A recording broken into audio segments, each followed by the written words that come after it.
rush out through my veins, the oil, the bones of my trepidation.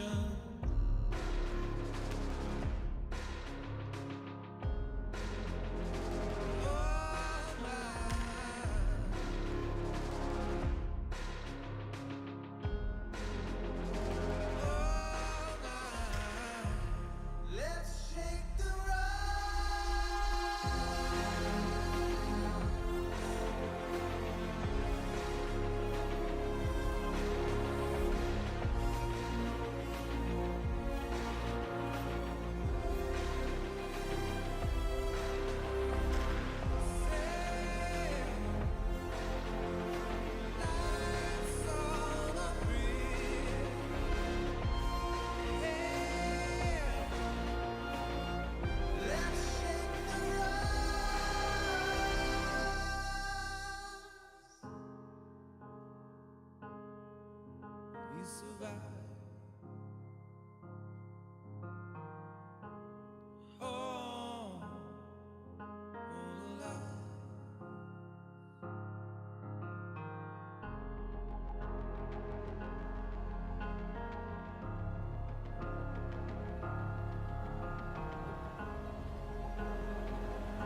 to be true.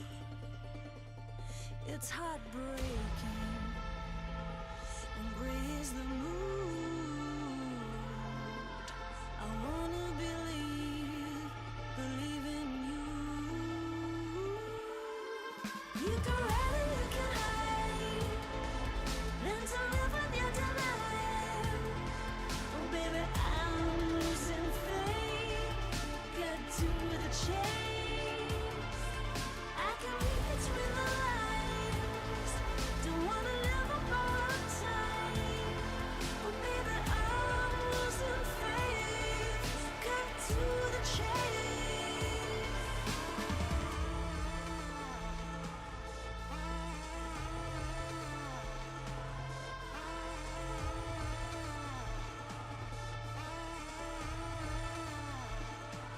Liberating, you know what to do. Don't let your demons define you. You can run and you can hide, learn to live with your denial. Oh baby, I'm losing faith, get to the chase. I can read between the lines, don't wanna live a borrowed time. Oh baby, I'm losing faith, cut to the chase.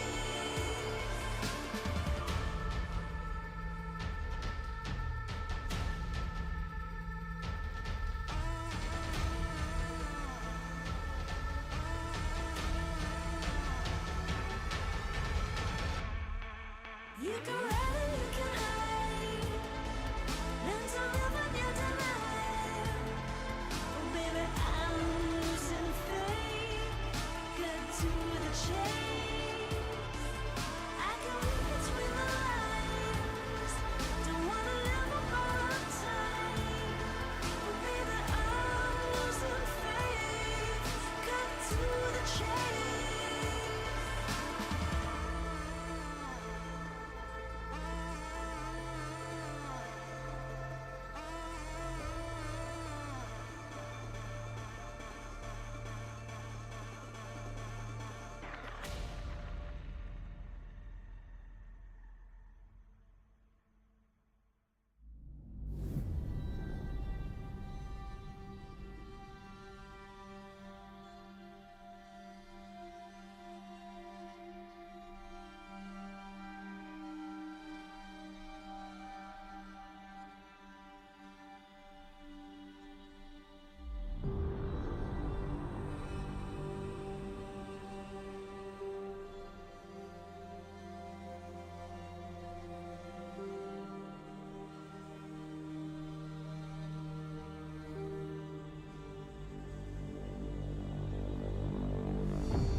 can save us now.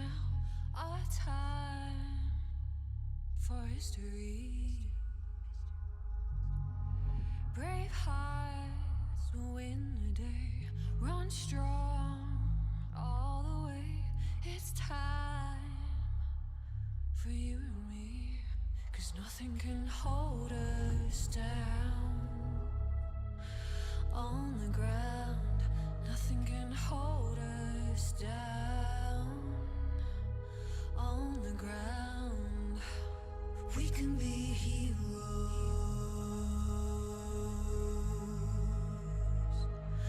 We can be heroes.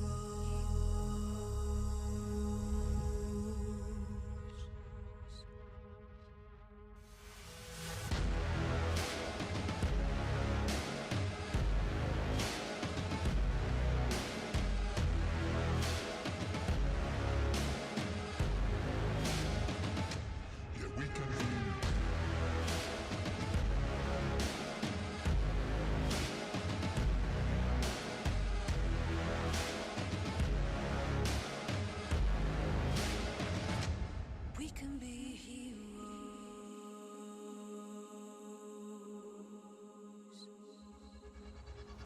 Step up, take it on. No turning from the storm. It's time now for what's to come. Together we will stand 2 feet on the ground. Let's hope now for better days. 'Cause nothing can hold us down. On the ground, nothing can hold us down. On the ground, we can be heroes.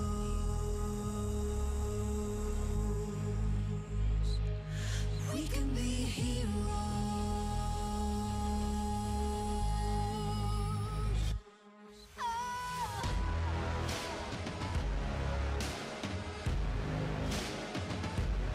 We can be heroes.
Welcome, ladies and gentlemen, to LCK Spring 2022 and our match of the week.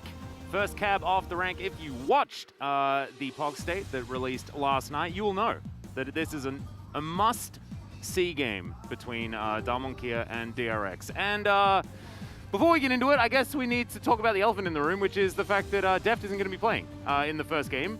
Not entirely sure why. DRX hasn't released exactly why that's happened. However, he's just not going to be playing. Yeah, it's quite puzzling considering Deft's performance is definitely top 2 or top 3 AD carries in the LCK right now. Yeah. Of course, he could be subbed in later on. In a match like this, it's really important as well for DRX because if they win it, they will actually push Damwon down to 4th seed. They'll take 3rd seed, so this matchup is extremely important.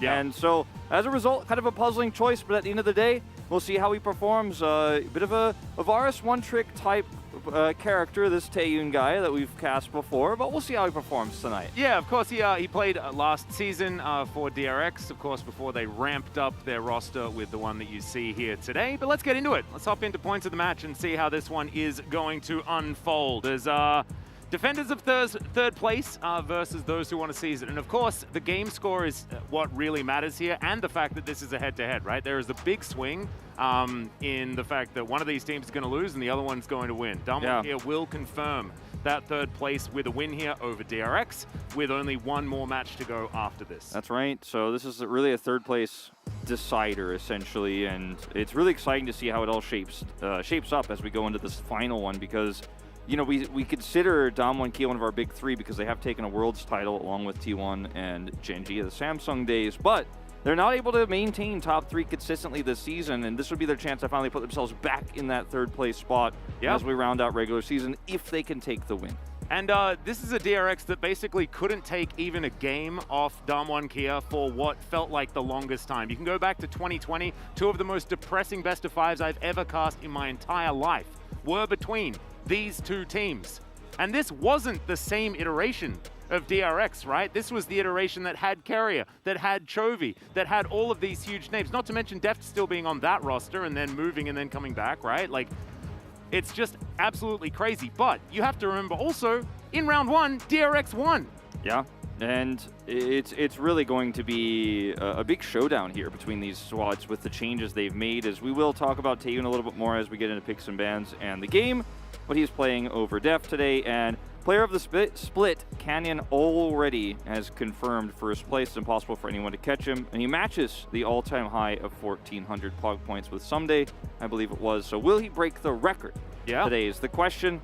There is, I think, isn't there still theoretically a chance that if DRX lose this game, sub Deft in, Deft wins solo POG for these next 2 games and then the 2 in his next series, he can then tie 1,400, assuming Canyon doesn't get the POG in game 1? They would both, then in that case, they would both win. They would both win. So he's already confirmed he's the winner. He is confirmed that he's the winner, but he might have a friend. Yes. And we're not necessarily away from him getting sole POG just yet. That's right. If you take a look at some of the round 2 stats here, very impressive for DRX. They are on a pretty big win streak, but they took out some fairly weaker opponents in KT, Live Sandbox, and Nongshim. Kwangdong Freaks, their toughest win they took as of late in that 3rd game. As Damwon Kia, you know, they have a good start in terms of goal difference at 10, goal difference at 15. You know, it goes on and on, right? But DRX have been much more dominant overall. These are kind of showing that both teams are winning their games. It's just that DRX is winning them at those metrics a little bit harder, generally and speaking. also, like, we have seen Damwon Kia really slow down a lot of their games, especially recently. They have been methodical against some of the lower teams, but they haven't been pushing advantages like we've seen them do in the past, right? I'm looking forward to seeing whether they can do that now up against their former teammate in Beryl here towards the bottom side of the map. And DRX have been outspoken. They've said that Beryl has been giving so much feedback around the rest of the map. We have seen a huge level up, especially in Kingin, Zeka, and Pyoshik as the season has gone on.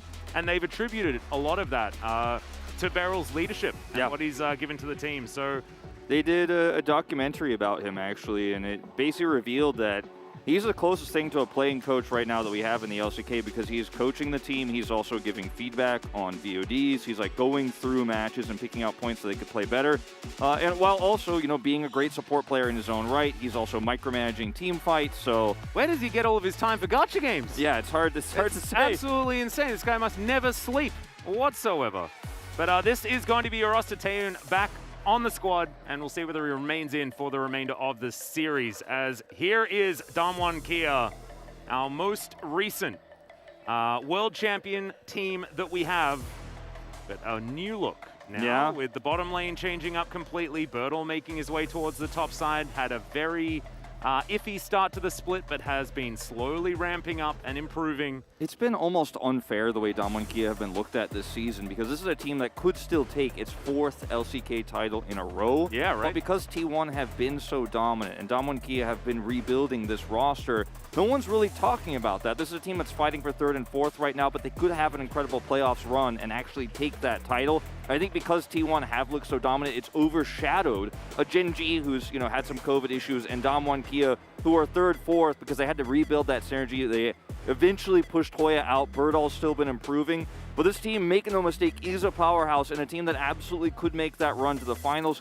Even though the expectation is we get that T1 Gen G matchup, this team could be there again getting their rematch against T1 in the finals. So a lot of hype around them at their peak at the end of this season. Yep, it is likely that we'll see Damwon Kia against one of those two teams, right? That's what's really exciting about this. Pyosik versus Canyon will be our key player matchup. As, Canyon's stats looking pretty good. And Pyosik's bit up and down, which is the personification of who he is as a player, basically. Yeah, this is a key player matchup, but I think it is the strong point of Damwon Kia versus the weak point of DRX in a lot of ways. Because at his best, Pyosik can be such a key player for this team, but at his worst, he will stand not a chance against Canyon. So which Pyosik we get today is going to be the real big question. Notice his stats hit right around the middle mark in all of these metrics in round 2. 5th places, 6th places he's seeing here. He's just straight up average because he's either a level 1 player jungle or he's like down at 10, right? And he's competing with somebody who has been the most consistent as an individual player. A lot of people have a debate whether Canyon's the best jungler, Owner's the best jungler right now. But Canyon is the standout for his team, whereas Pyosik is the one sometimes you're really frustrated about when DRX is otherwise playing a great series. Well, this is the thing, right? Like, Damwon Kia needs Canyon a whole lot more than T1 needs Owner, right? When every player is doing extraordinarily well, it does take away from some of that urgency. Whereas if Canyon's not playing well, Damwon Kia loses. That's just kind of how it works. The value of these two players for their teams are not equivalent. And speaking of valuable players, the strongest player who has been the champion for DRX is not on this starting roster in the first game of this best 3. Deft is not here. He has been so important for them. We didn't pull his stats up because he's not on the starting roster, but he has such a huge amount of damage share. He's given the most gold, is given the opportunity to carry, not unlike Ruler on Gen G last year. Yeah. He's such a critical component of this roster. We'll see how Taeyun performs. Maybe they'll play a little bit more of an early game style with him. Something like a Kalista, the Varus he loves. Try to get ahead and try to snowball a game. That might be the reason why he's in tonight.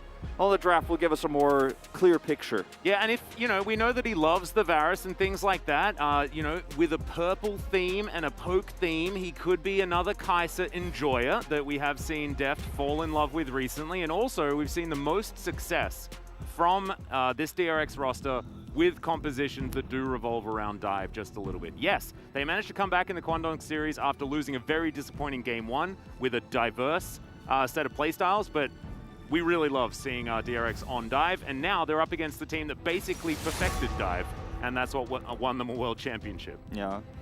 Just personality-wise, Taeyun also a very flashy player, very aggressive. Had some insane flash plays on the Varus when he played in LCK last year on his debut. Only was there for a series and then was pulled back out for Bao and Becca, but it was really interesting to see his playstyle, and maybe he's evolved a lot while he's kind of been in the hyperbolic time chamber of DRX's sub roster. And also, DRX's challenger team is extraordinarily good, so there's a lot of talent that's just rolling around over at DRX. So likely that if you're exposed to that, things are going to get better for you.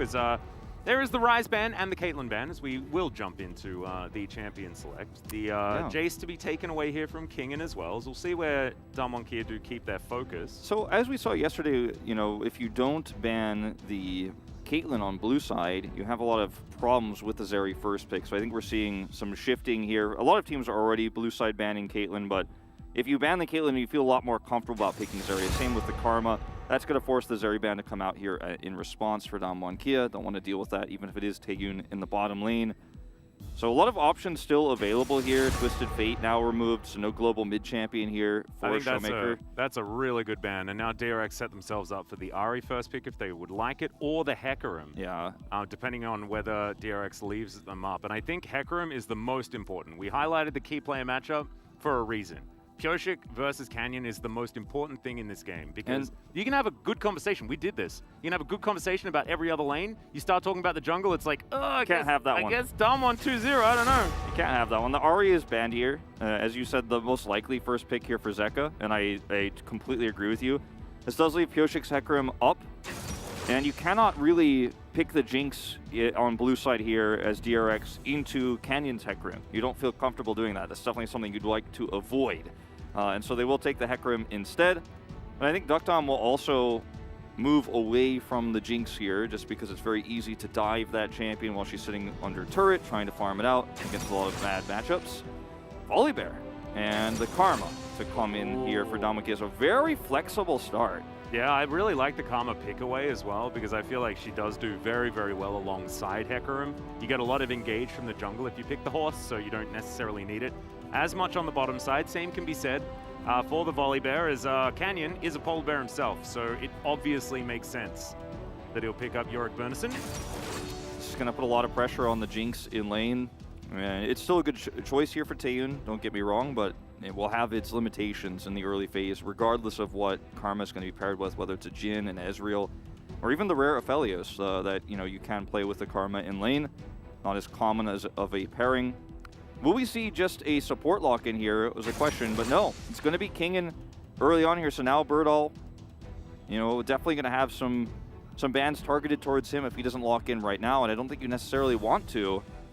Yeah, you'd rather get the AD carry here. Yeah, exactly. They're probably wanting to finalize a powerful bottom lane.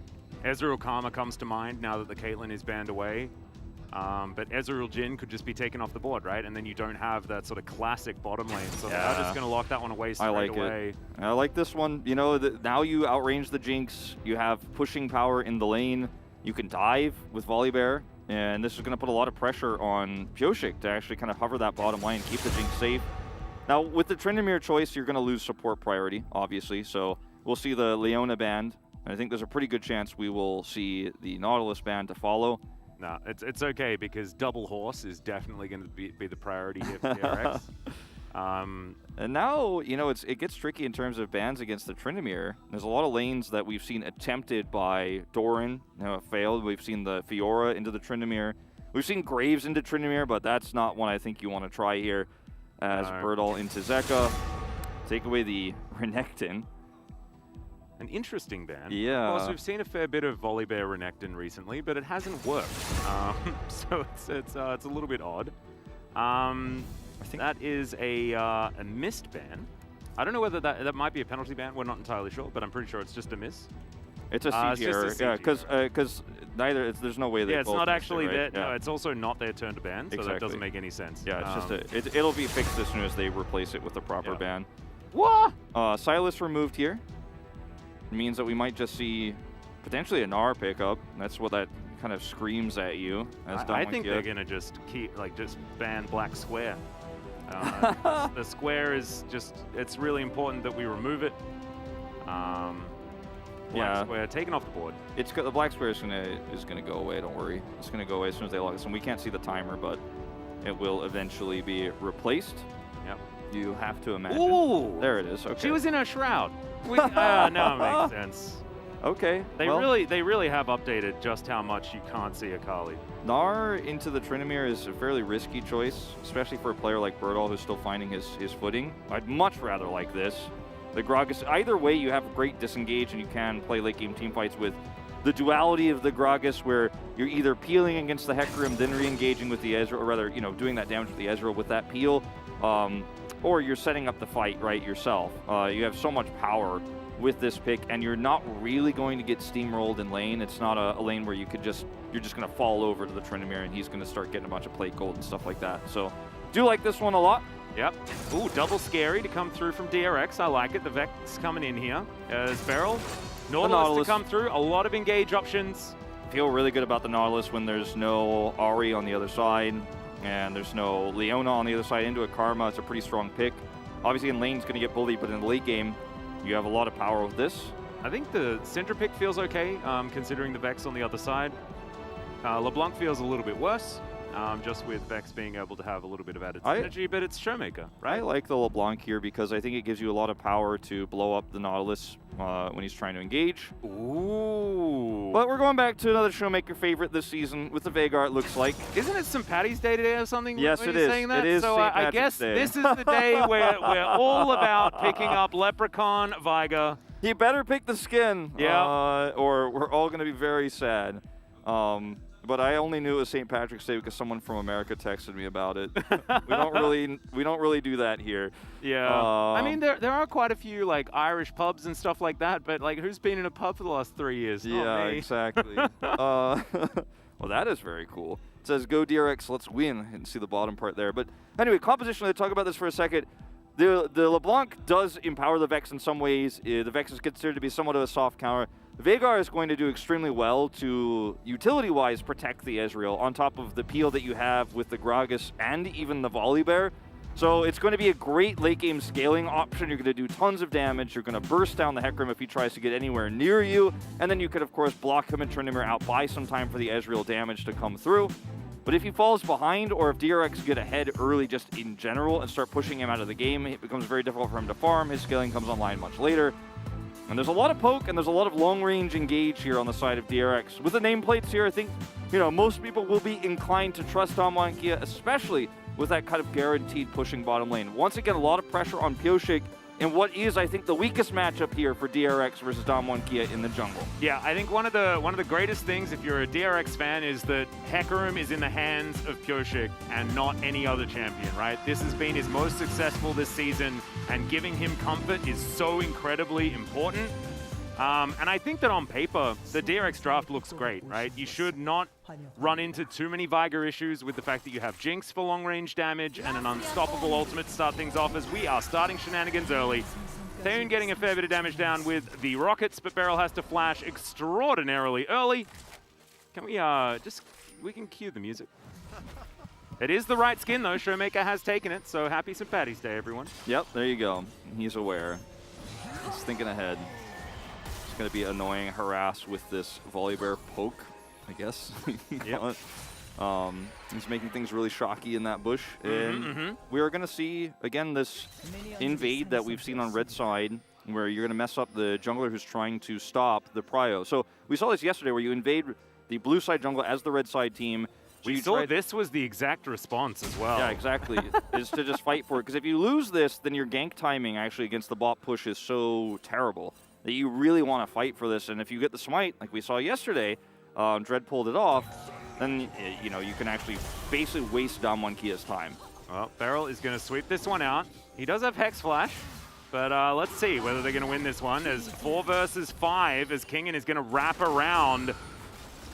Face check and a brush against multiple people isn't necessarily the greatest of maneuvers, but has the rest of his teammates here. Pops the ghost, flash forward from Zeka trying to find that Q, and I don't know whether Showmaker can do anything about this, but no, he's got the rest of his team around him. The spinning slash will need to be waited for, as Kingen takes a heck of a lot of damage from that Mystic Shot, but still, he's going to be all right. Bertle's just up here being a hillbilly, having a great time, and there's no one else around. Kingen didn't take teleport and is at basically 0 health, so he's going to have to back and take the long walk up, so this will cost him a lot. A lot of summoners exchanged here, but I think critically the biggest losses here are on the side of DRX. The Ghost is down for Kingen in this early game. Dr. lost Exhaust, where he's going to have a pushing lane here in the 2v2. Isn't going to feel too bad about that right now. That's going to be one that we talk about much later on in upcoming team fights, but still, I think a trade up here for Kia overall. They did not stop Pyosik from starting red side here.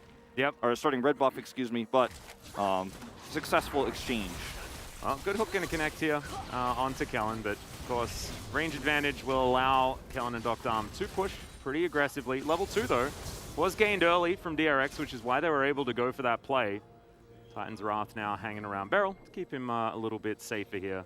Yeah, I don't know whether it was necessarily worth it to guarantee that you do get control of your own jungle, or whether, the agreement for some vertical jungling was going to be okay, because getting down here and trying to stop this, as Canyon's going to come in, he walks over a wall, but it's a flash forward. Beryl has no flash available. He's still going to get stunned up. They do throw out a slow onto Taeyeon, and Beryl is well and truly dead. Canyon will keep him in here, and it is going to be assist denied to Canyon. That's all right. First blood goes over to Ezreal, and you're happy with this. Absolutely. Gonna come over here and steal some of this jungle away as a result, but things going from bad to worse, unfortunately for DRX in this early game. The Ezreal getting the first blood is so massive for them. I really like this from Bertle. Bertle coming, spotting things out as Pyosik, just came out of the brush. And so Bertle does figure out what's going on.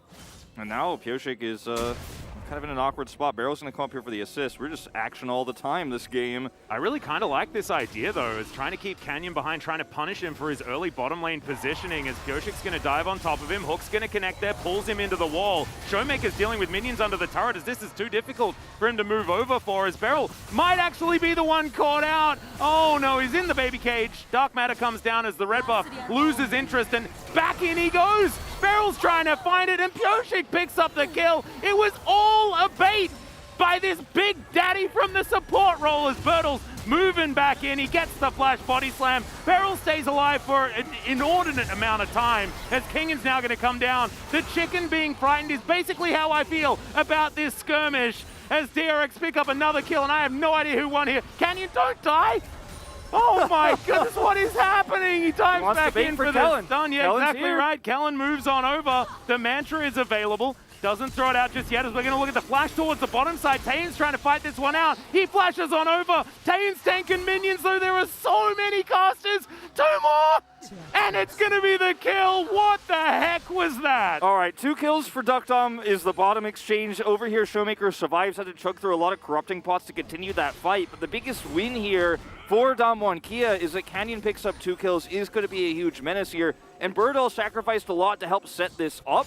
But he's already up massively in CS because of Kingan's attempt to save the day down there on the bottom side without teleport. So even though Damwon Kia ended up losing a lot of time here for Birdell on the top side of the map, he's still up a level. He's still up 17 CS here. So in this longer exchange, you know, which one's more valuable? The 2 kills on the Hecarim, the 2 kills on the Volibear? My vote's on Volibear right now, considering how this late game looks for Damwon Kia, considering they have a Veigar, and this is just going to make this Volibear so much more terrifying in this early game, can help shut Pyosik down. Pyosik definitely having a massive lead in terms of farm, but that's expected in this matchup. Yeah, it kind of is. Of course, like, you do need to get your Hecarim ahead, especially with this phase rush variant. He's not, because of the... That's not really a super melee-heavy composition. Like, yes, you have the Volibear and things like that, but... Duckdom's like, I got him. Let's see what he says next. Yeah. 설마한가? 설마했다. 설마한 것 같은데? 이게 미니언 줘? 제캐스 노펠러예요. He was like, oh, I don't think I'm gonna get away, and then calls out the flash. Yeah, I like it's the obligatory, yeah, but she's got no flash, so it's fine. Jinx, no flash. Yeah, that's my Korean solo queue experience. Yeah, and he's like, no way, If you die in a really ridiculous situation, just do both of your opponent's summoner spells. Yeah, both of the summoner spells and ult, and there's a flash. Beryl wanted to get his Hex Flash back, his favorite summoner spell, so that was, he had to do that. This lane is a disaster, because yes, Taeyeon gets that kill, and if the minions didn't help out really hard and Duckdom gets away with it, this gets even worse, but now they have really strong pushing power. Beryl is just getting abused with the early Sheen here pick up from Duckdom. That's the real kicker, right? Because what does Taeyeon have on the opposite side? Yes, he got his Noon Quiver, but he got a Cull as well. He's just trying to catch up. And the Sheen in lane on top of already a Karma Ezreal lane just means that Beryl is going to have a terrible time. Well, I mean, they will be able to get the shove over and over again. I'm interested to see whether they'll actually be able to deny some farm from Taeyeon, because right now he's very even. And if the Jinx just stays there, right, like, you're not going to be too worried. I imagine Damwon Kia are definitely going to start pushing that advantage, though. Yeah, they will have to push it further because they need to get plates here for Duckdom, who just ults this. He's just trying to ult the 2v2 and continue to try to push them out. But, you know, the other problem for Damwon Kia is that they have Veigar in the mid lane, who isn't going to have early prio here and has been kind of on the back foot in this early part of this laning phase as it goes. And so the Rift Herald is a huge opportunity for DRX to turn this one around and maybe even get the Tryndamere an advantage that he so desperately needs. Or not an advantage, but a catch-up that he so desperately needs. Because advantage, I think, is off the table after that level 1. Yeah, no, he was never really going to do that. But also, he was always going to be that late game side lane threat. It's just going to take a while longer to get there. And Damwon Kia may have already set up their team composition for success by that time, right? Yeah, and this is what you were talking about, right? Is zoning him off of experience, zoning him off on the main. So now Canyon rotates over here, has level 6, and they can dive with his ultimate with so freely. So now, yes, the Jinx will get zoned off. Took a little bit longer. She actually had a CS lead for a little while there, went back and bought the cull. But now that impact is hitting really hard. And if Damwon Kia can delay this Rift Herald fight, they're going to be feeling fantastic. I think it's kind of smart from DRX, though, to just go for a back, give away that plate, right? They knew that Canyon was in the area, and deny that dive, which is kind of what Damwon Kia wanted. They wanted to kind of get the gold in there, deny all of these minions, whilst also getting more money for the Ezreal and getting all of those plates locked down. Yes, Ezreal's going to scale absolutely fine moving further into the game, has the Essence Reaver now completed, but Taeyeon's still going to be relevant, right? Yeah, well, here's the thing, like, if they got the Rift Herald here, I'd feel really good about everything you just said. I still feel okay about it as Showmaker. Well, that was ambitious. Yeah, that was not a land. But they're coming back again. Like, they didn't get the Rift Herald, and now Taeyeon, do you get out of this one? His flash is up. I think that no is kind of the answer here, as he does try to avoid this as much as possible. Barrel's going to come in, but he gets dove on by a gigantic bear, and then the True Shot Barrage picks it up. Holds on to the flash, and I think that was smart. This is an error from Pyosik, or if we had to point fingers, like Pyosik should have been doing this Rift Herald harder or coming down for a counter gank, because if you don't have any vision, Taeyeon cannot be that far up in the lane, because Canyon, yes, he walked away from the first gank, but Canyon could just come right back, because he just did Drake, so he's in the area. Pyosik neither came down to respond, nor did he get the Rift Herald early. He is taking it now, but this is so much lost farm for the Jinx. Free plates going over to Duck. This Rift Herald feels so insignificant now. And all of the dominoes are really starting to, like, we're getting to the end of the dominoes falling over for all of those things that happened at level 1 and the draft, the advantage bottom side. It's like the end of the YouTube video where there's no dominoes left. As the Shadow Surge comes through, Zeka is going to mini-stun himself for a little bit as Showmaker will survive. Throws out the Primordial Burst, not enough, but it is enough to get rid of his assailants. DRX underneath this turret trying to defend these plates. They're still raining down. A couple of them already picked up. Good Dreadline's going to hit this time as the Flame Chompers come in. Kellen has to take the long way around. Super Mega Death Rocket is available, and Kellen's going to have to avoid it because you bet that one's coming. Another hook is going to connect, but nice buffer on the Arcane Shift. And Taeyeon, where's it coming from, mate? Where is it? There we go. Finds Doctor. Does not find Kellen. Dokdam was ready to body block that one. He's going to take a lot of damage, and it's going to be under threat under this turret because Pyosik has come down, does have his... Actually, does not have his ultimate available. Thought he did. He's not going to have that one, but he will have the Rift Herald drop down. So they're going to at least be able to shore up some of that gold difference down here on the bottom side for Taeyeon, which I think is exactly where you want to put this. Oh, absolutely. And if you had no other choice, I guess you probably would have given it to the Tryndamere like we were talking about earlier, but they got a lot of power with this. The plate? Though? The plate? Yeah. Oh, that's so sad. And with the control ward there, where it was placed to the left side, I think probably feel pretty good about autoing one more time there. But yeah. Either way, look at Birdall's just tanking turret shots because he's this far ahead. Delaying the first back of King, and look at him. He's got this tiny wooden shield, and that's all he's got. Is it's rainbows inside the baby cage, and Zeka just uses it to avoid all of these things. So really nicely done. Showmaker not going to be able to find any way of continuing the push, but doesn't really matter, right? He will be Veigar for the remainder of the game. Yeah, and if he dies in that earlier exchange, I think this game looks very different. Zeka gets a plate, and there's a lot more control in the mid-game. Yep. But he lived because of some heroics from Kellen. And, like, Duckdom was, like, also getting a solo kill bottom side. It's just been a great game for Damwon Kia by the thinnest of margins, but they're starting to really stack up. It's only a 1,000 gold lead, but the advantages in these critical lanes are just so much bigger than they should be, especially in the top side of the map. But, the Ezreal having 3 kills, kind of a problem. Having 3 kills plus the 2 plates you're expected to get with the Karma lane. Nice edge, let's just say. Yeah, I think that Dokdam certainly does have some power to take over this game, but I don't think we can diminish, like, DRX, their capabilities as the game goes on. Like, ease of execution is a conversation that we've got to have. As Showmaker's really dead this time. No flash as it was set up earlier, and Pyosik comes through and finishes the job. Absolutely love it, getting that return gank onto the highly immobile mid laner of the Veigar. Yeah, Birdall trading very aggressively against Tryndamere, who has ult available. just really trying to push him out of that back. And he's trying to hold on to that 20 CS gap, like, for dear life right now. The 20 CS gap gets less and less impactful as time goes on, but still, hold it as long as you can, keep him on that Doran's shield. And this is a representation, by the way, guys, of just how powerful Tryndamere is. He has a Doran's shield. That's it, as we're going to have a look at how this one happened. It was nice a decent angle. event horizon, but it was just the perfect angle. And this is what we were talking about. Unstoppable ultimate means that you just get to go through the event horizon if you would like to. Yeah, when you have your ult available, you know, and that's something that we're going to have to be tracking going into these later on Drake fights and Baron fights, because sometimes you have to ult to try to close the gap on the team or try to get onto the objective if you're really far behind. Then you won't be able to get through the event horizon later on. This is so dumb, Wolf. Like, yeah, it's 20 CS gap, right? Like, Bertle keeps him there, but he has, like, an entire, like, chem tank. Let's see what he buys. And Kingen had, like, literally nothing. Yeah, now well, gets he's got himself a the hull Hullbreaker, yeah. Well, no, sells it. Selling it. He's like, no, Gale Force. Yeah, he like checked LS's stream in that tiny little moment. And he was like, oh, no, that's a bad item. It's a bad item. Gale Force collects it. Really nicely done. Shout out to our boy LS preaching the anti-Hullbreaker in comparison. There you go. He did the right thing. He chose the Gale Force. I think it's going to be so much more powerful for these upcoming fights that are so critical right now. And the resistances will just make you lose slightly less in these trades and in the harassment that Bertle is putting off in the lane. But the Gale Force gives you actually a lot more mobility and some kill pressure around a team fight. Whereas the Hullbreaker is going to be like literally zero value in an actual team fight. And that's where your Tryndamere, you're hoping to go here, is into a team fight, run at the carries, and hope for the best.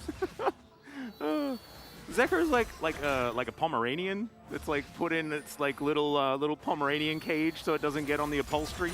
Yeah. Every now and again. It's just kind of funny when it's like two Yordles that are just hanging around in the mid lane. As we're going to see a bit of a roam here. Vex on the inside track. Of course, not a lot of mobility for the Veigar, as we mentioned earlier. And you got the horse stealing away Gromps. DRX, I feel like this game really has shifted back in their favor, as we are going to see Canyon move up towards this top side and try and grab the kill onto King. And he does use that Gale Force to try and get himself over, but the ulti's going to be there, and there is no issues with turrets whatsoever here for the Volibear. And I love to see this. This is what we were asking for yesterday, right? Yeah, I think that for me, DRX, they're in a position where this game is still winnable. Like, it's not over by any means, but the difference in where we are in this game is not really, it's not very well shown by the gold difference right now. The 400 gold lead Dom1 Kia has is not indicative of the position they're in, where they have the ability to dictate the pace of these upcoming Drakes, because they have a 2 Drake lead. They have a 3-kill Ezreal, who's going to finish his Muramana very soon here. He's already on 2 items. He's free farming in the mid lane. They have so much freedom in this game, and unless they mess up, which Showmaker did get picked, right? If they don't mess it up, like, they scale also incredibly well, and they could just walk away from fights they don't want to take. They have so much agency in this game. The Tryndamere is really just quite muted as well. Yeah. It's a tough time. It's not unwinnable, but it's going to be hard. The battlefield that they'll be able to set up for Dr. Arm as well is one that he should have a really good time in, but Shirley is going to be the battle that we're looking at right now. Showmaker in controlled vision here for Dom1 Kia, and let's see where the Bertle starts off this fight. Cask at the ready. Will he throw it in there? True Shot Barrage doesn't exactly find a lot of joy as Bertle gets stunned up, but otherwise he's going to be absolutely fine. There's the cast, and the ulti will follow. 5-man Fears as into the backline goes Zekker. Immediately he flashes out as Canyon is the target here. Kingen dives on top of him, but now he has to contend with multiple other members, and Canyon will survive. Kingen probably not going to be so lucky as Showmaker finishes it off with the Q. It's been a tragic win the fight. It's been a tragic game for Kingen. Dom1 Kia do win the fight, do take the Rift Herald, but it was a damn good fight for DRX. The Zekker flank was great. The counter ult from Pioshik was perfect, but they still have this range problem that they're dealing with here with this fed Ezreal, who's just knocking Qs into their faces repeatedly. He's blasting them. And the longer those neutral fights go on, the health bars get chipped down, and you can see in these fights, Dom1 Kia have a ton of peel between the Gragas, between the Volibear, right? And they're basically architects of team fights with the baby cage, as you like to call it. They can put down in the middle of the fight. It's so difficult to follow up. It's so difficult to be Kingen in this position because he's behind already. He has to run at people, and there's so many ways to stop him from doing so. But let me pose something else to you. Why don't you put Kingen in a side lane and then allow him after he's, you know, progressed in his item build and things like this, and then allow him to force a 1-4 situation where perhaps the team fight is not as powerful for Damwon here. Well, there's, I mean, you know, it sounded for a second like you were making a joke about him dying in the side lane there, but no. I was just more talking about. Hold on, let's watch this again because Zeka's flank here is amazing. Gets onto the back line here of Duckdom and Showmaker, but they're not able to actually close the distance. So Pyoshik goes in, right? But then how do you actually get into the back line? Barrel's super low. Taeyun's looking for the kill on a Canyon who escapes so deftly, then turns because he's got a stunning to buy time, gets the shield. Yeah. And this is just beautiful play. But going back to your question, I think the problem is that Kingen is so far behind that he can't actually push hard. He will eventually be able to get there if Damwon give him enough time, which I don't know if that's actually going to happen this game with the lead Damwon have.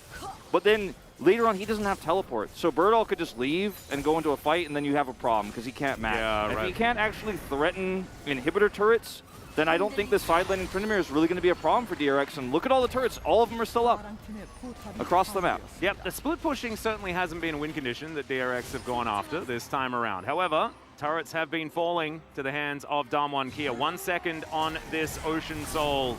And it really just does feel like Canyon has had a whole lot of control of this map, but DRX now with a flanking opportunity. The horse can get in here, but not in time for the dragon. Damwon Kia will take it. And Pyoshik just a little bit too late. And Kingen's going to find a flank. Okay, this is an interesting choice, as he does have his ultimate available. Shadow Surge goes wide, though, and Kingen's just going to have to take that as an opportunity to get out. Presses his Q button, and that will keep him alive after the cask. They don't get anything out of this, unfortunately. I mean, they get a few ultimates out of the side of Damwon Kia, but they're not able to force any summoner spells. And that choke point is a nightmare to navigate through as King in this game between all of the tools we've talked so much about. Like, Kingen has, he tried so hard to actually push for that, you know, keep on the red buff. They were successful, but the cost was too heavy, right? And maybe he had this problem of going all the way when he shouldn't have gone all the way. Yeah, maybe he should have just gone halfway. Yeah, like a little bit of the way. But like, this is a problem that people will criticize Kingen for, but it was actually a decision-making choice by Beryl and DRX to actually go for this contest on the red buff that cost him so much of a lead that's created all these problems that compile upon themselves when it have already been a hard game for Tryndamere, right? Without the deficit that he found himself in. Canyon just stopping there in the lane was hilarious. Showmaker is going to get booped back towards Zeka here. Teleport to come forward, and Pyoshik is going to take that as an opportunity to get the heck out of here. There's the body slam flash, and the horse will be going down. Can they get Zeka as well, though, is the question. Canyon says absolutely yes. Beryl then says no, but I have a feeling that it's still going to be a dead Vex, and that 100% is the case. 3-1-2 now for Showmaker after those couple of kills. But look at where Tryndamere is side laning.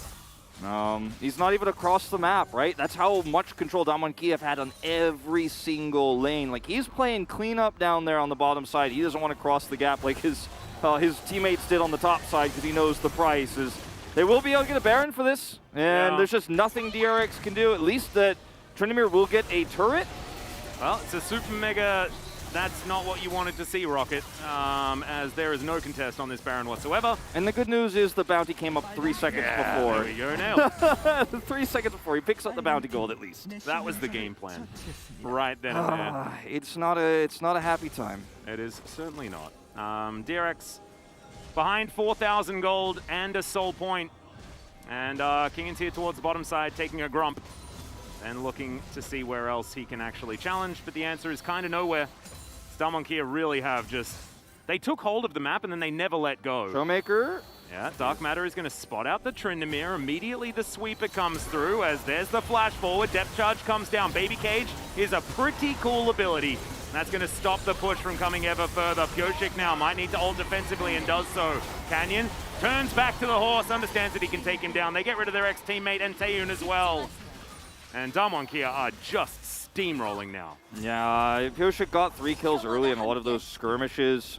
But he is unfortunately playing a game where outside of his ultimate, he will be stopped at every turn. Every time he tries to do anything on this horse, he didn't get He's unstoppable until he's very stoppable. Exactly. Besides that ult, like, he's just not able to do anything. And even if he ults through, he's stuck in there. Like, he's trapped himself by going in. And it's a really hard game to play for DRX's comp. Like, I personally really thought Damwon had the better of the two compositions here, but with the lead they got, I mean, it really just is. There's no options here for DRX, I'm afraid, at this stage. If that bot lane name said Deft over the Jinx, I'd probably feel a little bit differently. But nameplates do hold a lot of weight, and the composition here is just very Damwon right now. Showmakers has really nice event horizon here. Birdall can buy enough time. Birdall is so valuable in this game, and he could just lock down anybody. There's no retreat. Trying to ult out. And it's also like it's a hard read as well from Damwon Kia. They just read that DRX are waiting there, and let's just go and kill them while they think that they have an advantage, but they don't. Yeah, and you have the Veigar, so you know that you can stop this. You can deal with the ultimate coming out from Barrel, and like I said, the gold graph didn't really show how the lead was, but now it's starting to show the lead. Well, Showmaker just runs at Taeyun and throws an ulti at him. Doesn't quite get the kill, as Canyon gets feared for a moment, but he's not actually scared. It's a fake fear, not a real one whatsoever. And we're trying to break down the base here at 24 minutes into this game. Damwon Kia can just move back towards this Drake as well if they'd like to, and they have all of the control of this bottom side jungle.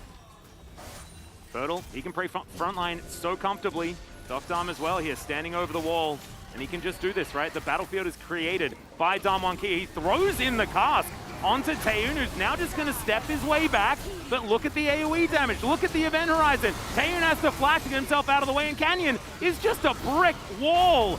Birdall dives into the backline, and it's like he's the dang Tryndamere doing all this damage to these guys. Zeka will get a fear out. Super Mega Death Rocket does basically nothing, and Birdall's flashing for them now. This tank Gragas is the least, like, tank playstyle tank Gragas I have seen. He's like, well, I guess I'm just never going to die. I'm going to run at you forever because I am level 15. Yeah, man. Chasing down some level 12s, and I mean, he just has, in the war of attrition, enough health and enough of that belly to push his way through as Damwon Kia. And this is why we talk about levels and how they give you a lot of extra damage, guys. It's, I mean, 1 in 3 Jinx is not going to be able to stand a chance. As Damwon Kia are going to close this one out before the 30-minute mark, before the 26-minute mark.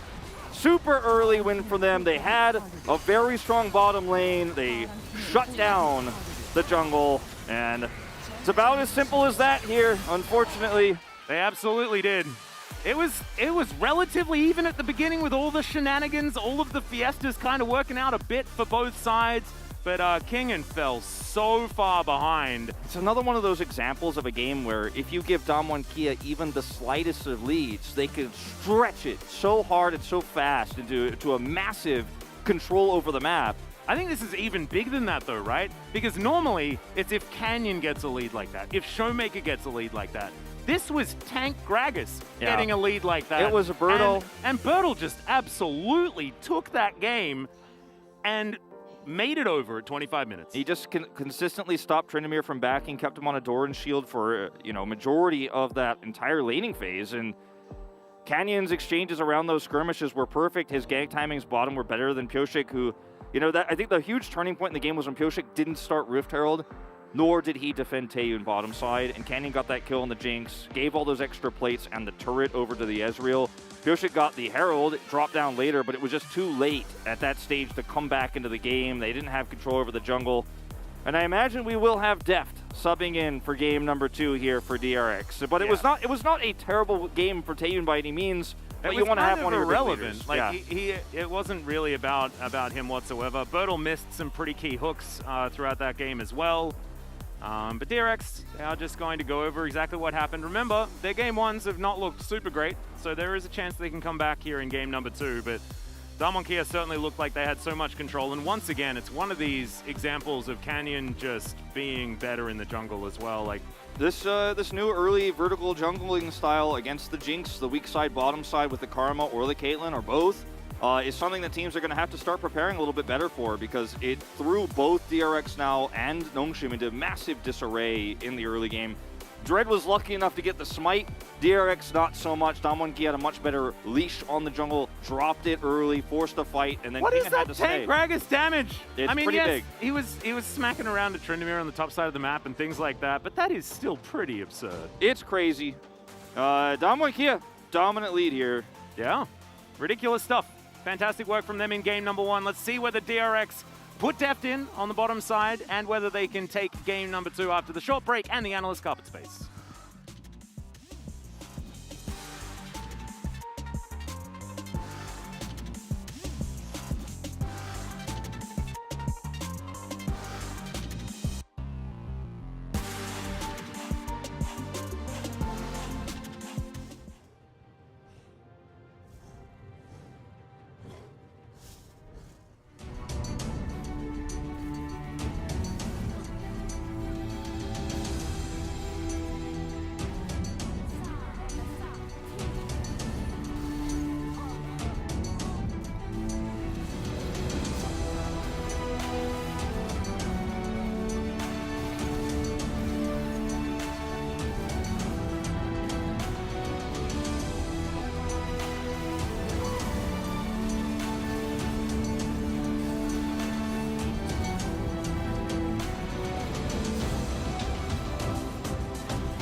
끝날만 할 것 같은데? 끝날만 하지 않나? 텔로 올게 텔로 올게 페이가 이거 라인 지우고 텔로 나 이젠데 가볼게 가보게 해봐 나 미니언 올 때 탈게 미니언 못 지우기만 나 늦었어. 20초긴 해 아직 번찬 남았긴 했어 약속 이거 타워 치다가 보자 이거 확실하게 빼자 그냥 미리 지울게 그냥 미리 타면 끝날 것 같은데? 어때? 단우 노공이긴 해. 그 보고하자 보고 트린다미어 노공 백스 위에 거부터 칠게 이거 베이가라 빠르긴 하거든 우리 노틸 봐도 돼 슈레 있어 나 아래 철거 끝날만 할 것 같아 이거 건보여 와라 나 물용 먹긴 했어. 그래서 끝내자 끝내는 판단 좋았고 공포 나 오늘 큐가 좀 안 맞는 것 같기도 하고 나이스.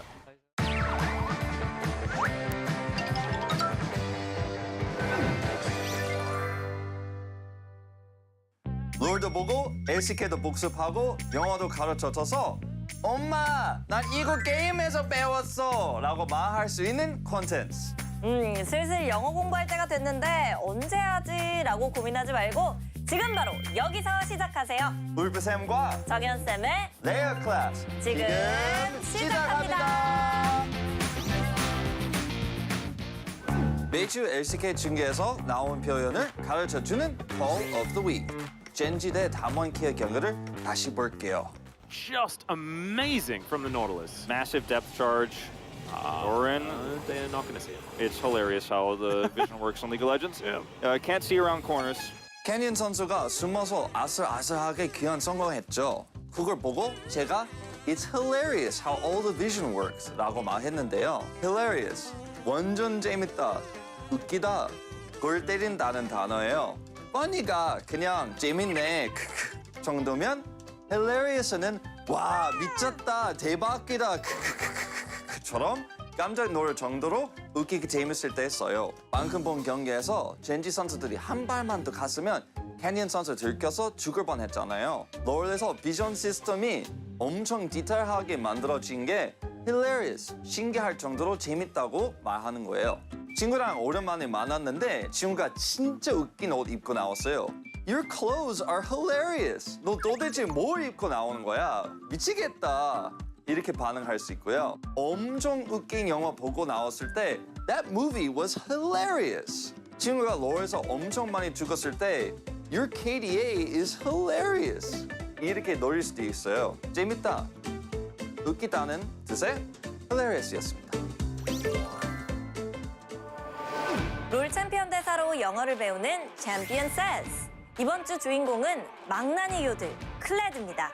오랜 세월 녹서스의 기사로 살아온 클레드는 성격이 괴팍하기로 유명해서 막말을 많이 하는 편인데요. 그중 하나를 들어볼게요. I figured he's gonna taste like chicken. I figured he's gonna taste like chicken. 새를 부리는 스웨인을 처치하고 나서 닭고기 맛이 나겠는데? 라는 농담 같은 대사를 던지는데요. 여기서 치킨은 우리가 먹어도 질리지 않는 바로 그 치킨, 닭고기, 닭을 뜻하지만 이외에도 자주 쓰는 뜻이 하나 더 있어요. 바로 겁쟁이입니다.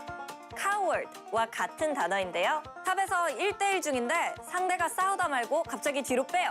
Are you being a chicken? 쫄? 이런 식으로 도발할 수도 있고요. 우리가 흔히 치킨 게임 또는 게임 오브 치킨이라고 하면 둘 중 최소 하나가 끝장날 때까지 겨루는 상황인데요. 롤에서는 영혼의 맞다이가 치킨 게임이라고 볼 수 있겠네요. 지금까지 겁쟁이라는 뜻의 치킨이었습니다.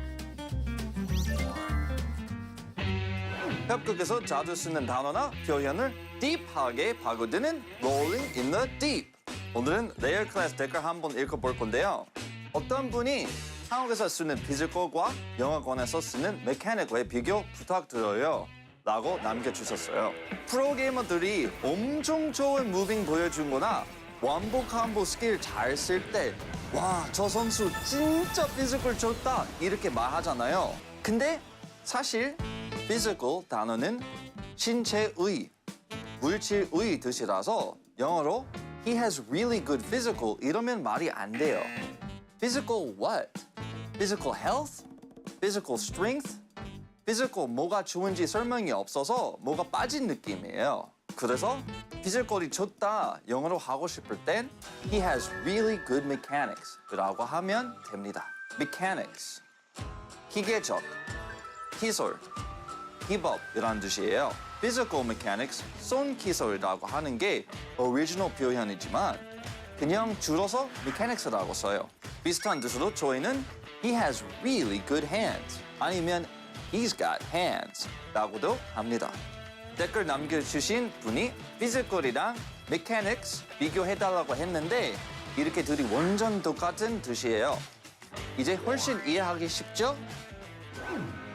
게임도 보고 영어도 배우는 울프쌤과 정연쌤의 레알 클래스. 오늘은 hilarious, chicken, mechanics 배워봤어요. 너무 아쉽지만 이번 시즌 레알 클래스 강의는 오늘까지입니다. 그동안 우리가 같이 배운 표현들이 여러분 일상에서도 롤에서도 도움이 되길 바래요. 지금까지 사랑해주셔서 감사합니다. 언제가 또 만나요. Goodbye.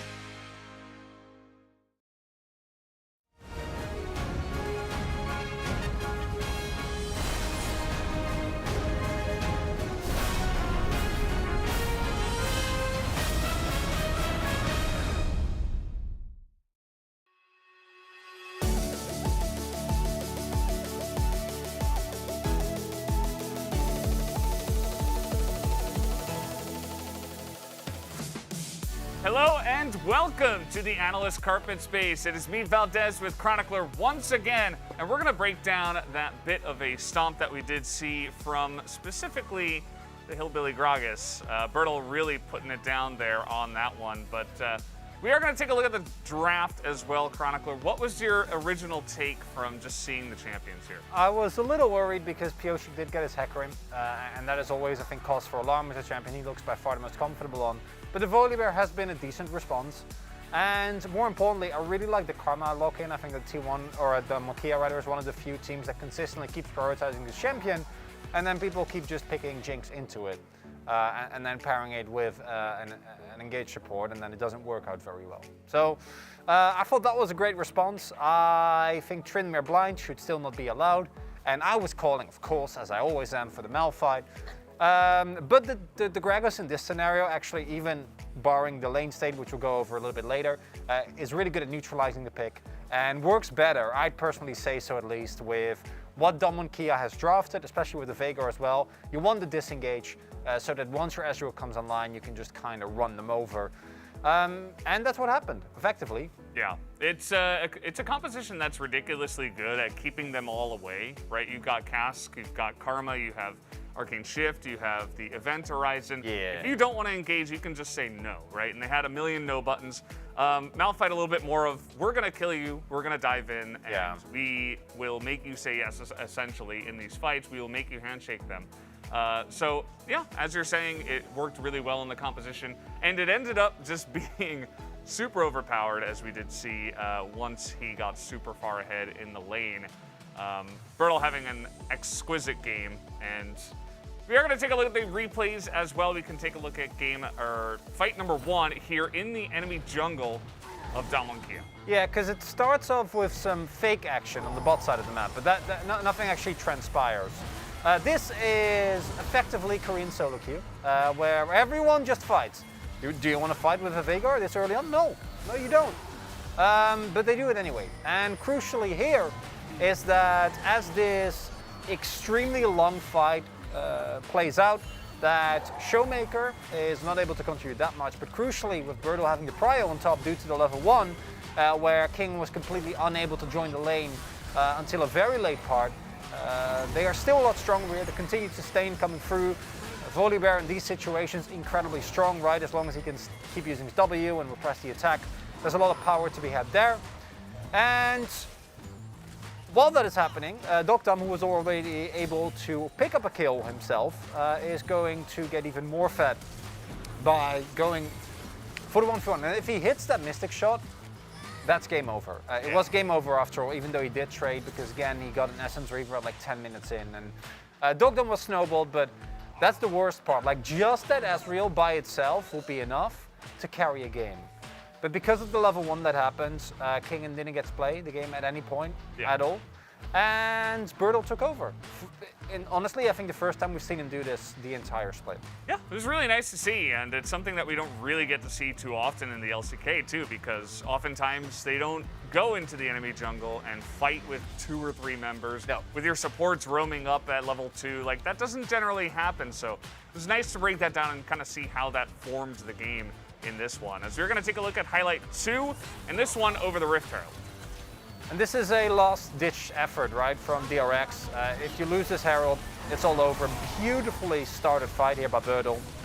And then crucially, the exhaust coming with huge value. Yeah. Note, as you pointed out, that Dokdam hits the exhaust before Zeka even gets the actual damage in, right?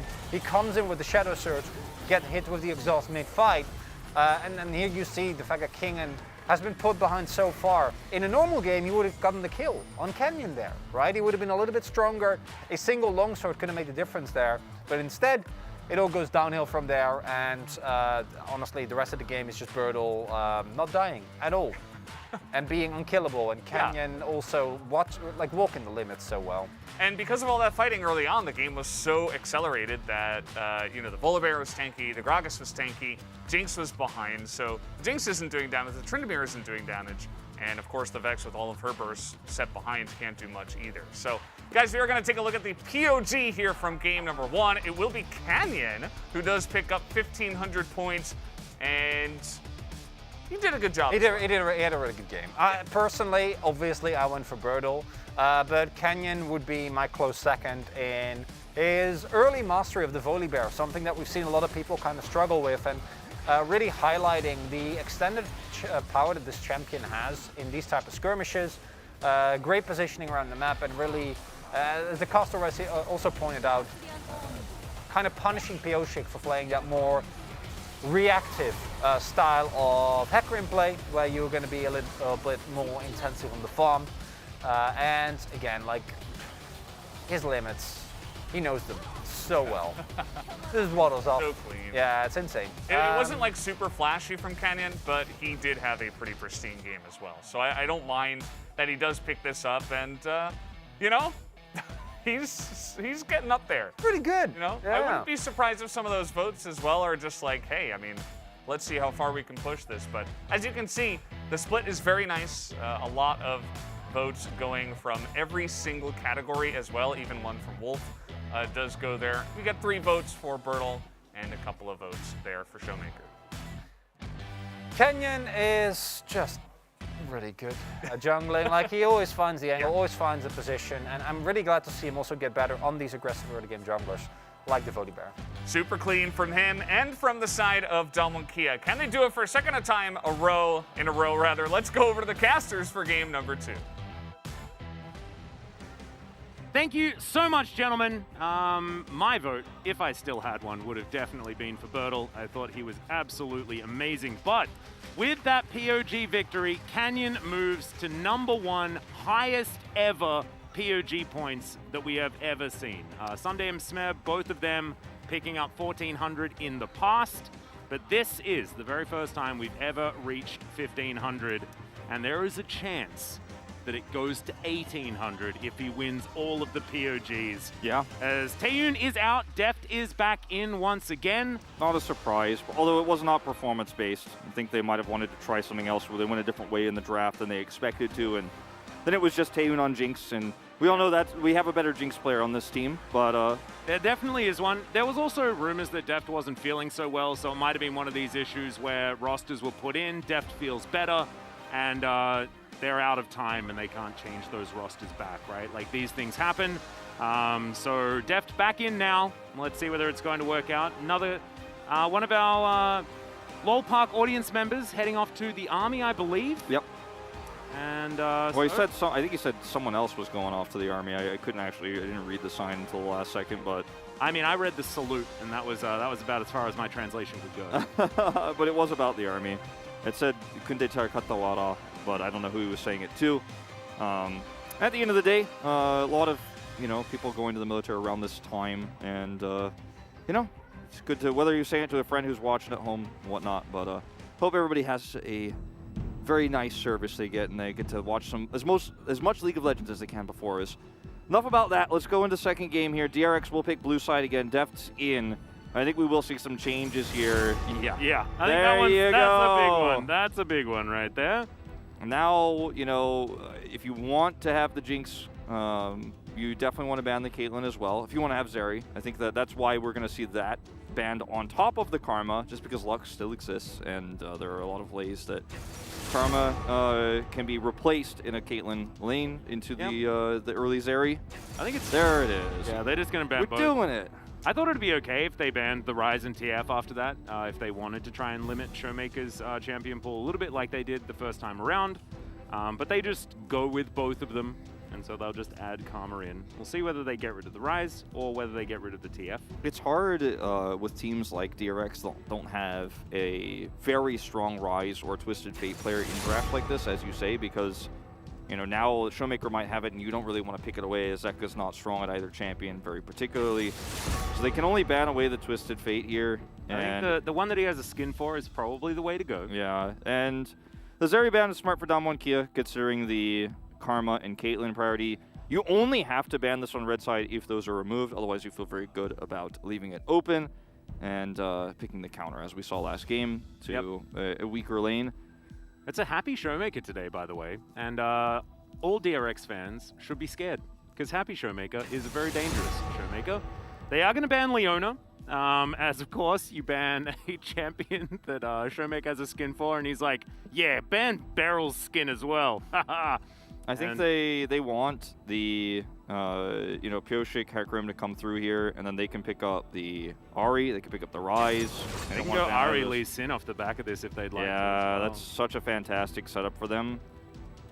Or they just pick the Volibear again. I mean, they can play Volibear Ryze, which is a very dangerous combo. True. Roam around the map and just cause disasters and get a massive lead through the mid game.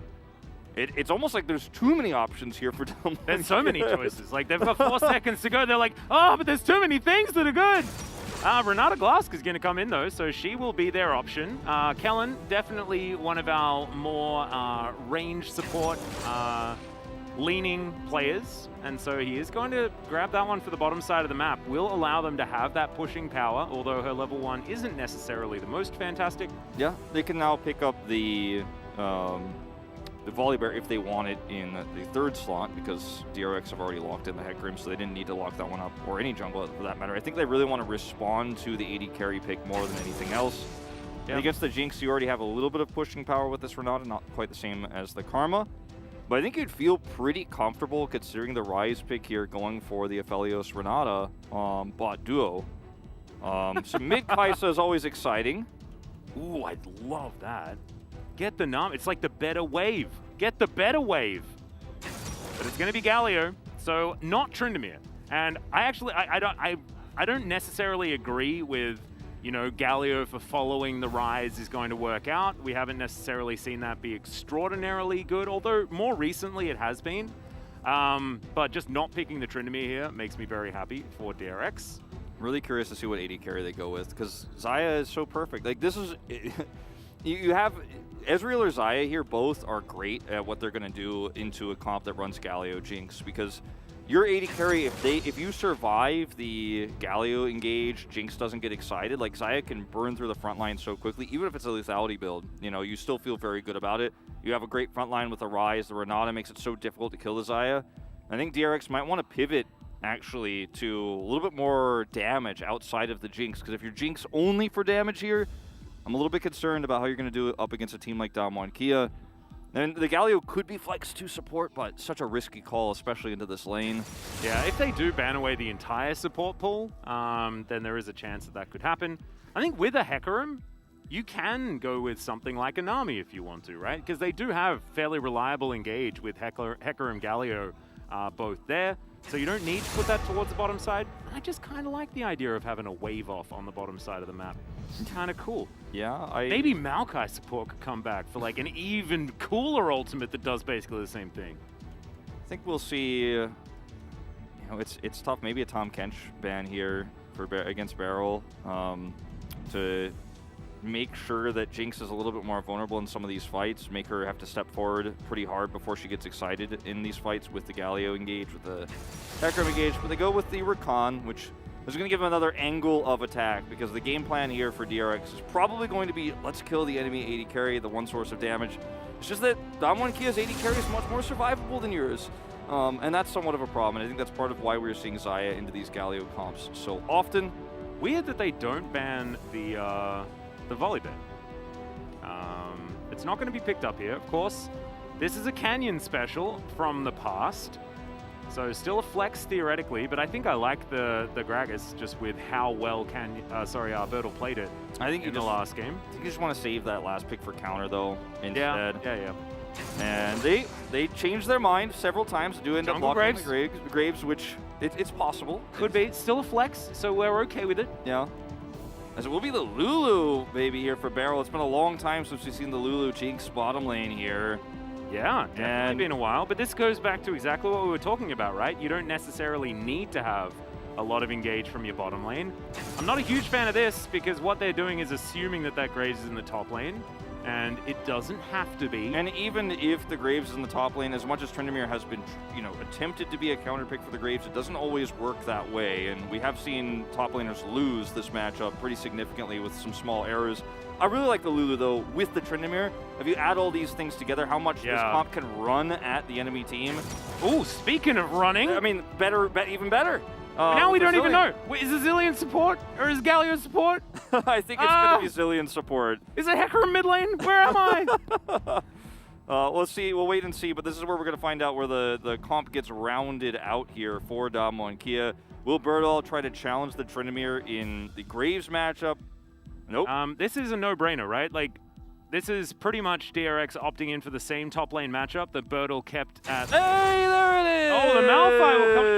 So this is exactly what we were talking about, and what this does is adds even more like setup potential, right? You just press R, and the Malphite dives on in. You can stop the Tryndamere in his tracks, and also Tryndamere is not going to be able to move a Malphite. It's just not a thing that you can do later in the game. It's going to be a battle of which AD carry dies first, I think, in a lot of these team fights later on.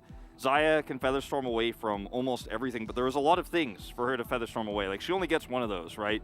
And not even going to take the cleanse here, because she's like, well, I mean, it's not really going to save. Like, if you get got, you get got. Like, that's how it's going to be. Got to use your ult to back away from that. Rely on the Malphite and the Rise to actually keep you alive.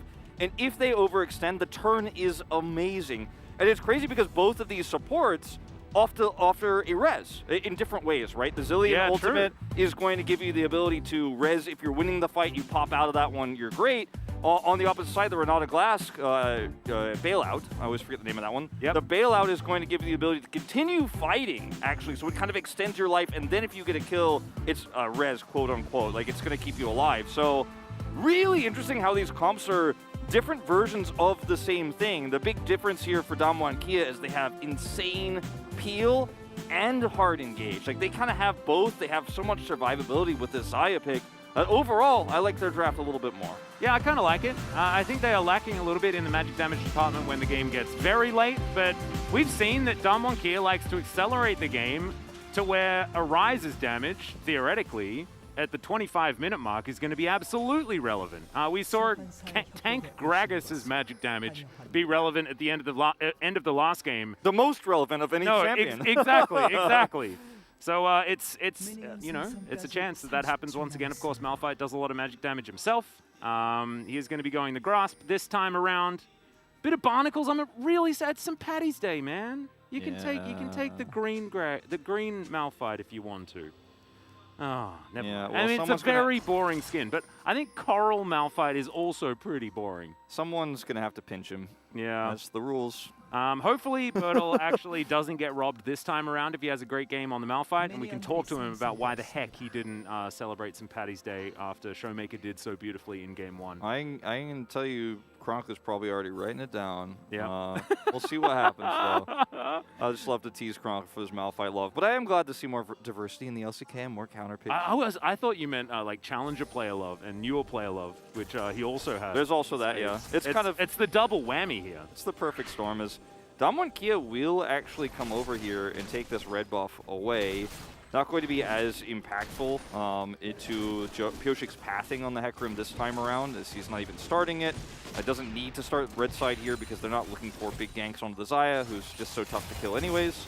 Well, they are going to make it very late to this lane, as bombs do need to be avoided. Def doing a fair bit of damage, but it is answered in kind. And now they're turning. Def does have the range advantage here as he puts a ward down just to make sure that they're not wrapped around on. Bombs come in, and Dr. and Kellen do make it back to their minion wave. But this is a good start for DRX. As you can see, only a couple of these minions have been taken by Dr. so far, and that was experience missed, I believe. Yeah, some of it there with the kind of bodyguarding we saw for the red buff start for Canyon. Yeah. And a lot of damage coming through here for Barrow, who's, you know, has one game played already on the Zillion this season. Was a victory. We'll see if he can make 100% win rate. He does not lose on this champion this season, guys. It's so interesting how these drafts are really just going all in on the idea of, I hope the AD carry actually lives up to the second part of its name. As, you know, both teams are like, okay, we're going all in on the AD carry damage, and also we don't have a lot of other damage elsewhere, but we can pile on the enemy AD carry. We're going to try to kill them really bad, but they also have a lot of defensive options. As Pioshik will now try to return the favor here. It's going to be a bit of a smite off here. Both of these junglers do have it available, and it's going to be secured by Pioshik, so Canyon misses out on his blue buff. Really hard to win that fight as the Graves jungle, just because of how his auto attacks work. You're limited, so the other player could just wait because he knows how many shots you have. Yeah. As Deft is going to get his hand shaken. Just welcoming him back, I guess. It's like, hi, pleased to meet you. But he will have to go home, I think, after that one, as his health bar is very, very low.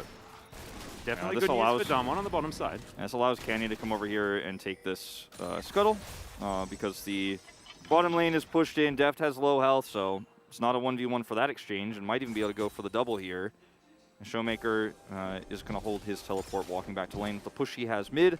Another great thing about this one into the Galio is the Galio is always going to be catching waves. Yep. It's harder to follow.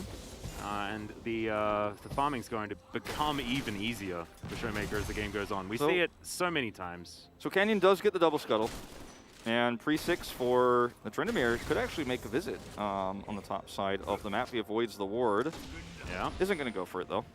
I'm really glad that we bring up the stats here. Of course, this is one of Canyon's most successful champions of all time. Him and Peanut are our resident Graveses. I'm going to have to hold the thought as both of these champions with circles rotating around them, and Showmaker moves out of the circles. Now, this guy would definitely raid well in an MMO. Guarantee that. Moves away from the circles. Beautiful stuff. Showmaker just doing so much damage back because Galio is so one-dimensional in these exchanges. He either taunts you and kills you, or that's it. He did his combo, he doesn't do damage, and you could just run at him, and because well, you know those cooldowns. Yeah. And as you can see, this matchup is just getting better and better for the Galio as the season progresses. We've seen a lot of them pick up wins, when in the past we were a bit skeptical about it as an answer, and it's really starting to work out, and the stats are behind it. Yeah. As once again, a little of the action here in the jungle. Looks like Canyon is going to see what he can rob away. As Realm Warp's not up yet for Showmaker.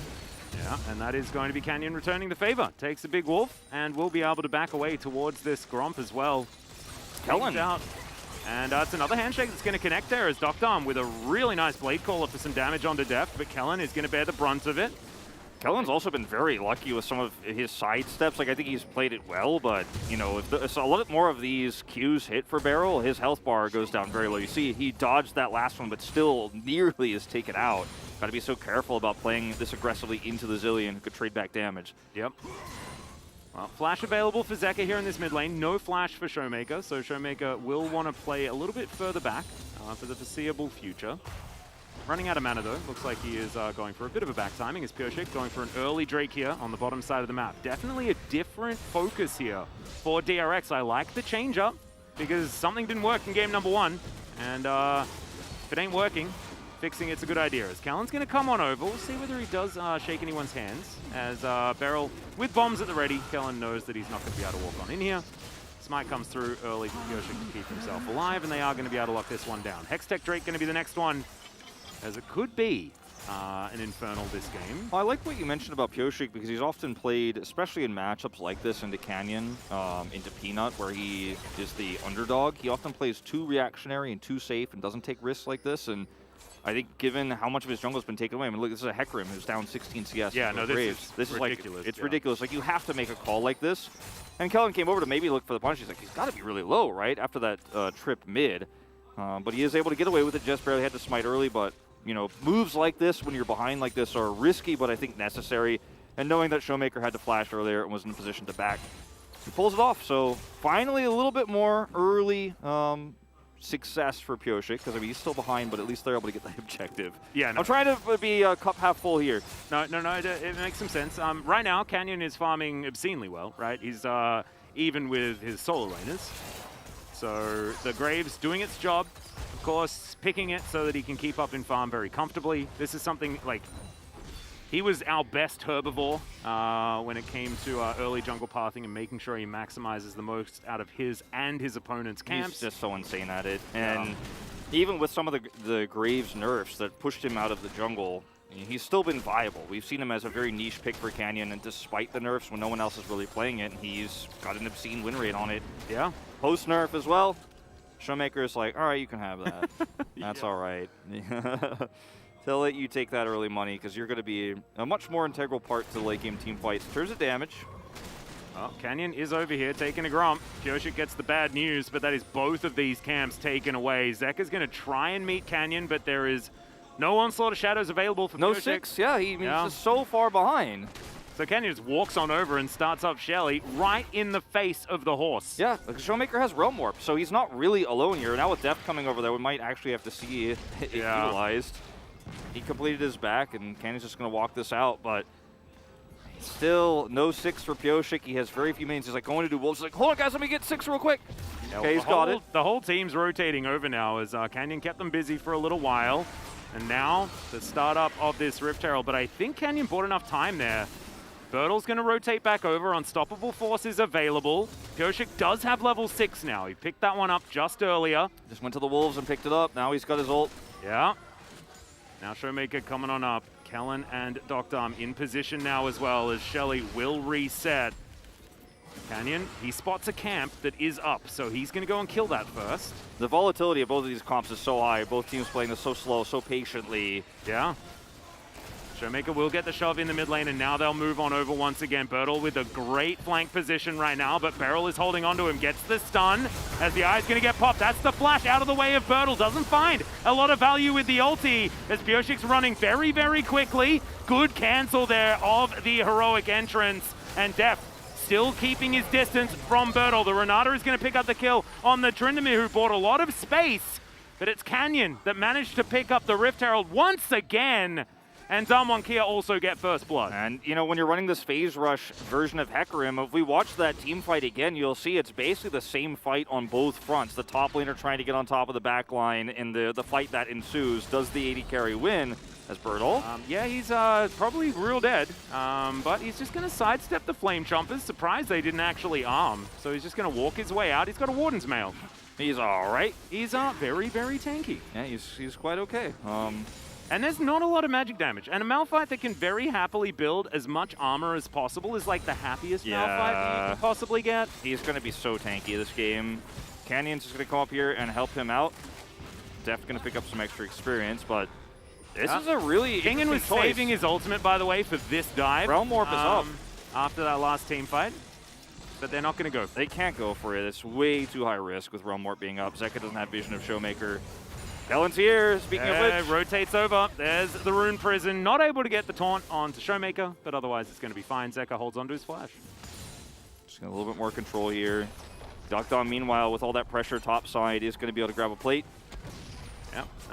None of these minions go down to the Super Mega Death Rocket either. So sad alpaca noises. Yeah. Duckdom, yeah, 2 plates, and they also have Rift Herald, right? Yeah. If we would, like, if DRX locked down the Rift Herald, the conversation we'd be having now is like, oh yeah, but the Rift Herald's not going to get enough value. Well, actually, No, they got it, yeah. they got that too. Yeah. And Canyon is 50% ahead of his opponent in terms of farm. 700 gold up. He really wants 1,600 points, doesn't he? Yeah, he really does. And he's on track at the moment. I mean, just looking at the situation here across the board, DRX have still a pretty good chance to come back in this game. The Jinx is even, slightly ahead, but, you know, basically even with where she wants to be. She's arguably going to be a little bit more relevant if she can get into range. Yeah, this is where we're seeing a bit of the problem, though. It's the Mafia guy versus the Stallion. Yeah, and Kellen actually walking very aggressively towards Deft and Beryl. Canyon rotates over, finds a control ward. Kyoshik trying to stay out of vision. Canyon's just doing so much damage. He's got a Gore Drinker on Graves. I just want to point that out to everybody. I just want everyone to know. Yeah, not going for the lethality variant that we've seen On Fleek pick up more often than not. He just knows that he has way more staying power than Kyoshik in this game. Yeah, well, that is an Onslaught of Shadow. Showmaker is immediately going to flash Kingen. Now running after him is Canyon. So much damage with that collateral damage. And then Bertel is just up here by himself, doing this one for free. Kingen had to go down there to try to contest, and demolished. Nothing is going well here for DRX in terms of the macro, and it's really difficult for them to team fight if they start falling behind, especially against this Graves that's going to do so much more damage. And I keep bringing this up because I think this is the one time where you probably really wanted to conquer Hecarim, and we're not going to get it. Yeah, that's actually a really good point. Like, this is the one time where, like, if you're dueling and you're trying to chase down the enemy backline, Duckdom has so many escapes, you need a little bit more damage, you need a little bit more staying power. The ability to run faster isn't going to do you too much of a favor, and actually having that conqueror stability in a longer fight where you're actually going to be hitting them super hard in a super long fight, I think would have been way stronger here for Pyoshik this time around, as Canyon is going to do a lot of damage. It was nice positioning there from Pyoshik on the bottom side, able to be there for any potential counter gank. Canyon wanting to get this Rift Herald down towards this bottom side and is just going to release her. And now they're looking to take this turret, and I just don't think it's going to last. There's It's a full certainly minion not. wave, and this one's dead. I think even without Shelly, this one would have been taken. And Damwon, let's see whether they push for another crash, where they just use Shelly to buy some extra time. And it looks like that's going to be their option here. Go for a reset now where they can. Yeah, Zeka was, you know, in range to ult into, so just respect it. Don't overextend. Don't give an opportunity for Def to pop off on this Jinx, get a pretty massive lead. Just take your plates where you can. Take small leads in this game. In terms of gold, it's a much bigger lead here for Damwon Kia, but because of how these compositions interact with each other, I think it's still anyone's game to take. It's going to be about execution of team fights later on. Yeah, I think Deft's positioning as well in this game is going to be really important. So important. Because it's not as much like an Ezreal where he has so much freedom of mobility and you can sort of get to where you need to be to do damage. Xayah is a little bit less mobile, but still very, very safe with the Feather Storm, so does have that self-peel aspect to her kit, but is sort of fundamentally shorter range than Jinx, right? Yeah, and You know, in these upcoming fights, too, a lot of it will be decided by whether Pyosik and Kingen can rip this fight in two. And if they want, they might be able to, if they can pivot, if they play it well enough, they might be able to actually just kill Canyon instead, because he's a huge part of the damage. Instead of Duck Dom, like, once the fight is split in two. My big problem here for DRX is, yes, you can build Lord Dominics and stuff like this and try to get through the Malphite, but when you have such an AD heavy damage spread, a Malphite is just so much more valuable, even as the game gets longer and longer, right? Yeah, especially with his passive, you know, on top of all of that. Yeah. He's going to have this shield stacked up. I mean, just look at the attempt to hurt him. Well, I mean, with the turret there as well. The turret does a good job. They got over half of his health bar. Nice. Well done, Zeka. Yeah, there you go. Yeah, beautiful. Better than expected. If he's under turret, he's going to take a lot of hits. Uh-huh. As Rift Herald here, you know, very much a risky proposition for DRX, especially with the Realm Warp is available. They do have Heroic Entrance and the Onslaught of Shadows. This is a fight they can theoretically take as Canyon dashes over the wall, looks to try and fight King in here, and he looks pretty happy to do so. Smoke screen goes down. Now Shirley is sort of left at the mercy of Canyon, and we know that he likes to consume these Rift Heralds if given the opportunity. I believe he wasn't able to get that one, though. Pyosik gets one back. Decent little taunt there onto Bertle, who still has his ultimate available. He's stunned up, and there's a flash! Gets into the backline depth. Absolutely nothing you could do, and the Malphite is taking no damage at all! It's a triple kill for the Graves, and this is what happens if you don't have damage from your top lane. Put it in your jungle. Yeah, no worries. You don't have damage here at all as DRX if Deft is dead, and Pyosik is just never going to be able to keep up in these team fights. And they just turn this game into a war of attrition that DRX just simply cannot win unless they get a pick early to get Jinx excited. Because as you saw, Berto lived through everything, and he was like, you guys are just putting me closer to hitting my ult. You're giving me a 3-man. Let me just wander towards you. I'm more stunned. Let me wander towards you again. I'm more stunned, and I'll just keep wandering towards you. And then they taunt and pull him in, and he's like, all right, I'm ready. Wait for it. And then everybody stacks up here. That's 3 stuns. And look at Canyon's angle. Canyon was set up for this. He was ready for it. And yes, they give the Rift Herald over, but this is such an easy win. And Kellen also bails himself out. And he just kites back. King is dead here, trying desperately to get on top of either of these backline bot duo champions, but not going to happen. And now Damwon Kia have a 5,000 gold lead on top of all the problems we've discussed and compounded upon here. It is, you know, sometimes you just get gapped. I don't know. Yeah, sometimes the draft also doesn't work out for you, and this is exactly what. Oh my God, Canyon, who's now 60 CSA. Oh, he just went and bought a big axe. Okay, so he's got a flail and a big axe, but he uses a Tommy gun. I'm very confused. A Tommy gun that operates like a shotgun. The weaponry that this guy has is confusing me, but it's working out very, very well when it comes to the gameplay.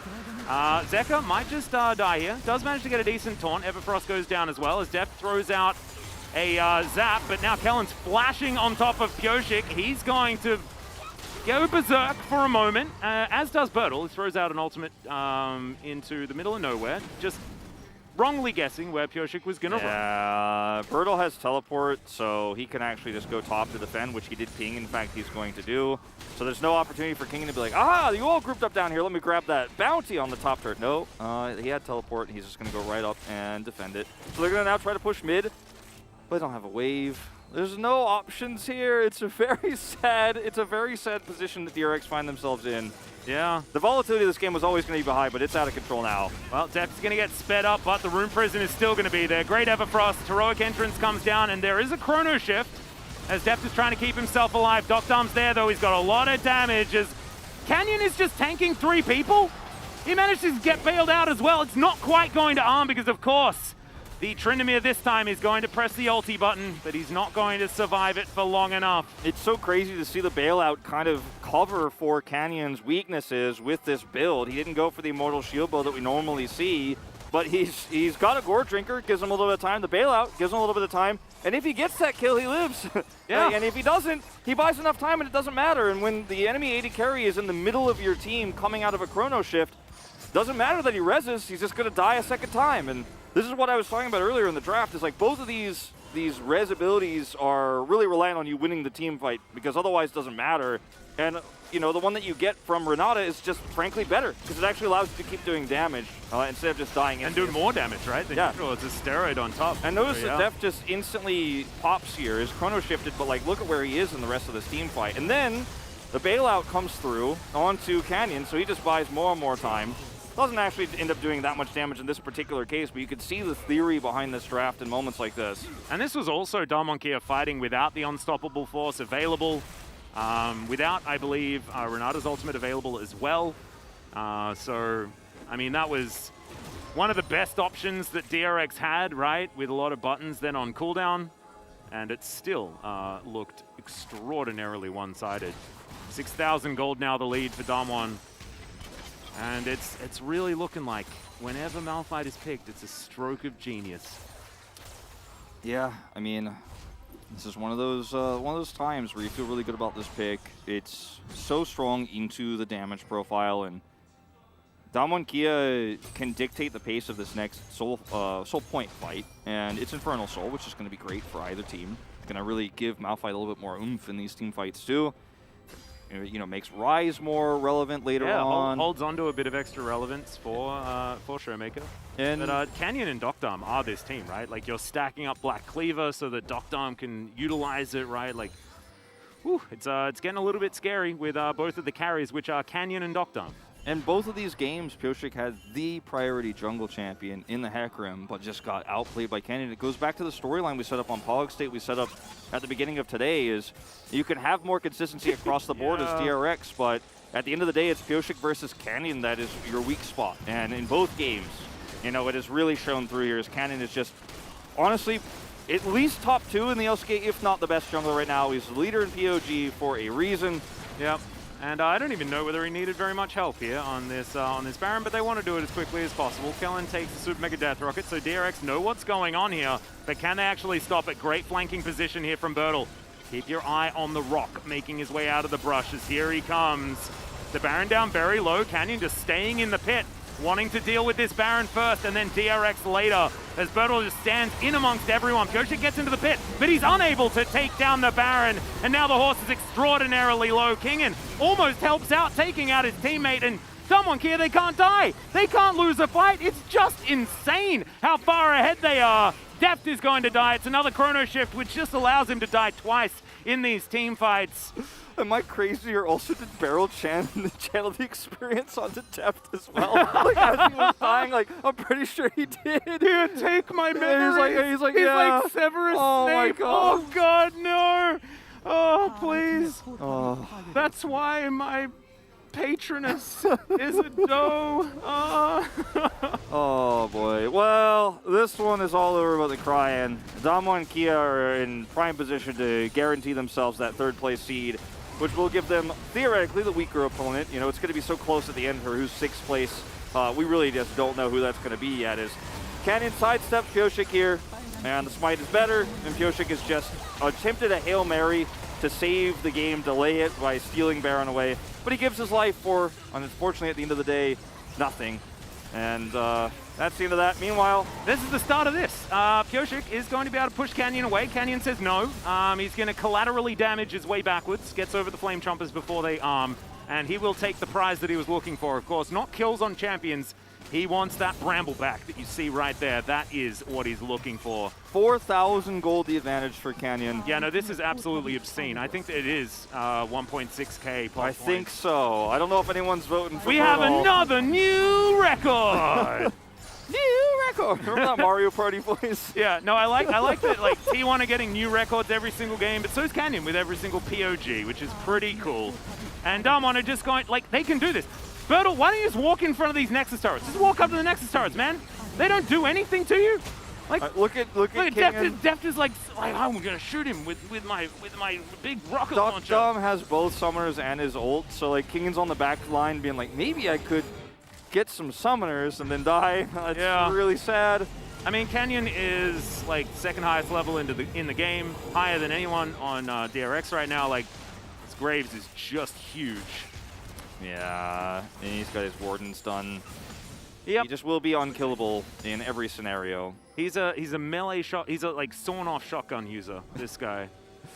is in well and truly melee range. It's just so crazy. Oh god, Pioshik is not even going to be able to get his blue buff here. It's just so crazy to see a Gore Drinker actually make sense as well, like, and actually be smart on the Graves, and just why, you know, he's so unkillable. He's so low range, and he's just going to be up in the thick of things. Can they punish him? This is the question. I'm not sure yet. I don't However, think so. they're going to involve 3 people. Pioshik may die, but of course there is a chrono shift. Canyon gets out of the way. There's a heroic entrance, but I don't know whether they wanted to. Zek is going to forcibly get his hand shaken. The zap comes in, good Everfrost there onto Showmaker as Zeka does go golden. Kingen looking for Canyon now on the back line, but he just keeps him at arm's length. It is all too easy here. How many ways of reviving the Tryndamere do you need? And it's still not enough to actually win out in the team fight. Damwon Kia, they've got half health bars to show for what was a desperate attempt by DRX. This inhibitor turret is going to go down. And they're going to try desperately to clear out these minions as Damwon Kia do back away and give DRX some semblance of respite. And just to put further salt into the wound, this is going to be another dent in Deft's Jinx win rate here globally. Oh, we didn't need to talk about that. And I mean, it's just an outclassing here. And I do not think that, even with the Taeyun sub that we saw, which was quite weird, like, I don't think anyone expected this series to look like this. We didn't expect it to be this one-sided, this big of a jungle gap, even though it was kind of the point we talked about, which could be the biggest weakness for DRX. I think everybody expected this series to be a lot more close, a lot more interesting, some really cool stuff in draft. And then Damwon Kia just showed up, and they look way better than they had, I think, all of round 2. This is one of their better games, and it's just dominant performances from individual players. And Damwon Kia just kind of closing out the regular season with a big statement here, and it's more important to actually finish strong than it is to start strong. Well, that's a really dead Zillion. He doesn't bother ulting himself because I don't blame it. As Deft, he's going to have to try and flash his way out, but the Featherstorm is going to say absolutely not to that one. Damwon Kia are done with this game. It is 26 minutes in. They lasted a minute longer this time around. But I think that it's going to be, once again, the greatest joy of Showmaker's career, which is going home early. He absolutely loves it. Nexus turret's now going to get taken down. It's a decent ulti there from Pioshik, but I think it's too little, and I think it's way too late, even if it is relatively early in the game. They do run out of minions for now, but DRX are running out of players and health bars and towers. Yep, that's going to be the end of it here. Damwon Kia, they started this series with a weaker record, but they're going to end it in 3rd place. Oh my goodness, Kingen died before he was even capable physically of pressing his ultimate button. As oh no, Beryl just explodes as he rejoins his fight. Great little handshake there from Kellen, who has had a phenomenal game. 3-0-13 on the Renata Glass, staying at 100% kill contribution all the way up until the very end. And Damwon Kia will complete the back-to-back shellackings here over DRX. Very clean stuff from Damwon Kia, and, you know, I think we saw a big swing, a turn of the tides in this best of 3, because until this moment, there were still arguments to be made that DRX could be the stronger team, and that's what this match of the week was designed to settle. Which one of these teams is actually going to peak at the end when it matters most, right before playoffs? And we got a pretty clear answer. I don't think there's any ambiguity about which one of these 2 teams is stronger now. Well, especially not today. And at the beginning of the season, remember, DRX started off with a very poor win rate. Like, they went, I think, 4 series before they won their 5th one. Yeah. At the beginning of round 1. Then they came back and actually had the winning record, or had the stronger record before this moment against Damwon Kia. Damwon Kia had the stronger game score, so when they win this to tie it, they will actually pull ahead and now will take that 3rd place spot. But it's really crazy to see how both of these teams evolved throughout this season, and then it creates this interesting storyline, and then in the end, Damwon Kia are like, what interesting storyline? Yeah, exactly. What series? What match of the week? This isn't even close. This is just an appetizer for the playoffs for us. Well, if you're a DRX fan, like, I think you're just happy that they're on opposite sides of the bracket from Damwon Kia, because, like, straight up, I think that Pioshik's biggest kryptonite in the universe is Canyon. He's never been able to get past it.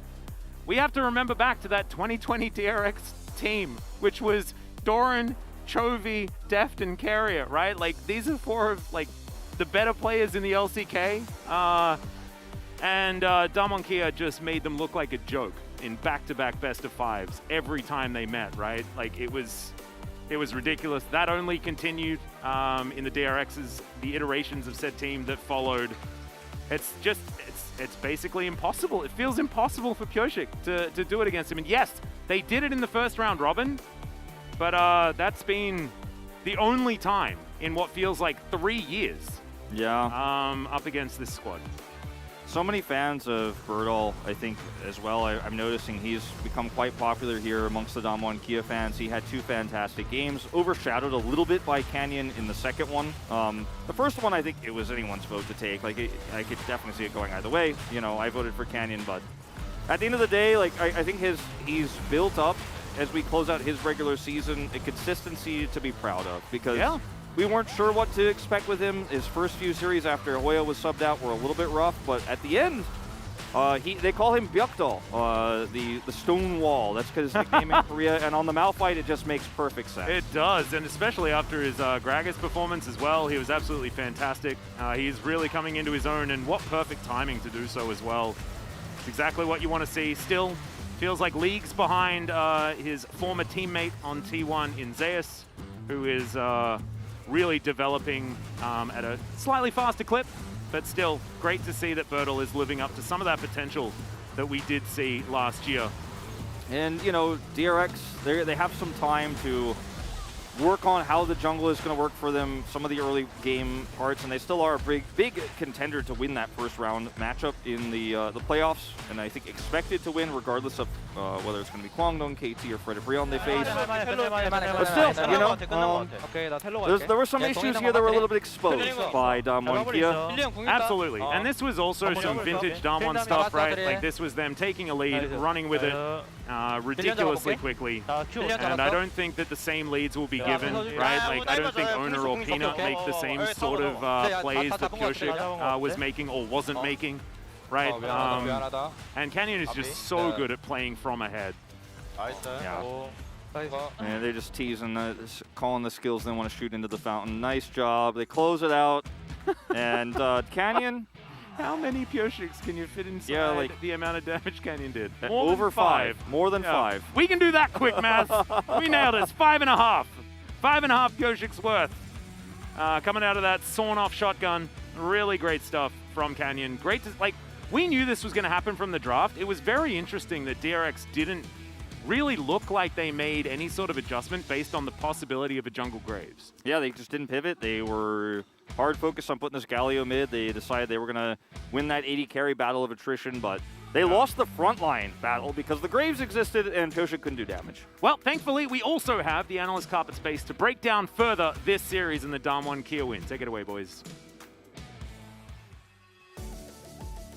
Thank you, Shens, for that wonderful cast on the day. What a slaughter that was, as we got Malphite over here doing his dance, as you do. Another big win for Malphite, a huge win for Damwon Kia. I mean, what else is there to say about this series? Well, my new nickname is Malphite, because honestly, every time it comes up, it does really well. So maybe the lesson here is that champions like Tryndamere, and in this instance, obviously, it was a little bit more hazy, because as the casters at the end pointed out as well, this could have been a Graves top. And I was expecting the Gragas to come out, but like, honestly, Malphite's really strong, even with Bertol throwing some questionable ultimates. Champions still provide a lot of value. Overall, I actually kind of like the draw from DRX, barring the Tryndamere. I think everything else was quite nice and gave them a lot of tools. Problem is that Damwon Kia is slowly getting back in form, because I think in terms of draft, they're not really supposed to get as good of a bot lane matchup as they did, and like that played out very well for them. And Canyon's not supposed to get as ahead as he did, because while the Graves obviously is going to have a good time in terms of farm, when it comes to the impacts on the map, Hecarim needs to be ahead. You go phase rush Hecarim, your ganks are ludicrously strong. You need to get more of that. You could set up in most of your lanes as well, right? Obviously, Zillion Bombs isn't amazing, but your Renata has no mobility. In mid, you have a Galio. Yeah. There is just not really much generated from the jungle for DRX, and it goes back to something we talked about on the Pog State, actually. If you guys watched that, you would have seen our great prediction, which is not a very hard prediction, that this match is pretty even, except the jungle is insanely favored to the side of Damwon Kia. I think we saw that here today. It wasn't necessarily that Canyon was killing Pioshik over and over specifically, but it was just a huge jungle gap, and Canyon nowadays is really just, I think, the best player on this team by far, especially with Showmaker, you know, falling back into a more utility support role, not really carrying as much, and Kenyon is just, he has all the tools, all the materials to do whatever he wants. It goes back to what we saw a lot in 2020 from Damwon, where they're a team that plays around Kenyon. Like the prio that they get is used just to get Kenyon further ahead. And of course, for Showmaker, like that's a style he knows very well, and the team's slowly starting to get more comfortable around that. Yeah, it's really great to see them coming back in the forum. Let's take a look at some of the replays from the game. We can talk about this first Rift Herald, which... Yeah, like I said, there were a couple of ultimates that were not great, but the key thing here, as you look at the Malphite, is he doesn't die. And Kenyon also going for his Gore Drinker build here, which in this scenario just did expertly, right? Kingen trying to hard engage onto a support or onto a Dokkan that still had ultimate was never going to work. This is actually a really good example of a really nice ultimate with Bodo going for the flash into point blank, especially combined with the Berserk. I think he could have held the flash, especially because everyone was hit by the Renata ultimate, but not taking the risk. And meanwhile, in the back line, everyone is getting shredded. Kenyon takes effectively no damage, and that was the game, really. That was it right there. Like both those two Heralds, honestly, you could argue by the first one. After that, it was already really hard. And then after that, you're not going to win team fights anymore. Zoe and Ekarim, when this far behind, offers no value because you can't one-tap people. It was really funny as well to see the Tryndamere and the Hecarim and all of that dive desperately try to kill the Xayah with Featherstorm and Flash and the Renata. Didn't work at all. So we're going to take a look at the second highlight as well. This one, basically just a cleanup highlight as they try desperately to take the Baron away from Damwon. Yeah, got to make sure that Damwon doesn't get this, but again, like look at the level differentials that we see, right? Pioshik gets in, but this is a flip, but it's not a true flip. You know, I've casted a fair amount of flips. I've seen them here, I've seen them in challengers, but the fight is always going to be one, right? So it's relatively low risk here. Birdle, again, just zoning. Def doesn't get to auto in this fight at all, like not even remotely. And, he was hitting a rock, you know? Yes. Like when you're talking to a brick wall, it doesn't work. You have a gun. Has no use. And that in of itself would be okay if then the rest of the fight is won, but because everyone was fed, because there was, we didn't even talk about Dokkan, but it was like still very, very accelerated, right? So there was just too many issues to solve. Very, very much so, as a very one-sided game here from Damwon Kia. As the caster said, you know, this was match of the week, and on paper it was, but I think that Damwon Kia with this win, that's going to be one that's going to stick in the minds of everybody and say, okay, Damwon's just a much better team than DRX right now. We are going to take a look at the player of the game here. I wonder who it could be. Another Polar Bear vote as he sets yet another record. He's just so good, man. He's just so good. Over 1,000 damage per minute on Jungle Graves. Yes. We all cast our minds back to 2020 sometimes when Nidalee and Graves were the go-to junglers, and Kenyon says, that is not only the past, it is also my present and possibly my future if they keep going for this Graves as a flex pick, because Bodo obviously has piloted it as well to relative success. And honestly, at this point, the fight is already won, right? Like we're looking at this highlight, but what really is the difference maker, and we talked about this during the game as well, is that Pioshik gets invaded, and then Kenyon, even though he's not able to actually win the smite, adjusts his pathing in a way that puts Pioshik so far behind right from the get-go that he adds his camps to his rotation. And as much as I think that the rest of Damwon is still a good team, the main reason why they're third place, the main reason why you could even talk about this team being a possible dark horse going into playoffs is because of Kenyon. Yeah, I mean, the difference between him and second place is the same as the difference between Deft as 13 out of 13. I don't think, if anyone voted for anyone else in this one, I mean, we were going to have some talking to do. Oh, yeah. We had some silly votes as well in the past, but yeah, I mean, it's a 600-point gap. It is insane. When I can't vote for Birdle and Malphite, like, you know it's a good game. You know you had a good game. Guys, we do have the interview ready to go. Let's hand it over to Ji-Sung for the translation. Thank you very much, guys. This is Ji-Sung for the POG interview translation, joined by Kenyon from Damwon Kia, the solo POG of the first match. A very clean 2-0 victory. How do you feel, Kenyon? I think our draft was really good. Our play was really clean. So I'm so happy. And Kenyon, in the previous interview, you actually said you are now getting a little bit greedy with your POG points, and after this series, you are the first one to hit 1600 POG points in the LCK history.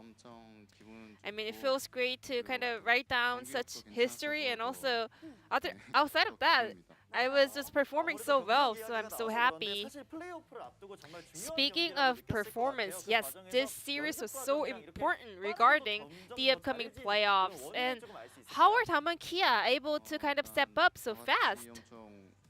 We all, had a lot of feedbacks, a lot of communications, and also everyone was is very talented. So we're starting to, evolve, and we are getting there. I think our teamwork is kind of getting better as well. I also have a question about your draft. Today, you actually let Hecarim through and then countered it with Volibear and also Graves, and you kind of countered the dive comp with macro plays. Watching other leagues, Hecarim can actually get countered by Volibear, and I thought that was pretty good. And also, there are I'm pretty confident in Hecarim's counter picks, and also I can just either play Hecarim or just let the opponents play it and counter it. Game 2, Deft was back on stage, and DRX decided to play around them. They drafted around the bottom lane. So how did the Daman Kia players react to that strategy? Nothing special, to be honest, because our comp was also really good.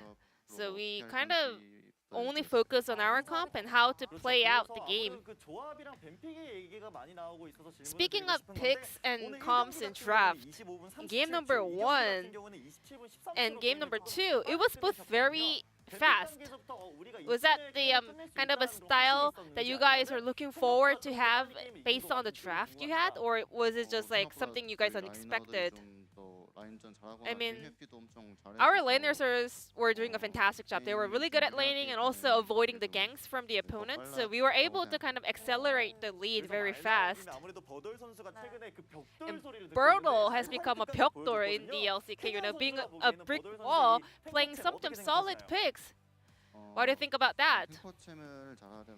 Well, you have to play damage dealers really well in order to play tank champions well. So it's a proof that Bertle is really good at both kind of a play style.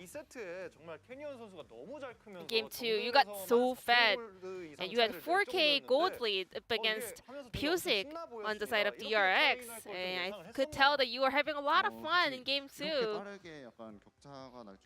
I wasn't expecting that, I've never thought I would be able to get such a big lead early on, but because Showmaker was able to actually absorb the gank on the mid lane, I was able to get 2 camps, and I was able to get very ahead. So I think I can share the credit with Showmaker. And Kenyon, you are just pushing forward, you are just doing all the damage in the front line, and your itemization was also very impressive. Black Cleaver after the Gore Drinker was really impressive. Could you kind of walk us through that item build? So Pusic actually played Gore Drinker Graves in solo queue, and I thought that was really good. And I tried it, and it was pretty good with extra HP, and it was very solid, so I decided to kind of try that out today. And Kenyon, you just said you have to play damage carries well in order to play tank champions well. And today, you were the one actually having the super farm jungle and doing so much damage, but at the same time ganking other lanes. How are you so versatile? I mean, League of Legends is a 5v5 game, so I think also the shot calls from your teammates also matters a lot. Is there any other champion that you can carry Something you have prepared? Any other picks in store? I'm not sure if I can carry, but I do want to try Zed jungle and carry my team. Looking forward to seeing the assassin champion in the jungle role on the side of Tam and Kia. Your next opponent is Freddy Priya, which will be your final match of the regular split. We have to beat them in order to kind of hold on to the third place spot as far as I know. So we will do our best in that series. And also to our fans, you know, thank you for all the support.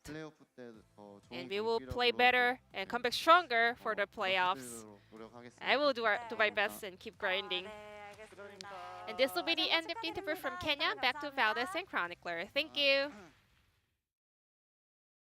Thank you, G-Sun, as always, for that awesome translation. As Canyon, he got 2 camps and then he carried 2 games. We're going to go ahead and take a look at the standings here as Tam and Kia, they will be in 3rd place very comfortably. You can see the difference in game score between them and DRX. Both teams do have a couple of games, or 1 game each to play, so we'll see how that goes as well. That's really the key thing, right? This game really showed us that as good as DRX is, and I think they should still have a very favorable matchup to whichever other team makes it into playoffs. Tam and Kia know exactly how to play against them, and it's not particularly close. And for a 3rd place team, still overall, I think kind of the expected result for Tam and Kia. There was a lot of worries in the middle parts of the split, but I'd say all according to plan. It all kind of came down to this: T1, Genji, and DK up at the top in that order. But guys, we do have another matchup. This one will happen in about an hour, so you will have to wait for this. But Kwangdong Freaks up against Hanwha Kwangdong, trying to secure a playoff spot. We'll see you after the break.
클리어님.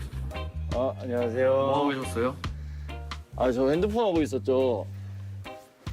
제가 저번에 관리비도 내고 했는데 롤파크에 할 게 너무 없어요. 맨날 누워서 핸드폰만 하고 있고. 그래서 모범 납세자 뉴클리어님을 위해서 준비한 게 있습니다. 모범 납세자예요? 저번에 한 번 냈는데. 고개 한번 돌려보실까요? 아이 진짜 미치겠네 진짜. 왜요?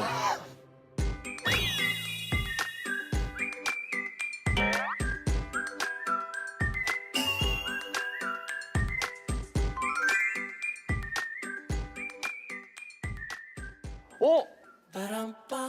이거 나 어릴 때 진짜 많이 먹었던 그 불량식품들인데 이거? 와 나 이거 진짜 좋아했는데. 착하니 이거 아시죠? 이거 진짜 맛있는데? 저 지금 하나 먹어도 돼요? 네. 진짜 돼요? 이거랑 다 아는 것들이네. 막 나나콘, 밭두렁, 쫀득이도 있네. 오늘 준비 좀 잘하셨는데요 근데? 저 딱지 다 이기고 공기 다 이기고 말은 질 수도 있어. 여기서 일하는 것도 혹시 시급 줘요? 이게 다 관리비로 산 거예요. 관리비로 산 거라고요? 진짜 좀 열받는데?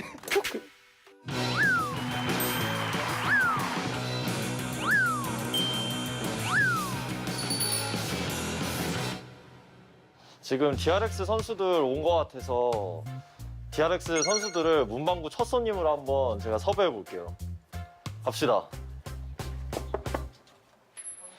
안녕하세요.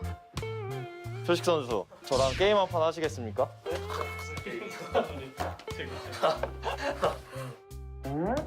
딱지치기 잘해요?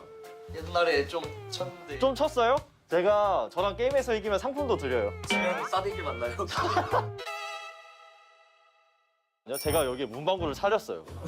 문방구를 차렸는데 어때요 좀? 저는 편의점 갈 것 같아요. 편의점 옛날 감성이 있지. 간식들 이거 아는 거예요? 그럼 여기서 제일 갖고 싶은 게 뭐예요? 아폴로. 아폴로? 이게 많이 들어있어가지고. 근데 그냥 가져갈 순 없지.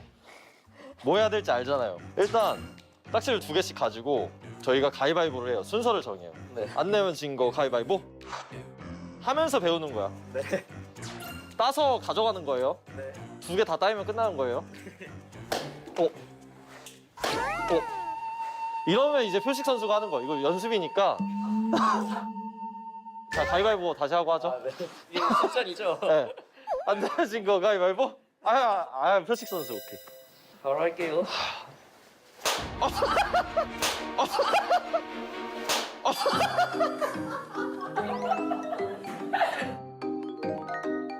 오랜만에 해서 에임이 잘 안 뜨네.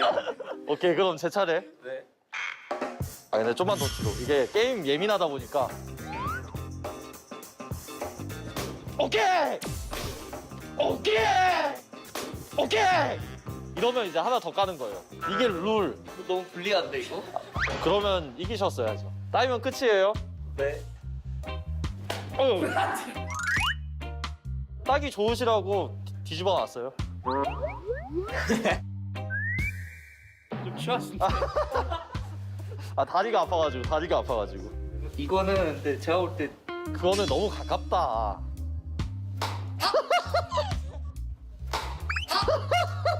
추하다.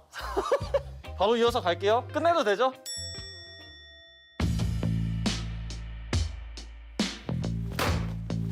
오케이!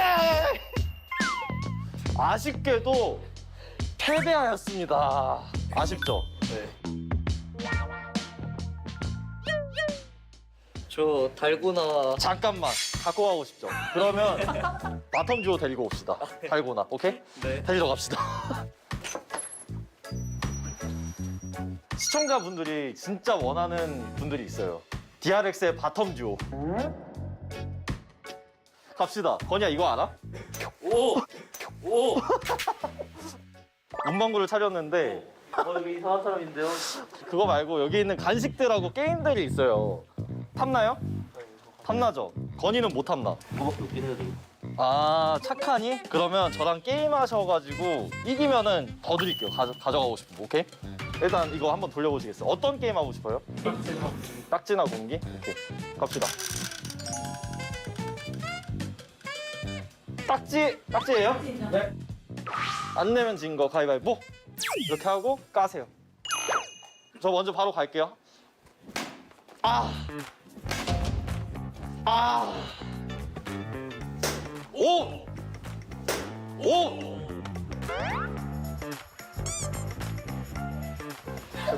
예. 아, 학창 시절 많이 쳐보신 거예요? 잠깐. 잠깐. 와. 다르긴 하다 진짜. 저 이제 안 봐드릴게요. 끝내도 되죠? 아니 씨. 저게 플래그인데 이거? 바로 갈게요. 왜 안 넘어가 이게?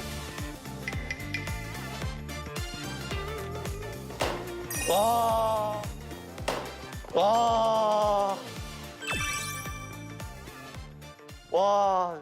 안 되는데 내가? 뭐 갖고 싶으세요? 건이가 이거 고스트 했으니까. 와, 서포터 거? 착하다. 야, 건이야, 너 원딜 잘 만났다. 좋은 형이에요. 벨리 선수는 데프트 선수 거 획득하셔야죠. 깍지 많이 해봤는데 뭐 하고 싶어요, 이 세 개 중에? 일단 다 재밌어 보이긴 한데. 공기? 공기 이거 너무 어려운 거 아니에요? 안 내면 진 거 가위바위보! 저 먼저 갈게요. 이거 이제 건들면 탈락인데. 아이고. 잘 뿌렸다. 신발까지 벗고 한다고, 공기를? 불편해서. 약간 좀 몸친가, 거니까? 아니 몸치가 아니라 공기를 해본 적이 한 번도 없어. 이게 끝까지 저희는 솔직히 다 못 갈 것 같으니까 꺾기로 가죠. 꺾기에서 몇 개 잡나. 다시 가위바위보. 안 내면 진 거 가위바위보.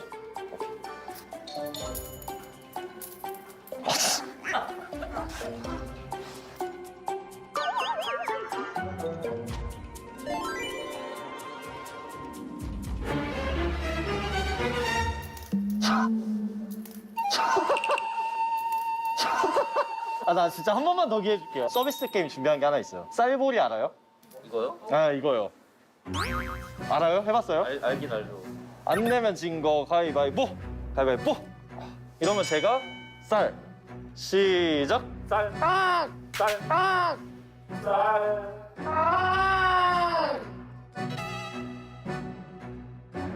지금 불이온 선수들도 경기장에 도착해가지고 저희 문방구 손님 한 번 더 섭외 가겠습니다. 가시죠. 안녕하세요. 나가시면 될 것 같은데? 왜 또 왔어? 왜 또 왔어? 왜? 뭐야? 저랑 게임 한번 하시겠습니까? 저 엄티 선수하고 소드 선수 대결을 하러 왔거든요. 저랑 오늘 대결에서 이기시면 상품 드릴게요. 자신 있어요, 다들? 자신 있어요. 소드 선수가 진짜 잘하는데? 근데 소드 형이 절대 안 돼요. 오늘 대결할 게 3개 있거든요. 하나, 둘, 셋. 둘, 셋. 내가 막고 있었네. 이거 두 잔 아니야? 공기 빼고, 공기, 제발 공기. 공기, 공기, 딱. 딱지. 할만하다. 이건 운빨이다. 이거 할만하다. 할만하다고요? 네, 이거 할만하다. 안 내면 진 거 가위바위보. 가위바위보. 잠시. 왜 이렇게 쫄았어? 잠깐만. 쫄단. 이거 우리 게이머들 사이에서 쫄단. 아니, 신경전. 오케이. 오케이. 맞네. 안 내면 진 거 가위바위보. 되세요. 오케이, 도전. 오케이.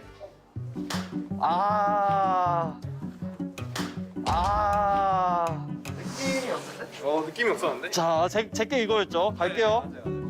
바로 끝내도 되죠. 저 방송 분량 신경 안 씁니다, 저. 아이고, 뒤집어졌네. 아이고, 잠깐.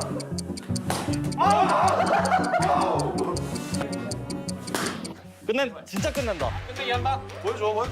끝내기 한다. 보여줘. 잘해.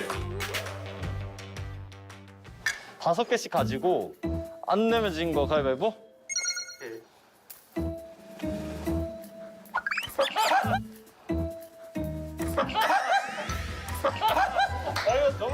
너무 크게 웃으시잖아요. 내가 잡기도 전에 웃었잖아.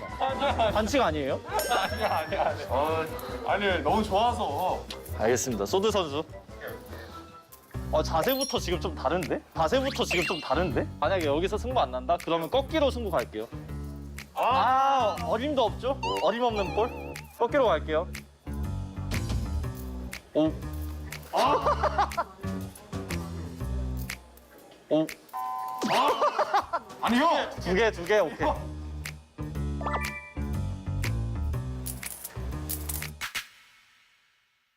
그래도 소드 선수가 이기셨으니까 승리! 두 분 학교 다닐 때 좀 이런 문방구에서 게임 같은 거 좀 해보셨어요? 아니, 저는 그 게임기. 게임기? 그 문방구 앞에 100원씩 넣고 하는 메탈 슬러그, 동물철권 막 이런 거? 그럼 뭐 학교 다닐 때 막 땡땡이 같은 것도 혹시 몰래 치고 그랬었어요? 그건 엄두도 못 냈죠. 엄두도 못 냈다고? 이상한데? 좀 이상한데? 전 좀 놀라운데 대근상 받았어요. 대근상 받았다고요? 상대 학교 없었어요. 학교 없었어요. 너도? 아니 국룰이야 진짜 인정할 수. 이제 좀 있으면 경기 시작하니까 간식 고르시겠어요? 밭두렁. 밭두렁? 다 괜찮은 것들밖에 없는데. 그죠? 밭두렁 있고 피자 타임 레전드. 피자 타임 있고 이거 아직도 팔아요? 아니면은 코치님을 위해서 보리건 빵은 어때? 평소에 많이 드셔가지고 건강 좀 좋아하셔가지고 사드세요. 배달시켜. 건빵을 배달시켜 드신다고요? 네. 진짜? 이건 뭐예요? 깨돌이. 이게 그 게임 오락실에서 나오는 그죠, 그 위생 관리 안 하던 저희가 그거 먹고 자라서 좀 약간 건강하게 자랐잖아요. 아니, 너무 컨텐츠가 틀린데요.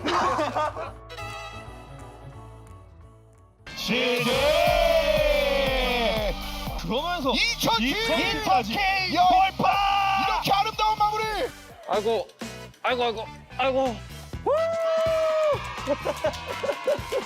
일단 오늘 승리 너무 축하드리고요. 이 자리에 안 모실 수가 없었는 게 2000킬 하셨잖아요. 너무 대단하고 이걸 기념 안 할 수가 없겠다 싶어서 제가 일단 준비한 게 하나 있어요.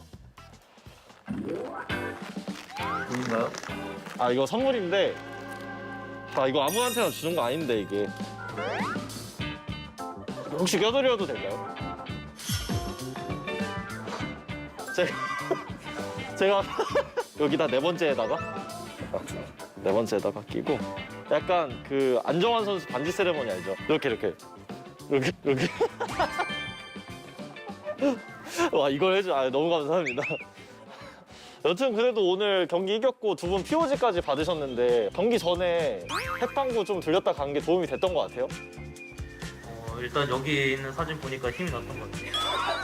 아니 데프트 선수는 어떠셨어요? 핵방구 들렀다가 갔는데 경기 쉬는 시간에 대기실에서 아까 가져간 거 먹었는데 힘났어요? 1경기 끝나고 먹었는데 2경기 지더라고요. 그래서 아무래도 이게 불량식품이라 그런가? 이거 다음에는 조금 더 비싼 걸로 준비 좀 잘 좀 해주세요. 근데 오늘 또 이제 베리 선수가 POG 인터뷰는 처음이거든요. 핵방구에서 긴장을 풀고 가서 POG 인터뷰를 했다는 소리가 있더라고요. 사실인가요? 어느 정도 이제 이 사진 보면 힘이 나더라고요. 뭐 자꾸 그 사진을 왜 보시는 거예요? 제가 사람이냐고요? 사람이냐고요? 바로 옆에 있는 사람이에요.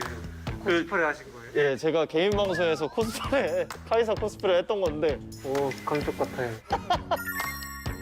나 이런 칭찬 처음 들어. 와주셔서 고맙고 마지막으로 이거 아세요 혹시? 회전이요? 바로 안 해. 이거 하고 퇴근시켜 드릴게요. 핵! 가죠. 이거 누구야?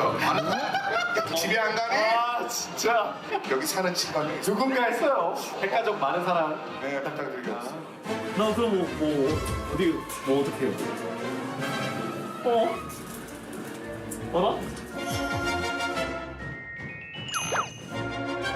축하드립니다. 고생하셨어요. 원래 이거 아니었나? 이렇게 한 다음에 이렇게 하고 이렇게 한 다음에 이렇게 하는 거 아니야? 와, 그게 디테일이야? 핵! 가족! 후!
sky fall and the sun turned black. When the earth halts, then don't look back. Hold me closer. Can you feel my heart? We can conquer and win back all. The tide is changing, floods are coming clear to see. The page is turning, can you feel this energy? Light breaks through the darkness, they are fires in the night. Nothing can break us when we rise. We run on the edge and across the flames. The world we knew is not the same. Feel your soul, feel your desire. Walk through the fire. Leave the space and watch it burn. Let the king and queen return. See the sun so bright and high. We walk through the fire.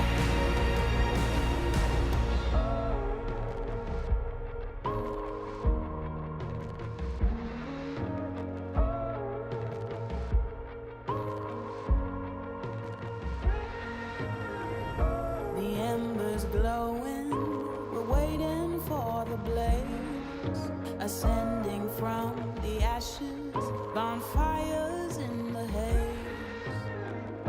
Standing tall now, your feet are on the ground.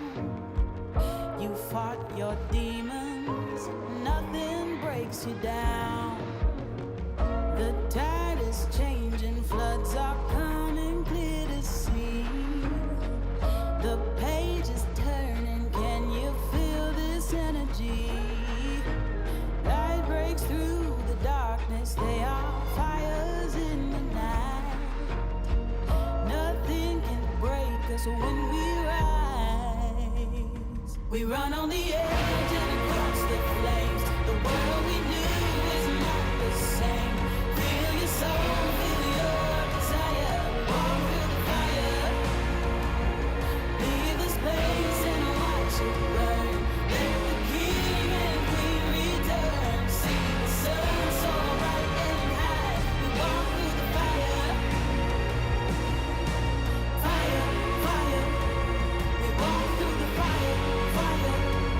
We walk through the fire, fire. We walk through the fire. We walk through the fire, fire. We walk through the fire, fire. We walk through the fire, fire. We walk through the fire. We run on the edge and across the flames. The world we knew is not the same. Feel your soul, feel your desire. We walk through the fire. Leave the space and watch it burn. Let the king and queen return. See the sun so bright and high. We walk through the fire.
just came here and I haven't thought this through. Heart on my sleeve, ready to bleed. Wish I had another drink, then I'd have left it. Instead we're gonna go to the brink. Don't you think that we should forget it?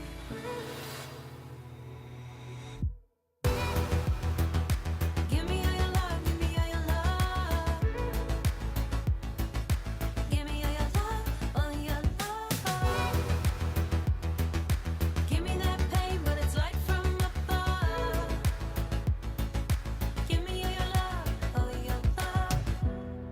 Since I left you, you haven't left my mind. You keep me awake, so for my own sake,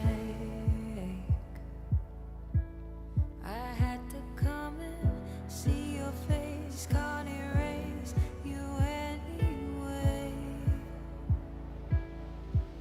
So here we go again. Touch your skin, pull me in. You and me, head swimming. Give me all your love, give me all your love.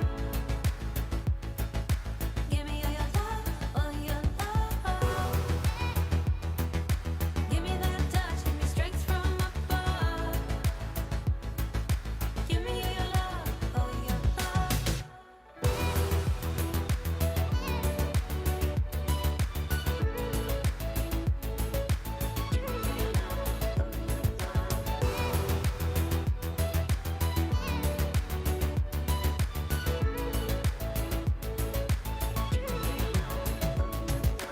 Naked and raw, with your failures and your flaws. Bring me what you are, the lightness in the dark. Naked and raw, with your failures and your flaws. Bring me what you are. Give me your failures and your flaws.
I'll take you out for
I've been waiting for you to come through, for all of your promises to be true. It's heartbreaking, and gray is the mood. I wanna believe in you. You can run and you can hide, learn to live with your denial. Oh baby, I'm losing faith, get to the chase. I can read between the lines, don't wanna live a borrowed time. Oh baby, I'm losing faith, get to the chase.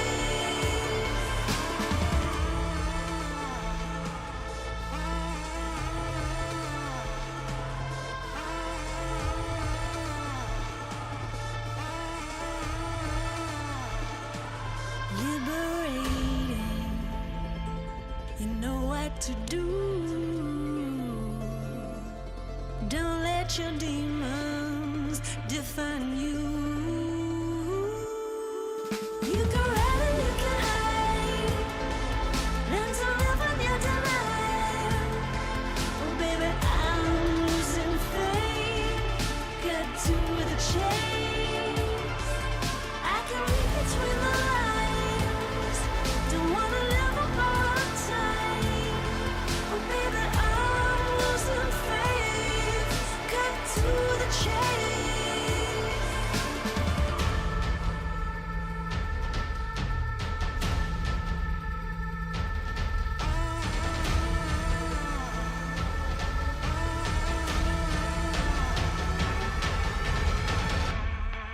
You can run and you can hide, learn to live with your denial. Oh baby, I'm losing faith, get to the chase. I can read between the lines, don't wanna live a borrowed time. Oh baby, I'm losing faith, get to the chase.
One chance for the world, one hope can save us now.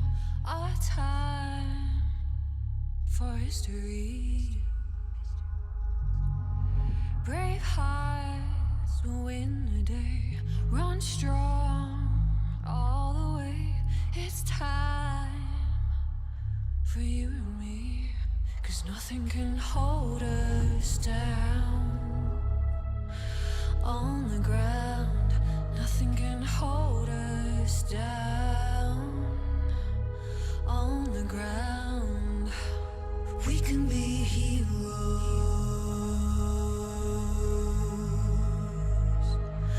We can be heroes.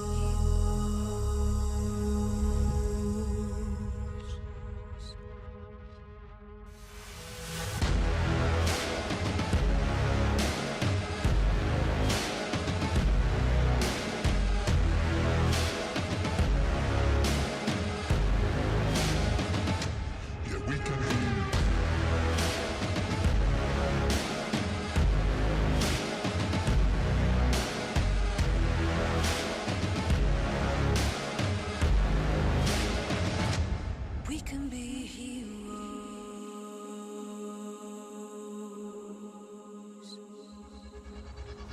Step up, take it on. No turning from the storm. It's time now for what's to come. Together we will stand 2 feet on the ground. Let's hope now for better days. 'Cause nothing can hold us down. On the ground, nothing can hold us down. On the ground, we can be heroes.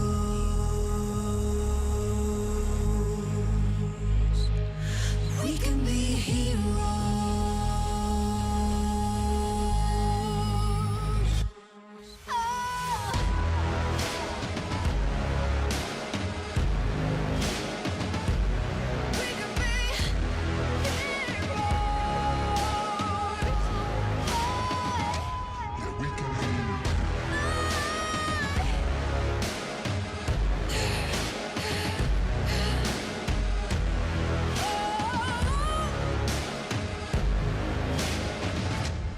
We can be heroes.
When the sky falls and the sun turns black,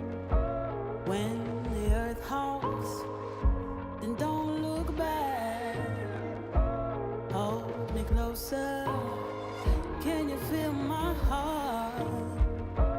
We can conquer and win back all. The tide is changing, floods are coming clear to see. The page is turning, can you feel this energy? Light breaks through the darkness, they are fires in the night. Nothing can break us when we rise. We run on the edge and across the flames. The world we knew is not the same.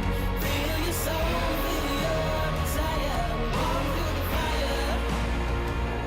Leave this place and watch it burn. Let the king and queen return. See the sun so bright and high. We walk through the fire.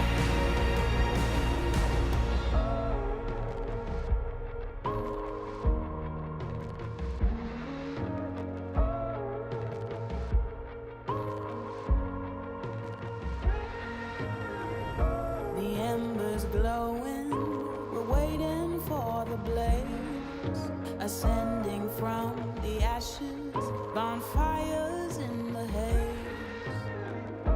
Standing tall now, your feet are on the ground. You fought your demons, nothing breaks you down. The tide is changing, floods are coming clear to see. The page is turning, can you feel this energy? Light breaks through the darkness, they are fires in the night. Nothing can break us when we rise. We run on the edge and across the flames. The world we knew is not the same. Feel your soul, feel your desire. Walk through the fire. Leave this place and watch it burn. Let the king and queen return. See the sun so bright and high. We walk through the fire. Fire, fire. We walk through the fire, fire. We walk through the fire, fire.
just came here and I haven't thought this through.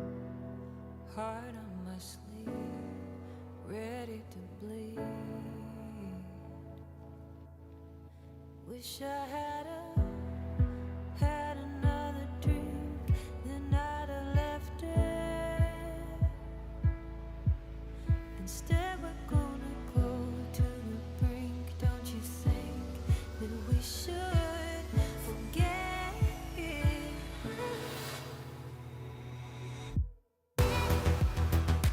Give me all your love, give me all your love. Give me all your love, all your love. Give me that pain, but it's light from above. Give me all your love, all your love. Since I left you, you haven't left my mind. You keep me awake, so for my own sake, I had to come and see your face. Can't erase you anyway. So here we go again. Touch your skin, pull me in. You and me, head swimming. Give me all your love, give me all your love. Give me all your love, all your love. Give me that touch, give me strength from above. Give me all your love, all your love.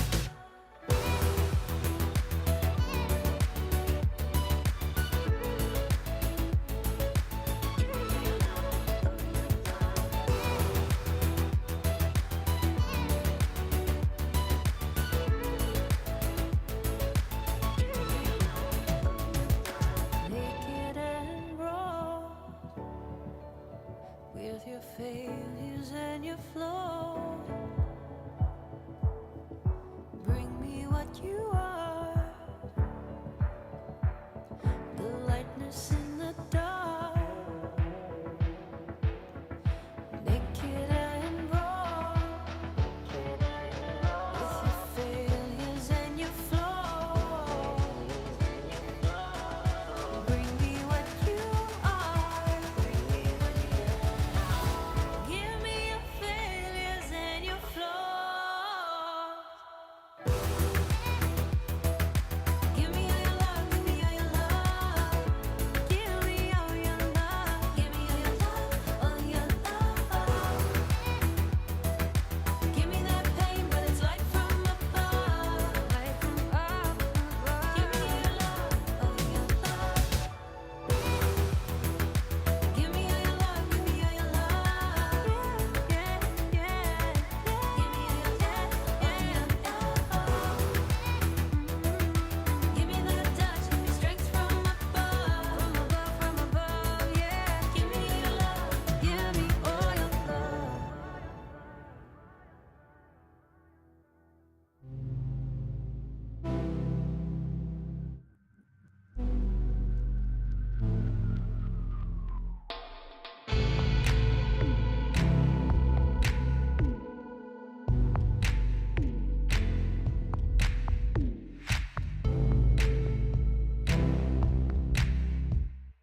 Welcome back, ladies and gentlemen, to LCK Spring 2022. I'm Atlas, joined by Wolf here for our final series of the evening, and this one is a very important one if you are a Kwangdong Freaks fan, if you're a KT fan, or if you are a Fredit Brion fan, like I'm pretty sure everyone in the unit. And also for Hanwha Life fans, I suppose, because they're trying to make sure they don't get 10th They place. are also playing, that is true. Yeah, However, they do not have very much to fight for, unfortunately. I mean, they're not getting last is kind of a big deal, but I mean, it's not playoffs, right? They have no playoffs contention whatsoever. No. And I think that, you know, for Hanwha Life Esports to close the season out on a high note, it's definitely something they're looking for here, but this is super important for those three teams you mentioned. So much on the line. And we'll take a look at those playoff percentages here in just a second and show you guys just how close this race really is, because here's the remaining schedule. Notice that KT and Fredit Brion are both at 7 and 10. They're both expected to lose their next matchup to their opponents, and I would, to be frank, 2-0. So that lead that KT has now is likely going to stand. But for Kwangdong Freaks, if they win both matches here, Hanwha Life and Live Sandbox, they're guaranteed in regardless of result because, well, not guaranteed, but they're very likely to get in because of those opponents that are left, right? Genji and Damwon Kia.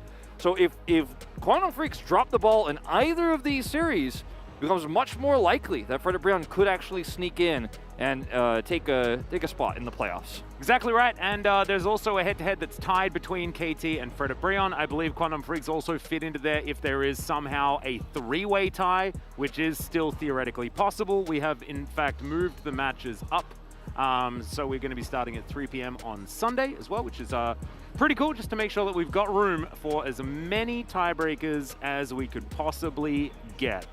But battled aboard the last-minute train to playoffs, desperate for each win, and Kwangdong Freaks, they had a rough run of their last few matches, playing against sort of the upper echelons of the LCK. Look at how wildly it changes from their 2-0 victory to the 0-2 that they lose. And also the difference between a 1-2 loss and a 0-2. A win here puts their chances extremely high because of their opponent's remaining games, right? The Damwon Kia and Genji matches that will happen later this week. So winning this one 2-0 basically means it is extremely unlikely that even if they lose their next series, which is also not very likely, that they'll make it in.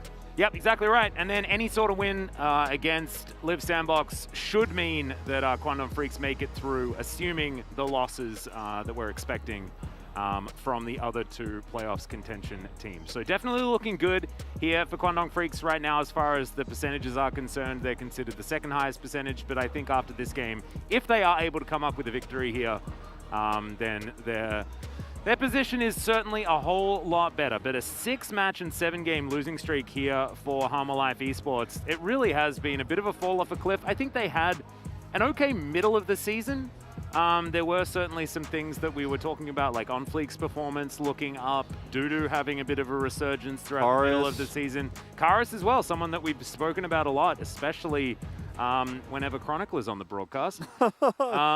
Just because he has been very, very good and, you know, came from such a prestigious position in Challenger as well last year, being the best mid laner in the competition. He got solo killed 4 times by Kingen in that series with the DRX, but Dudu also had a really bad last series he played, so none of these top players coming off of a great spot right now going into this series, but we definitely know where our money is right now in terms of which one of these top laners we expect to perform well in this best of 3, and it's Keen on the Kwangdong Freaks. So definitely an edge here as we look at the round 2 stats.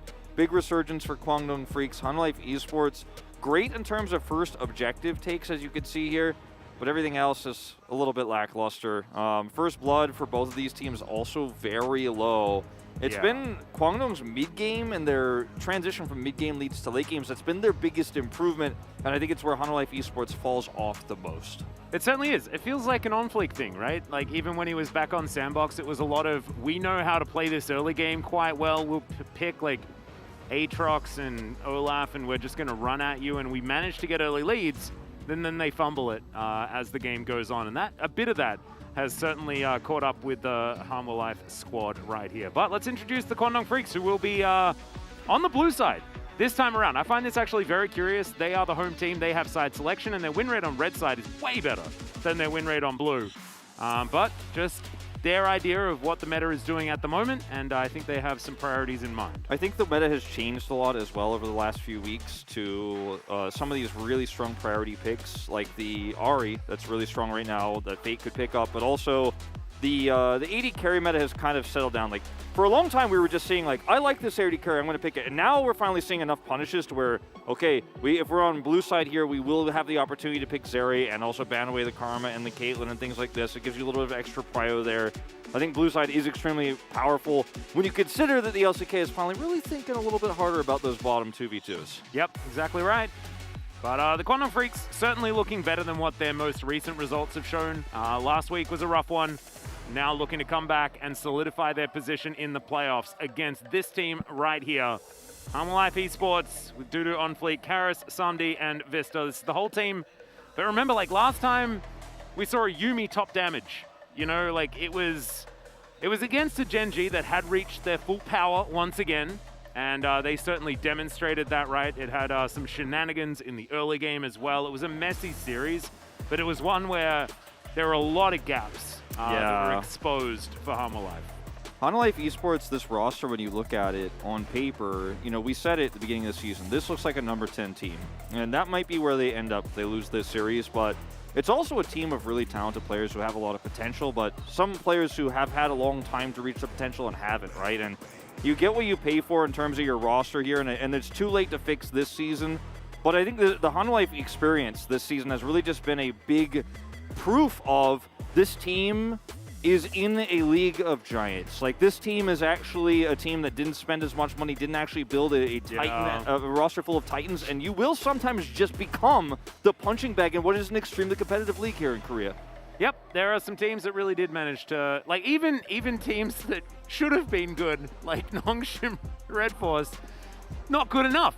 Obviously, as things have gone. Of course, there have been extenuating circumstances and things like that, but still, there is certainly a lot to be said about needing to invest if you want to actually perform well in Humble Life Esports. They didn't, and they haven't. That's sort of how it's gone. Is another key player matchup here, Fate versus Karis.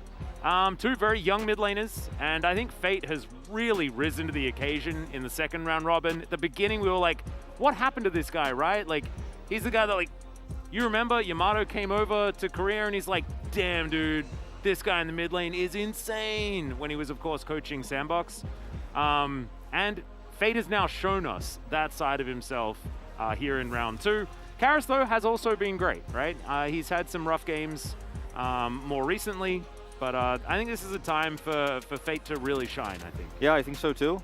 I think if he can widen the depth of champions he plays, move away from the control mages a little bit more. I want to see more games of LeBlanc from him, because I think he is starting to really get a quite strong grasp of that champion. His Ahri, we haven't seen that much, and it is something that's going to be heavily prioritized, I think, between these two mid laners going to this. It's very exciting as well, just the power that is now finally really unleashed in a Kwangdong Freaks that is no longer bogged down by poor decision making in the mid to late game. They're unlocked, they know how to control vision, push their advantages, and that was the only problem with them in the early part of the season. Like, their mechanics were good, their team fights were good, they just couldn't push advantages, and they always reached that like 20-minute mark and then fell off a cliff. Not anymore, and that's why they're very likely to get that last playoff spot and maybe even surprise some people when we do come to playoffs, but they have to win this series, of course, first. That's exactly right. We remember when they went up against DRX, right? That first game was a real worrying sign for DRX, the team that just got crushed by Damwon Kia. And that means, based on the victory of Damwon in our first series today, it's very likely that if Kwangdong Freaks do qualify for the playoffs, that they will be playing against DRX in their first playoff match. And based on how that series went, that could honestly go either way. Yeah, absolutely. It certainly could. And, you know, we'll see how much there's just so much to discuss, like in terms of how the playoffs are going to go. We just have to decide which one of these three teams is getting that last spot, or honestly, which two are going to get 2 of the 3, because it could be any combination still at this point in time. Yep. Of course, looking forward to some potential tiebreakers, but as these matches go on, it's looking more and more difficult for Fred Brion. So if you are a Fred Brion fan, ladies and gentlemen, because we've been denied being able to watch them play You are now a Harma Life Esports fan. You absolutely are. That is just how this one is. So make sure you get behind them. They tweeted out that Umpty is recovered earlier today as well, so that's good news. Absolutely fantastic. All right, let's get into this one because blue side is the choice here, and we're going to see this Caitlyn Karma, I think, hope priority. So. Yeah, I think that the Kate Karma on blue side ban situation is definitely a good one. It guarantees that you can force out a Zeri ban, and if they don't, then you have the Zeri with very few counters available, and then you kind of control the pace of the draft from there. You could also go for Jinx, who is going to struggle similarly if you wanted to pick her first. Into these champions that are going to push the lane. So this is the new way, and like we wanted this so long ago. We were back and forth. Like, I mean, I think T1's been banning Karma first on blue side the whole season. But now so now we're realizing exactly why. Everybody else is starting to figure it out, and so like finally these drafts won't be decided by first pick blue side 80 carries. I hope. And in this series we're so far there, and I think Hanwha Life Esports now have to either give Fate the Ahri or will be giving over the Zeri. Now Hecarim still available too. And the TF has to be banned here, right? Because they don't want to give all of that map control over to the Kwangdong Freaks. And so the Ahri, like you were talking about, going to be first pickable if they'd like it. I think this is the Zeri angle. This is the true. Zeri angle. Because now you have no Karma pushing lanes, no Caitlyn into this. There's very few champions. No Nautilus, because that's banned against White, right? Exactly. Now, I think they chose this over the Ahri pick because Fate hasn't really prioritized the champion so far. We don't really know where his Ahri power level is just yet. We know Karis has liked to play it, although has not found very much success. He will lock it in here, and it is going to be one way you could potentially lock down this Zeri in team fights. Yeah, OnFleet can now pick a priority jungler if he would like. Only the Hecarim to be banned away as far as that pool is concerned. Xin Zhao still up, a little bit nerfed, but otherwise he's absolutely fine. But I like the Volibear, get that bit of early power, and I honestly think gauging your composition around the early game when you see a face-up Zeri is a really good idea. Can dive with this, can lock down the Zeri, even if she's under turret, very easily with the Volibear pick. And this is the kind of the next evolution of, okay, we can't push the lane, but we will dive the Zeri instead. Yeah. And I mean, you still will be able to push the lane, just not as extremely. As Lee Sin is a good answer here. Nice disengage opportunities. And Fate's LeBlanc, this is what I was talking about earlier. I want to see more of this, and we're going to get lucky in this first game at least. Yeah, Fate had one of the greatest LeBlanc games that we've seen, outside of when Faker plays it, and certain Showmaker experiences as well. Yeah, it's like one of the greatest non-Faker LeBlanc games of all time. Yeah, it's like one of the greatest non-Faker, non-certain specific games. But like his first game against DRX was amazing, and the way that they played around Vision and played around this LeBlanc pick was absolutely fantastic in that series. Jinx is going to be locked in as the answer here from Samdi. And the support role, I think, is going to suffer a few casualties here in the ban phase. Might just see, you know, bans on some of the champions that will keep Jinx alive. But instead of targeting the support role, because Jinx, with whoever she's paired with here, will have a little bit of pushing power, will kind of keep Zeri under turret. They don't necessarily want to try to eliminate Vista's pool here, because there's a lot of champions that he could use engage-wise with this comp too, so it doesn't necessarily have to be safety for Jinx. It's much easier to focus on Dudu and the side laning angle, which will keep Hanwha Life Esports relevant in the later parts of the game if the Zeri gets a free pass through the mid game. So I like that focus here, as Rakan's taken off the board. Casual Rakan nod there to Hoyt and just how good he's been on that champion. I think Vista is almost 100% locking in Leona. I think so. Unless it's banned right here, which I think would be the one ban that's a safe choice for support. Yeah. I also think that Vista's Tahm Kench could be something that they lean on here as well. Certainly a lot of single target CC and things like this to come through already from Kwangdong Freaks, so I wouldn't mind that. The top lane focus is going to remain here though for Kwangdong Freaks as they get rid of the Na. I think that there's now, I mean, this is the champion we often forget about because she's so new and she's so strong with Jinx, but that's going to get locked in here. But for Kwangdong Freaks, the Narban here does kind of lean towards potentially a Gragas on the top side of the map for Keen, a safe blind pick into anything. Leona going to come in for Hoyt. It's been his worst champion, actually, historically here so far, but is going to be strong for some possible peel and counter engages. Yep. And there's the Gragas I was talking about. The Nara kind of pointed towards it. Great disengages. Pretty easy blind pick. I also just kind of like it for the disengage options, for the fact that you can push certain members towards your Zeri to allow that shorter range to not be as much of an issue. Problem is that shorter range is certainly going to be the aim of the game here for Kwangdong Freaks, and Renata Glass is really good at dealing with that. So is Ari. And yeah, Volibear as well, able to get into a backline no matter how much disengage you have, so the Gragas not as much of an issue for him, who's going to be unstoppable when he's diving on him with his ultimate. So certain tools already there for Hanwha Life Esports, as Dudu is going to take away the Graves into the Gragas. It's another champion here for Hanwha Life Esports that can, you know, given the distance that Kwangdong Freaks have to gap to get on top of this champion, you know, he's going to be able to do a lot. We'll be able to do consistent damage in these fights. But there are a lot of targets that Fate can blow up. If he gets an early lead with this Lee Sin pick that's with him, and then he starts finding AD carries, finding the top laner Graves, like he finds a Volibear, he's actually going to be happy with it. So I think Fate is the X factor here, so you're not as reliant on just, I hope Teddy pops off in the late game, as he always does. It's a pretty safe thing you could trust, but I think the X factor that they have with this LeBlanc allows them a lot of power elsewhere. And even if Zeri is slightly behind, Fate can get picks through the mid game to actually shore up that deficit until he finally does get those 3 items online. Yeah, and I think that like Kwangdong Freaks, they have a much more simple draft to navigate with, right?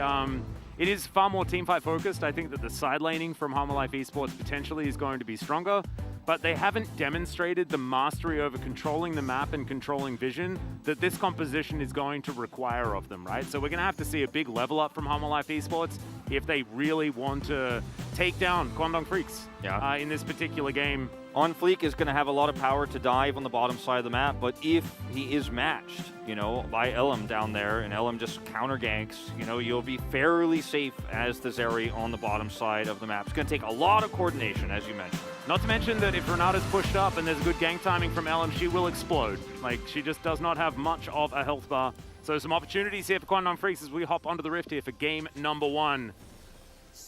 Blue side hasn't been Kwangdong's strong side so far. Yeah, it really hasn't. So that could be an angle. Could have been something that Hanwha Life Esports were able to use, and they did manage to get Dudu a decent matchup there towards the top side of the map. The Graves shouldn't be in too much trouble, unless Keen does his best Bertle impression from our first series, where Gragas seemed like the most broken champion in the universe. Well, if your lane opponent doesn't come to lane after until after you've got like 2 full waves, certainly were some caveats. There were some caveats, I agree, but still, it certainly looked pretty insane. He played it very well. He pushed his advantages very nicely. Just looking at runes here, everything looks pretty standard. Grasp, Gragas, Lethal Tempo, Zeri, the Glacial Augment for the Leona. Yep. Everything you'd expect.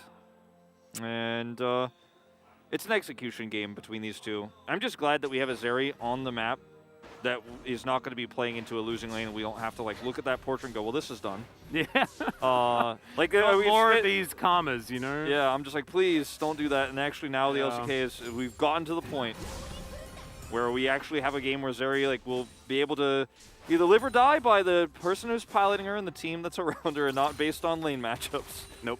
I'll take it. It's definitely a good thing. I also really like this matchup in the mid lane as well. I think that Fate versus Karis is a really big part of what makes this matchup cool, right? Is that they're both young players, certainly the next generation of superstars, you could say. Yeah, and we talked about Karis has played the Ahri a lot. He's 1-4 on it so far this season. And part of that is a product of Hanwha Life Esports, or Hanwha Life Esports' 3-13 record, but part of it is also his individual play. We've seen him do great in the laning phase, but then really drop the ball in late game team fights and positioning. So just in the eye test, he hasn't been one of our favorite Ahris just yet, even though a lot of his other mid champion pool he's excelled on, like his Rise, for example. Yeah, but we'll see how he does. He's had some big performances. Right now, it's just a bit of a scuffle in this mid lane thus far. Ahri just looking to try and get towards some of those levels in the queue to allow shoving to be much more comfortable. As on the bottom lane, it is going to be the slight range advantage for the Jinx. Is good. Chains are going to connect. Karis, yeah, going to have to flash to get out of the way of that one. Orbit Deception is going to get dodged. And the flash forward from the LeBlanc. Fate really putting his foot down in this matchup early. And this is where Karis has had his, freest time, generally speaking, is in the early laning phase, and Not going to be the case this time around. We'll be sent back home early, and Fate will just match him with a free teleport back to lane, grabbing his own Dark Seal. So, you know, it's not a great start here, unfortunately, but this is also what I was talking about. If Fate gets ahead, if he gets fed, he becomes such a menace, and that could actually threaten those who would try to actually kill Zerius. We watch this from his perspective. Yeah. Goes in for the distortion, follows here closely, hits the chains. 뒤로 좀 많이 세게 나온다. Question mark ping. And then flashes. Looked way too casual. Just way too casual. Oh, man. Yeah, it's not great for Karis, who's now just straight up losing in this lane. And if you're losing in that 1v1, the fact that they've traded the flashes, he's LeBlanc, right? Like, his mobility isn't tied to his ultimate. And so therefore, you're actually much more happy to trade your flash in this matchup, especially early on. Yeah, you've basically got a flash as a basic ability, so, and it does damage, it hurts people. Yeah. LeBlanc, pretty cool. And then once you have your ult, you get 2 of them. Yeah. Well, Ellum, he's not going to go for the flashless Ari. He's looking to try and help out Keen in this matchup. There is the knockback, and this is looking all too easy as well. Ellum is even going to be able to safeguard over to help make sure that he can get the last bit of damage before the execute. Really well placed, slow there from Keen to start it all up. Dudu had so many options, but when he hit the follow-up body slam, Dudu was basically guaranteed dead. Ellum played it very slow, safeguarded in just to guarantee he was able to get position. Not going to make it about hitting or missing that Q. Well played. Really nice gank timing here from Ellum. Yeah, he actually already hit the Q. He was just making sure that he could confirm the kill with the resonating strike. Yeah. Kind of cool. A little bit of extra homework being done. Yeah, I want to watch it again. He comes up behind here. The slow comes in first, then there's the body slam. And he's on him. Yeah. Just make sure he wants to guarantee that extra damage there. Closing the gap. I don't know whether it was necessary, but I do like making sure, you know, doubling down. The second part of the Q has percentage-based damage based on missing health. Let's execute there, so I guess wants to do the most damage possible before he hits the second Q. By the way, kills him there, and we'll be able to pick up some extra gold. So 2 kills early here for Kwangdong Freaks, an 800 gold lead. Not a good sign. And it's not a matchup again for Zeri where she falls too far behind. She's doing just fine down there on the bottom side of the map. Not getting pushed in or anything like that. Yeah, in the 1v1, Teddy's probably going to be absolutely fine. And now Leona's going to make her way back down again. Renata going to do the same thing as well. As Karis, yeah, level 6 hit here by Fate. Doesn't land the chain, but the charm is also going to go wide. CH naming CC abilities, love it. Definitely makes my job much easier. As Kwangdong Freaks getting the shove here. And Extendo Beam coming through, things like this. And Zeri being sort of a bystander in the early game is pretty much the ultimate situation for any Zeri. Yeah, like her one weakness really is her early game and her laning phase, and the early laning phase at that. And if you just get a free pass through that part, then like we're really wondering like what her weaknesses are, aren't we? Especially because she will also chew through a turret during a Rift Herald if Samdi and Vista try to take an early back timing and head over there first. Then she'll just get plates, and she'll be happy to do that. So she gets to avoid the weak team fight that she would normally have on the Rift Herald and just get free plates instead. So you kind of are stuck down here as Samdi and Vista. Drake is going to go over to Ellum as well here. And Keen actually gets vision of Onfleek trying to steal away this blue buff as well. Level 5 to level 7, and that barrel actually was timed relatively well, even though it doesn't do as much damage as Smite. Does mean that that is going to be an advantage picked up. Blue buff not quite respawning just yet on the other side of the map, so the counter trade not going to quite be there. And the Lee Sin needs to get in position for a kerfuffle potentially around this Rift Herald pit. Yeah, this is going to be a really tough call for Unlife Esports to make. I think they're going to, if they want to fight for this Rift Herald, will have to do it without the Jinx. And that's going to be very scary, but theoretically possible. They have a lot of pick potential. They have a lot of CC in this team fight coming up. And Dudu's damage is going to be great. He's, of course, got his Vampiric Scepter, so can do a lot of it in that extended fight. If they just walk away from this, though, Kwangdong Freaks, with the prio they have, will actually just eventually take it away from them. So there is a bit of a timer on this. And because they lost the Drake, there's not a whole lot of objectives to trade. This is somewhat concerning. And obviously the extra stats that Drake is going to give Kwangdong Freaks also matter. Yep, just a little bit here in the beginning. And I think that this battle around the potential Rift Herald, augmented maybe by LM moving on in here. The flash is available once again. Good chain is going to land, but Distortion, especially the return, certainly something that is very good at avoiding charms. LM going to get vision here on Fleek. I think we've pushed away. Now, here's the tough call for Samdi. Do you return to lane, or do you go to the Rift Herald? You can see he walked towards mid, but then actually walked back. You can see Vista's kind of halfway there. Zeri rotating up though, and if they are able to identify this, which they don't have vision of, then they could definitely come over the Rift Herald and fight it. Looks like Samdi is going bottom though. Yep, he's not really interested in fighting this one, and I don't blame them, right? Already they've lost tempo around this map and also lost vision control. And with Fate having so much priority in the mid lane, sort of something that you have to go towards is now Vista and OnFleek will just grab something elsewhere. And I really like this idea. I like this. From Homolife. It's saying, well, we're not going to be able to fight you. We understand that, you know, Fate managed to get that early kill. That mid lane pressure is going to be too much for us to get past when it comes to Herald control. So we're just going to focus elsewhere where you guys are not. Volibear dive, the first one. See if Teddy can survive this. He has level 6. Yeah, and we are going to be able to turn this tower off if we want to, but not if OnFleek just straight up dies. He tries to ult to get himself out, but you ain't bailing him out of that one. That's way too expensive.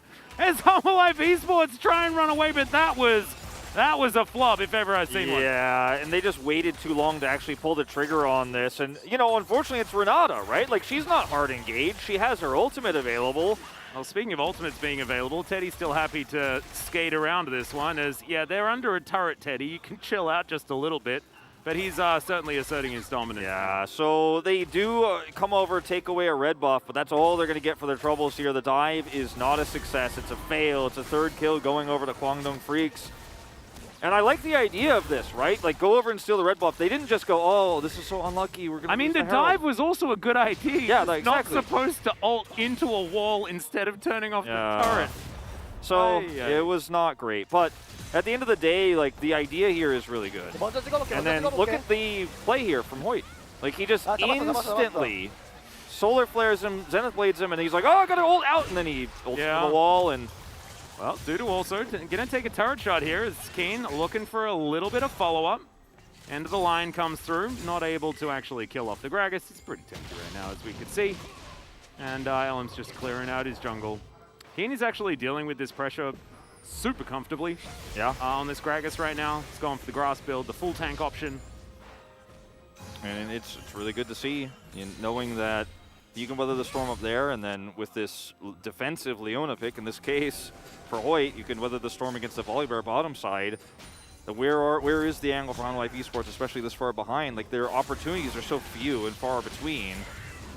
And even LM going to steal a little bit away here. So frustrating right now because the Rift Herald is going to empower either the mid lane, which I think is the easier drop here, or the bottom lane, which already has a pretty nice lead. So...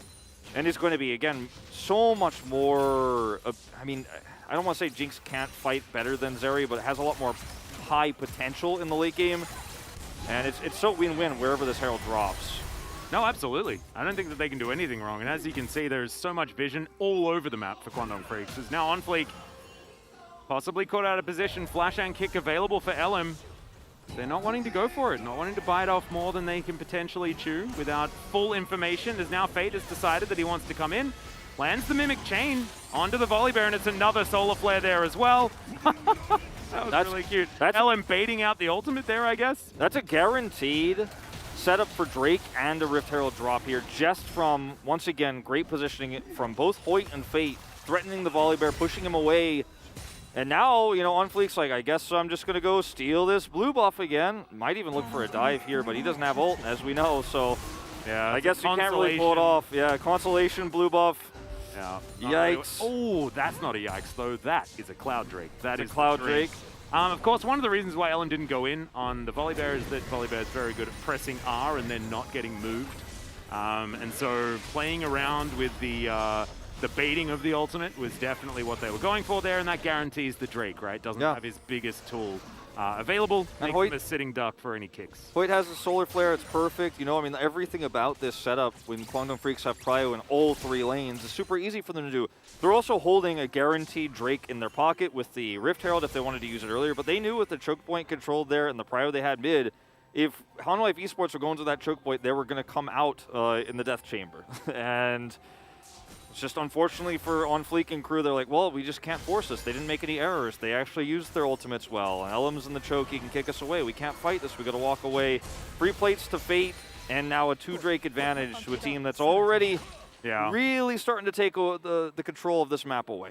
Yeah, 20 CS lead for the LeBlanc. Also, like, just being able to almost organically walk up and make sure that Karis has an absolutely terrible time. Now, Elam, no vision on him right now, as On Fleek's going to move on over. There's the kickback, and that's what happens when you don't have ulti, right? You do get kicked. If you have ulti, then you don't. As that's a cask. Dude is just going to have to quick draw his way out. There were minions remaining, so he's not too worried about the turret, as collateral damage gets him over the wall, but does just lose him an ultimate and a lot of power in the lane. So Keen's really starting to get some control up there, too. Yeah, he really is. And that's the one foothold that Hanwha Life Esports really had left, and it's very rapidly declining. Some plates even went over to Keen, actually, with an unfortunate back timing for Dudu moments before. So before the plates fell, Keen picked those up with his demolition. There is no bright side here just yet for Hanwha Life Esports, because it's like, well, they got the late game Jinx, but also there's a late game Zeri on the other side. Yeah. And also, I think Fate, of course, had the Rift Herald in the mid lane. So yes. I think I might have been a little bit facetious when I was talking about how much he was winning, but still, he was winning a lot. He was winning a lot, and he did get those plates. Yeah. So he's winning even more. There is a fair bit of winning going on in the mid lane for Kwangdong Freaks. And the bottom lane as well. It's all sort of working to set up for the late game Teddy win condition, which is the oldest trick in the book. Teddy has been a late game win condition his whole career. Yeah, it's like not even a trick. It's just a textbook thing that we accept to be true. It's a law almost. It's not a theory.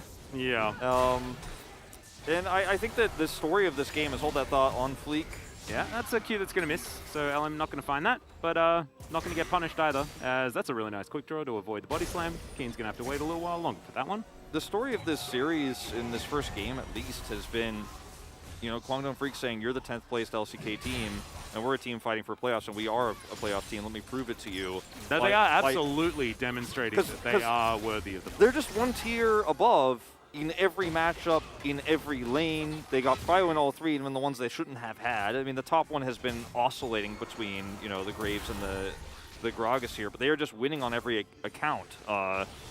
Samdi's positioning here, a little bit suspect. Kane is going to connect here, and Fate just happy to do it right in front of the rest of the Hanwha Life Esports teammates. Kane's going to get inside track as well as he moves down towards Shirley. Fate over the wall once again. Another brilliant solar flare for Hoyt. As LM dives in, he will be almost taken down. Yes, it's On Fleek that manages to get that one, and now all of the AoE damage is in there. Keen is very tanky. Teddy, though, he's at full health, and that's where you've got a problem, Hanwha Life. The Qs rain forward, and this is called a Zeri problem, ladies and gentlemen, and it's called Teddy. Yep, and this is the early game Teddy Zeri. Let's wait and see how those kills he just picked up are going to affect this mid game, because we're hitting it right now in nearly 17 minutes of the game. He's 3-0-3, already had his Trinity Force online. Honey's going to be picking up a little bit more after this one. And it's a really great ult from Vista. Honestly, one of our best Renata Glass ults I think we've seen all season long, is everybody runs in here, and Vista's able to get a really nice Berserk. Look at LM, he's so low, the Berserk comes through, and then it looks like, oh, this is winnable, this is turnable. Not really. Not because Teddy's at full health, he's getting sped up, and Samdi just not able to get excited, and then he just flashes in, ults active. Wow. Wow. Wow, this champion. You know that guy in the montage parody who's like, wow, like why don't we just remove that and put Teddy in? Teddy's the new wow guy in the montage parody. Wow. I definitely stand behind that. That is, and it's absolutely the right kind of reaction as well. Please, someone make an LCK montage parody. Yep. I really want it. We need it. Wow. Very wow. All right, now they're 8-1. That looked like it was a somewhat close fight, but as the dust all settles and, you know, Zeri's electricity leaves the air, Hanwha Life Esports have 1 kill, And that is about all they can really write home about right now. Shirley still on the cards for them, I guess, as on fleek. Oh, it's a bit of a party cast there from Keen. Good zoom in to come through from Jonas Strong. He does like to make sure that our teams are kept honest, as Ellen's going to take Shirley for himself. Says, thank you so much for the leash that you guys spent a very long time picking up. Now Hummerlife find themselves on the wrong side of this one as well, feeling like they're in danger in their own jungle. Didn't have his smite, and the eye of the Herald was pointed towards Honlife Esports. They're like, well, if we hit that, Elm smites it. So they just kind of like awkwardly let the Herald leash back a little bit and walked away. And it's going to be inner turret gold now going over to Kwangdong Freaks as Soul Point is up. That's pretty much record time. They use the second Herald to guarantee more objective control over the map. And, oh man, we might just have two one-sided series on our hands here, Atlas. After watching the beginning of this game, the middle of it, and maybe we're towards the end of it, actually. We're closer to the end than we are to the beginning, I think, at this one. I mean, yeah, I don't know whether it's going to 37 minutes or 38 minutes, right? I don't think 38 minutes is on the cards. No, I don't think so. It's a little bit of a shame, as Quantum Freaks, probably just some dotting of I's and crossing of T's. And this, yeah, I mean, this harkens back to everything we talked about earlier this week of like the expected wins for Kwangdong are these because of things like this, right? They're just dominating Honlife Esports here. They're a tier above. Yep, fantastic Zenith Blade as Hoyt is really, I mean, if I still had a POG vote, which I don't, but if I did, I'd be leaning towards Hoyt. I'm leaning towards him at the moment. I will just spoil it for you. He's had a fantastic Leona game. He's followed engages from his teammates. He's followed Fate's engages. He's also the one who single-handedly shut down on Fleek's one dive attempt on the Zeri bottom side, just instantly shut down by a Solar Flare Zenith Blade. Goodbye. Can't even hold over the wall. See you later. Impressive stuff here from this guy so far. Half of the kills participated, or he's participated in half of their kills so far. Well, that chain is going to miss. That's unfortunately Fate. POG, no longer yours. That one chain, you were the only other person that I was thinking about for my non-existent vote, as Teddy's just looking for on fleek here. I mean, who has had a bad game here on Kwangdong? Nobody. Like, they've all had a fantastic game. Only one death, which is on Elim. Kane missed the ult before. Yeah, I mean, we're like really nitpicking. Inexcusable. Inexcusable. As Dudu is now looking for said Keen. Keen probably just a bit frustrated with the Graves right now. As the body slam came down, Jonas Strong is going to avoid us seeing whether it missed or hit. As now Teddy and Elim thinking about going in on the Graves, and this is the problem, right? He is a split push champion that cannot split push anymore. Good kickback onto OnFleek, who's just getting straight up bullied. Didn't have his ulti available, and that's exactly what happens. This volley bear is an endangered species right now. Looking like a teddy bear at the moment. Yeah. 1 and 3. There is only one Teddy allowed to be in this. Yeah. I don't know. Theodore Roosevelt wants his name on this one. Yeah. Think that at this point, Kwangdong Freaks are like, well, we don't quite have enough Baron damage just yet, so we will put a line of control wards across your half of the map, and then we will just take every minion that exists and push it down, and then when you guys come and clear it, we'll just back off and take more, and we're waiting for these objective timers to come online. Yeah. Because they can't do Baron. Like, they have a nice lead, but it is a Zeri still, and it's a LeBlanc, right, and a Gragas, so there's just no Baron angle yet. But we're getting close to maybe actually they can. Maybe they have enough turn and enough I think Baron's better than their Siege. It's definitely better than their Siege. They have 0 range, so that's it's very hard to sit under a turret and try to get anything done. Yeah, they're kind of like killing the minions and then killing the jungle minions and then killing the enemy wards. That's their game plan right now. Hey, it's still getting them a lead. You know, 5,000, 6,000 gold right now for Kwangdong Freaks, and that should just extend, right? It's just more difficult to get the snowball to roll faster, unless they go for like crazy dives, as Teddy's got a lot of gold. He does, 2,400 ahead of his lane opponent here. Kane's gonna hit that turret real hard. Yeah. And this is That's like the bit of excitement that we were looking for, is Elim might give us a little bit more. Stand on this control ward. He just really wants to make that big play. Make us think about whether or not we're giving the POG to Hoyt. This is the worst kind of lull state where it's like, It's not because both teams are ramping up. It's because one team can't do anything, the other team has bad siege. Yeah. And It's the worst they kind. also don't want to flip it Baron, you know, but they're like, oh, like, well, I know we're not really doing that much, but also we don't want to throw. Like, I don't think Kwangdong could do any more, actually, than they are doing, but it still just kind of looks like this. Yeah. Because Honda Life Esports are also showing the right amount of respect. If Honda Life Esports were being a little bit less respectful, then they'd get a few more kills and probably would be looking to end the game right now. But Honda Life are just like, well, you know, rather lose this game slower because don't want to look foolish and maybe they make a mistake. Yeah, and I mean, this is exactly how Kwangdong was supposed to do it, right? Shut out your opponent from their own jungle and then keep all of the waves shoved in so that they can never get vision. And then take whatever, you know, objective that you want to take when it comes up. And they've decided that the Cloud Soul is going to be the first one. That's up in 20 seconds time. And so they get all of this vision in the bottom side jungle, as you can see. And there is absolutely no way that this is going to be contested whatsoever. OnFleek has snuck over to the other side of the map completely. Yeah. But LM should be able to secure the streak. Forest got some farm on the top side of the map. It's crazy, too, because I know we talk about this a lot, but this is one of those extreme showcasings of how Kwangdong have actually figured out how to take leads and push them forward, because so much of their early season losses were moments like this where they had like a 4,000 gold lead and then just K-rammed mid and didn't push objectives or push vision forward, and then their opponents like sidelined, and then they won one team fight, and then Kwangdong lost. Not in this case. Like, they're doing everything they can despite the bad siege in terms of deep warding, vision clear. Yep. And, oh, do you remember, this was also the series where it was exactly the same drafts, both game 1 and 2, yes. Between these two? That's right. I wonder whether we'll have that again. I don't think so. I certainly hope not, as Dudu's going to get kicked away. Also, I think that Honda Life Esports will pick blue side in this meta. There's no way they're going to pick red, I would imagine. You would hope so. Squano Freaks just, yep, now they're transitioning that vision towards the top side.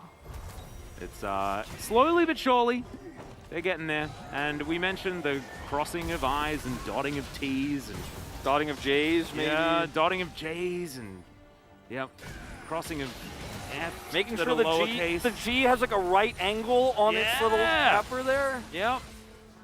The practicing of being able to write an ampersand, which I needed a lot of. It's a very difficult sign to make. As this inner turret is going to go down. Solar Flare, once again, this time going to connect onto Vista. Doesn't get out the ulti. So Vista does at least hold onto that one, which is a big tool if they are going to be sieging, as that is more gold to go into the hands of Harma Life. So this was kind of a Kwangdong round 1 moment, but it's okay.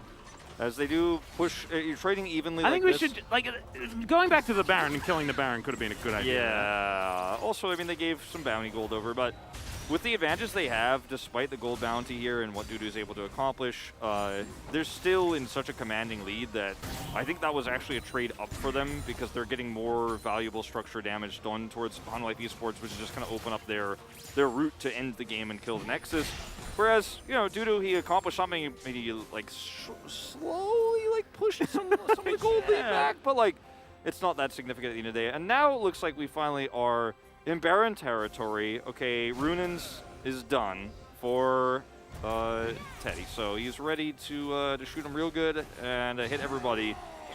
This is also one of those problems that you run into with the caster support as well. Like, Vista's not able to ward. It's OnFleek that sort of has to get out there and get vision down. He does manage to get a control ward in there, but if he's caught, then that's instantly Baron lost and probably the game as well, like, all at once, right? Like, the comeback mechanics for this comp are really not Notice Vista's 30 wards, or a CS score behind, and that's with way more wards placed for Kwangdong Freaks, like a massive amount. He's still that far ahead because he can clear, and Vista just simply cannot. Yeah, Hoyt's actually able to get in. It's a product of a winning game, but also just how it is to be this squishier variety of support. As Teddy jumps on over and is going to help LM take this one down. Teddy does a heck of a lot of damage. Doesn't even have a Blade of the Ruined King completed or anything like that just yet, but it doesn't really matter. You just press your Q button a whole bunch of times. The Super Mega Death Rockets come through here as OnFleek. He's running really quickly, but there's a body slam there. Pop goes the teddy bear, and he just exits the fight. Nothing he could do at all. Keen's going to get his hand shook, but he's not really shaking after that. As Vista at 50%, Keen to come on over and just deny him getting anywhere near this Baron. That's what we call a successful delay of Baron. Yeah. It's a successful Yeah. delay. Yeah. of the Baron. A successful expressway to the death chamber. Yeah, that was a plane that just didn't get off the ground. Yeah. Poor Teddy Bear. That Meanwhile, the wasn't real Teddy, the Grizzly, that is the 80 carry for Quantum Freaks, is just gonna help take them out. 404. We've had some angry bears today, you know. We've got Teddy right now, 404 on the Zeri. We had the polar bear in our first series, and we have the sad volley bear here. Yeah, this was just, he was like, I'm really going in there, and Keen was like, yeah, you are going maybe a little bit faster than you expected. Yeah. And he was going pretty fast, too. His feet were off the ground, and yeah. Well, now he's fighting Hoyt. Hoyt's like, I can win this 1v1, that's how behind you are. Yeah, I mean, I don't think he's going to win the 1v1, but I don't think It's not a 1v1. Away. Yeah, this is real rough. Good body slam there from Keen. The flash does get him out, but that ain't a party cask. That is a death cask. Or a casket. That would have been a much better joke. Ooh, yeah, that would have been a way good. better joke. Use that one next time, I like that. Yeah, I don't think I want to, though, because it's starting to feel like we're beating a dead bear, right? It's not it. Yeah, well, unfortunately, because of, like, you went back to this earlier about the vision clearing and how vulnerable he is, he has a more realistic way to get out, even if he doesn't. He has a more realistic option to get out. Like, he's the brunt of, I think, a lot of the problems that Hun Life Esports are facing, because he has to do something. Yeah, no, exactly. I mean, there's not a lot of options that he has. It's just what happens when this style of composition gets so far ahead. Quandong Freaks played it very, very well. Great little mini stun into the wall there, but Vista was very, very dead in that situation. Teddy was tanking up a turret for an obscene amount of time. As Fate is going to run after Karis, goes straight into a charm, but Karis unfortunately does absolutely no damage. And so therefore Fate gets away. And now it's probably just going to be the end of the game. Quandong Freaks making absolutely short work of Harmon Life Esports here. They're bearing down on these Nexus turrets. Play to the Ruin King. Going to be used there onto Dudu. Trying to help his team. Great little knockback with the cask. And Dudu and Karis just going to have to watch from the fountain as their Nexus erupts. Quandong Freaks, full control this entire game long. Absolutely fantastic stuff. That was a great little play there from Elam as well in the end. As no one's really going berserk. Super Mega Death Rocket sails wide and the Nexus will fall. 15-1. An absolute slaughter here from the Quandong Freaks. So many great fights set up from Ellen, Fate, and Hoyt. And Hoyt was something like 1-7 on the Leona. Bleeding into the series, but he was 1-0-7 in this game. He had a fantastic Leona game. As I thought that was going to be a dab for a second, but it was actually Fate almost falling over. Yeah, that was a bit of a problem. Sometimes your headset has a cable on it that you don't really like. One of the reasons why I really enjoyed Hoyt's performance is because Leona really has not been his pick this season, right? Yeah, it's been his worst. Yeah. He's played it a lot, and has never really gone very well for him. It adds another one. Yeah. Now we're like Nautilus, Leona, Rakan. Like you have to ban all of them against Hoyt. He's just putting a champion pool together. And he was also one of the, we talked about the synergy issues that Quandong Freaks faced at the beginning of the round robin, but it was also really just kind of his errors. He was having kind of a Peter/effort moment where he wasn't engaging well. He was getting caught a lot. He was overextending, rotating at bad timings. But now he's one of the strong links for this team, and it's just another evolution we've seen in the spring season. Yeah, but that's also like, it's a beautiful representation of what communication does for a team, right? Like, it's what the coordination does. It makes your supports, it makes your initiators look better. Yeah. Elam and Hoyt have looked so much better as the teams learned to work together. And it's a demonstration of if you all go in on the same play at the same time, it's so much better than having the best idea and then being the only one to actually go for it. Yeah, right? the difference between Zenith blading a priority target by yourself and then dying, which makes you look foolish, and Zenith blading a priority target and everyone piling on it and kill it, which makes you look like a genius, is in the coordination, right? And yeah, Teddy ends up nearly tripling Samdi's damage this game because he was given a free lane. He was able to take a lot of early gold around objective fights due to those really nice setups. And this was a very clean 30-minute win in game number 1.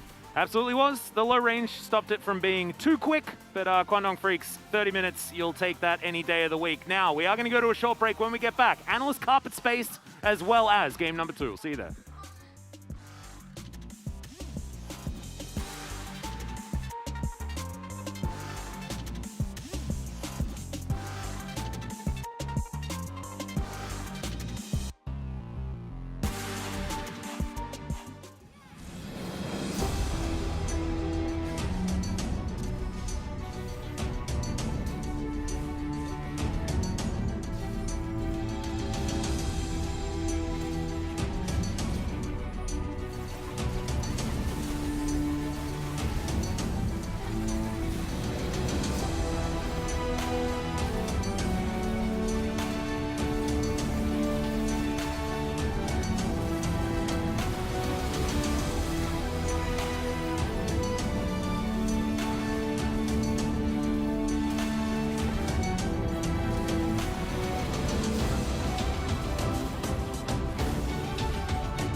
가면 끝날만해.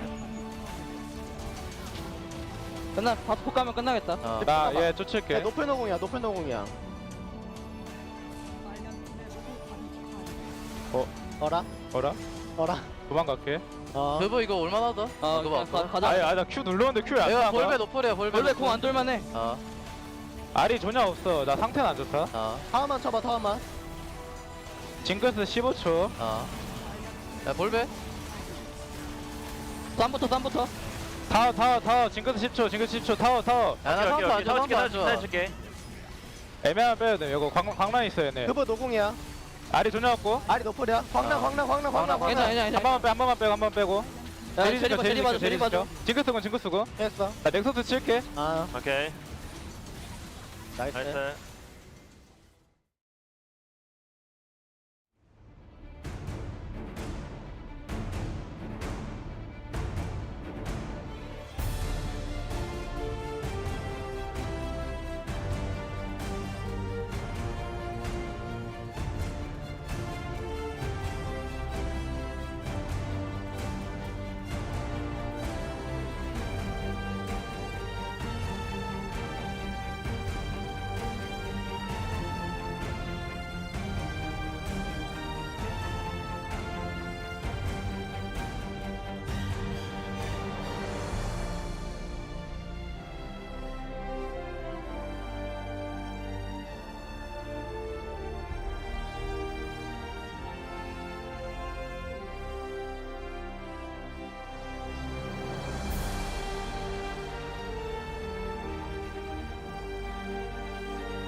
When the sky falls and the sun turns black, when the earth halts, then don't look back.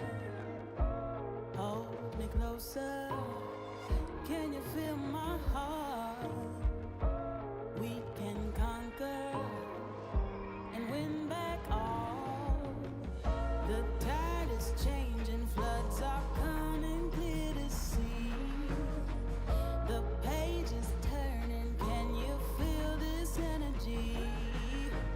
Light breaks through the darkness, they are fires in the night. Nothing can break us when we rise. We run on the edge and across the flames. The world we knew is not the same. Feel your soul, feel your desire. Walk through the fire. Leave this place and watch it burn. Let the king and queen return. See the sun so bright and high. We walk through the fire.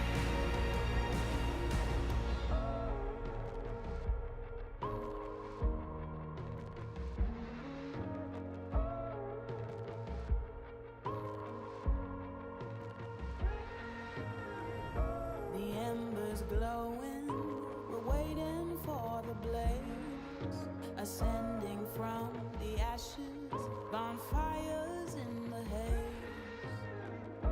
Standing tall now, your feet are on the ground.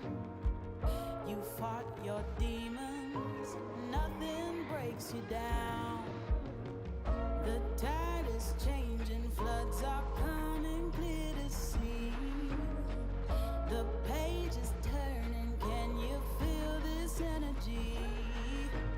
Light breaks through the darkness, they are fires in the night. Nothing can break us when we rise. We run on the edge and across the flames. The world we knew is not the same. Feel your soul, feel your desire. Walk through the fire. Leave the space and watch it burn. Let the king and queen return. See the sun so bright and high. We walk through the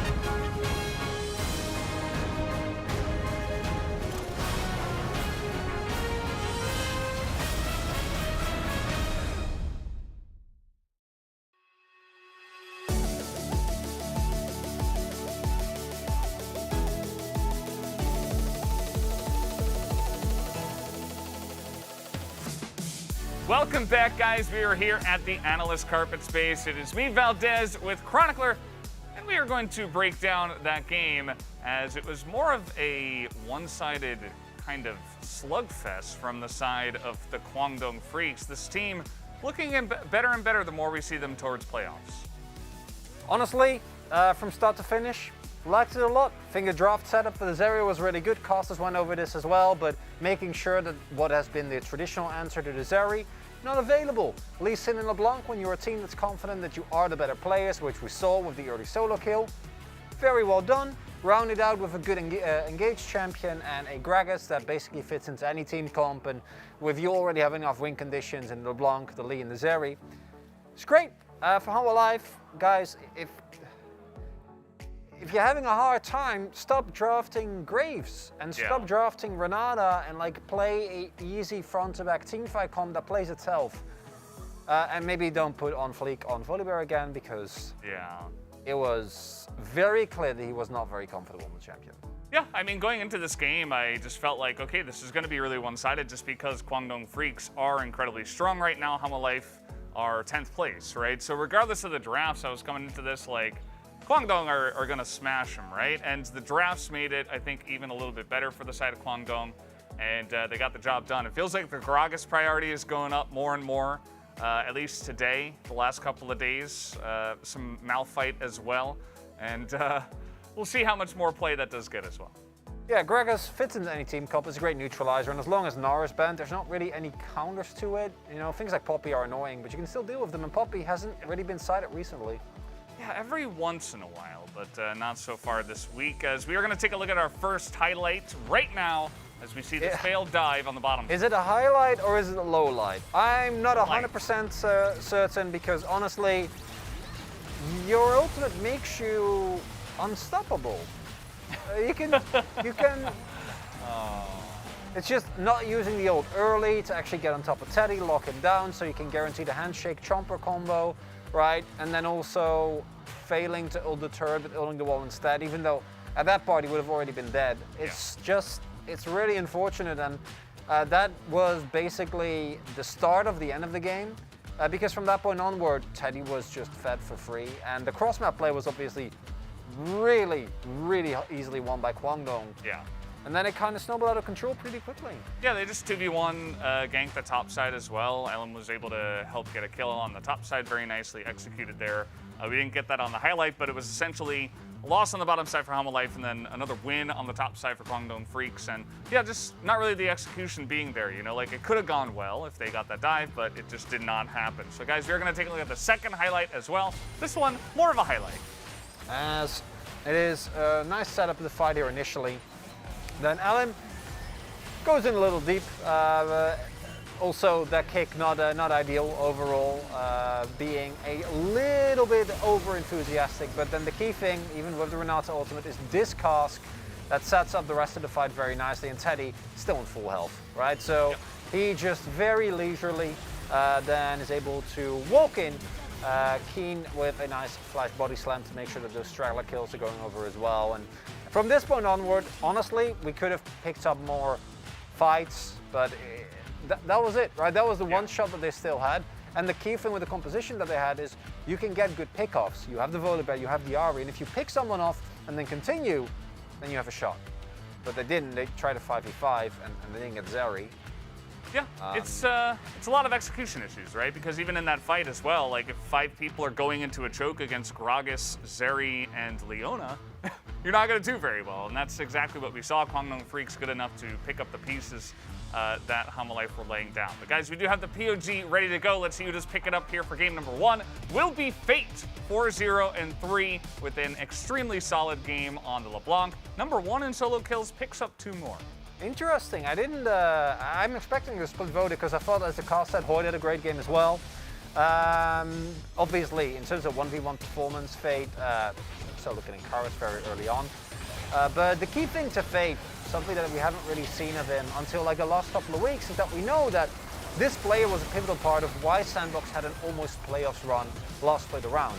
Right? He was a hallmark of consistency. And personally, I'm really happy to see him kind of return to that form, to actually have those high impact moments and consistently be able to, even on these very, I think, execution heavy champions like LeBlanc, if LeBlanc doesn't hit a skill shot, she does very little. Yeah. Oh, nice spread. Yeah. A big split vote. It looks like 3 votes there for Teddy and 3 votes even for the top lane as well. So good job. That was Team me. gets 3. Yeah. You and the observers together on that one. And then poor Wolf, the only one for Hoyt. But that is okay. I'm glad that he gets the shout out because Hoyt as well had a great game. Everybody on the side of Kwangdong Freaks had a great game. So just good. There you go. Nice little spread. But guys, it's going to do it for us here on the Carpet Space. Back to the casters for game 2. Thank you so much, gentlemen. I'm disappointed. I thought Hoyt had such a good game after he wasn't super great on the Leona, like otherwise, and then it's an Ian cast kick W, and I don't think we deserve it, Wolf. I don't think we do either, but it's all. okay. I think it was fine to have a split. I think a lot of the Korean cast often prioritizes mechanical skills and big mechanical outplays in terms of their POG voting. Korean cast especially usually does that, and they pick it up here. I have nothing wrong with it. I was surprised to see it. I thought it was maybe going to be Hoyt or Teddy, but whatever. The cool thing about our votes is that we don't actually have to feel guilty about them. We just put them in. Yeah, it's true. It's true. And we explain them if we feel weird, and we already explained them. I think we explained them before the end of the last portion of the first game's broadcast. But yeah. I think that everyone had a great game on the side of Kwangdong Freaks, and honestly, it was a massive team gap in that particular game. And so, in one-sided stomps like that, you do get some weird votes, because honestly, everyone looks good. Outside of Hanwha Esports, we really need to turn it around as we hop into the draft here for game number 2. And they did pick blue side. See if they want to go down the Zeri path themselves. Yep. Nope. Yeah, Jinx is going to be banned immediately. Yep, that is... They're saying, nope, not going to do that one. We're not playing that game. Might be an Aphelios angle here for Samdi, potentially. And remember, Fred at Brion fans, you're hoping that Hanwha can bring this one to 3 games. Desperately. Yeah? As the Lord needs your help, the King needs your help, and the General also needs your help. And Henna and Delight also need your help. We are doing this Jinx Aphelios for Teddy thing again, which, you know, I think is a strong move. Remove some of the hyper carries from his wheelhouse with the Caitlyn ban here. If Hanwha Esports ban Karma, you know, you can actually go for the Zeri angle.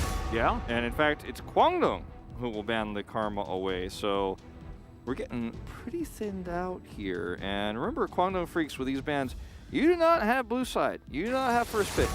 So I don't know. They're setting up a Zeri pretty good here for Hanwha Esports. Maybe they feel like Samdi's just not going to be able to pilot it and that they have the stronger bottom duo and it won't matter if it's given over. Now, if they ban it right here, anything is possible. But Karis' Rise is really good. I would rather see that one removed, personally. Yeah, Zeri is going to be taken off the board. I think respecting the amount of power that pick would have with all the bans does make some sense. But like you say, the Rise is a pretty obvious first pick here, outside of the Hecarim, which is the other one. I think Hecarim has kind of fallen off a little bit for me. It's very good into certain matchups and certain weak sides where you can dive very aggressively, but doesn't have the same damage output as a lot of other junglers, nor does it have the same sort of consistency. And picking Hecarim blind, I think, is something that really only the top teams can pull off because they know how to. They know some of the subtleties of how to use it in later team fights. I think just picking it here without knowing what the bottom side is would be a pretty big risk for Hanwha Esports. The coordination just isn't good enough for that just yet. And on Fleek's performance in the first game on Volibear, I think doesn't warrant this sort of priority. This does give Fate the opportunity to play the Ahri. We really don't see him play this champion too much, but I love to see it. And when the Hecarim is Ari Hecker with the Ari. Yeah, that's the scary one. This is a big deal. As Elm's hovering it at the moment. Doesn't necessarily need to lock it in, can go for something like his Lee Sin or the Viego that we've seen also paired with Ari very effectively. But honestly, he's like kind of spoiled for choice right now. Yeah, I would love to see the Ari Viego win rate because it feels like it's extremely high right now. Only the top teams really playing that duo and finding great success. Faker Owner, one of the first duos to actually pull that one off. And it's going to be the Hecarim regardless. As Rise here, you want to have at least one lane where you have a lot of prio, where you can actually make ganks work with the Realm Warp. The Xayah into the Hecarim gives you some safety of AD carry here, and a lot of the AD carries are removed, so this... Yeah, well, if you remove the bans, you couldn't see them. This feels like really high priority. Not really, actually. It kind of makes sense for where Xayah is with the AD carries left remaining. Don't think you want to run Jhin. He's just not really survivable enough in a comp like this. Yeah, especially against Hecarim Ari. Yeah, you get jumped on by the horse, and it becomes a little bit of a problem. Featherstorm very valuable here, as Volibear considered once again for on-fleek. But I think that we're going to have a Xayah Kai'Sa game. I think that if Teddy decides that he wants to lock in the Kai'Sa here, Condom Freaks have set themselves up with a really nice dive/pick composition. Very, very true. I think it's a really good call. Ooh, although route. Jhin also works very well with a front line like this, and the divey Hecarim is going to set up for him to get the last damage through. He also is very utility against the Volibear, and Volibear will fall off towards the mid game, and that's when Jhin is going to really be able to burst on Fleek down. And to be frank, on Fleek had a pretty poor game of Volibear last game and was often engaging too early away from his team, and Jhin is going to love that. Jhin is going to love to actually help blow him up. Same with the Ari. Like, I like the Volibear in that it's strong with Rise, but against the Charm, against Hecarim Fear, against the Jhin, I'm not feeling too good about it right now. Yeah. I also hope that Harmalife ban Leona, because Onfleek really just struggled into that pick. Yeah, Leona Nautilus, I think, is probably the safest way, and they agree, at least for the Leona part for now. Certainly a lot of things that Hoyt can go towards, but right now, we're a Nautilus away from his champion pool, or effective champion pool, being taken off the board. Something like a Tahm Kench, I guess, could be okay here for Kwangdong Freaks. Even an Alistar, I think, is okay, too. I like Alistar a lot, actually, yeah. Yeah, just anything that can be used defensively against this Volibear pick in the lane. And if Nautilus isn't banned, then they just pick that, but I expect that that's going to be leaving right here. Tryndamere ban also just removing Duda's ability to side lane very well and preventing the 1-3-1 from being a huge problem in the late game. Do like that ban a lot. Yep. It's a tough call because the Alistar is still available if you do ban the Nautilus, but I think you just don't want to give that to Hoyt. Just don't give him his best. Well, they're going to give him his best. Yeah, the Jace taken away. Jace would have been a pretty comfortable blind pick here because a lot of teams haven't figured out how to play the mountain on the top side of the map. Although it was demonstrated earlier today. Yeah. Tahm Kench, you were talking about this instead of the Nautilus as an option. Wasn't 100% necessary, but is very strong into the Volibear in its own way. Yeah, I kind of like Tahm Kench just because with the Abyssal Dive, you sort of have follow-up on your Hecarim engages and things like this, and you can keep your Jhin safe. You can also like kind of cancel engages with this too. Like if Ari goes in, you just back off, pull her back out if she misses the charm or if she's overextended. Teemo. Yes, this is my favorite counter. Yeah. Dude is such a good Teemo player. Oh well. The Nautilus will be locked in here to augment the Xayah there towards the bottom side of the map. Not a surprise whatsoever. Gives them another engage option as now Keen has counterpick.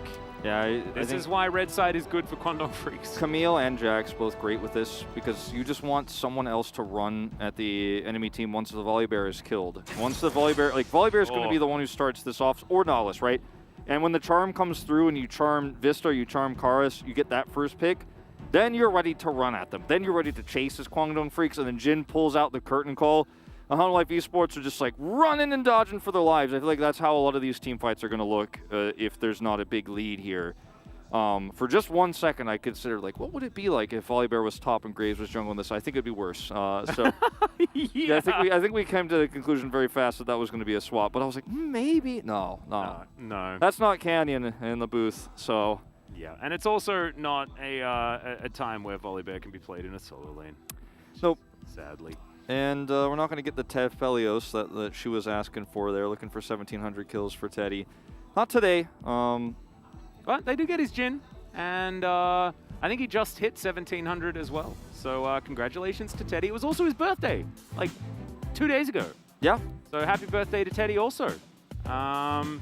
Things coming up Teddy today so far. Got a Zeri game in there. He's got a Jin game right now. And we'll see whether they can come out with a win. A 2-0, remember, puts them at about 92% probability of getting into those playoffs.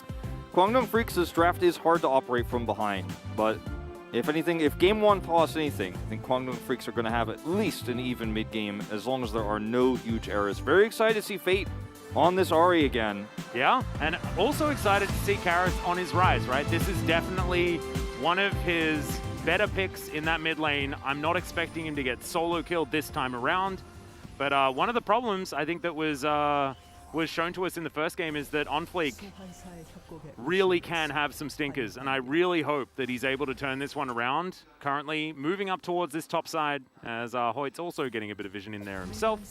I think he spotted that ward was there as well. Yeah, you can see the pings. Yep. OnFleek also wondering for just a moment what it would be like to be Volibear solo lane in 2022. Yeah. And then promptly walking away. He's like, no, not this time. We won't see Invade here. The Volibear team is on blue side, so it's not really, you're not going to be able to mess with LM's pathing here. It's not really something you do. You don't invade the red side red buff Hecarim to pull him away and actually mess up the pathing for a gank. LM will have that timing where he can come down there and make a big impact if he wants to, but again, he doesn't have to in this lane matchup. This is not going to be a guaranteed prio lane for either team. It's really just going to be about how the 2v2 gets played out. By the way, this Ahri skin reminds me so much of Minot from Street Fighter. Yeah, the way she walks, it's like almost the same because like her walk's different with the skin.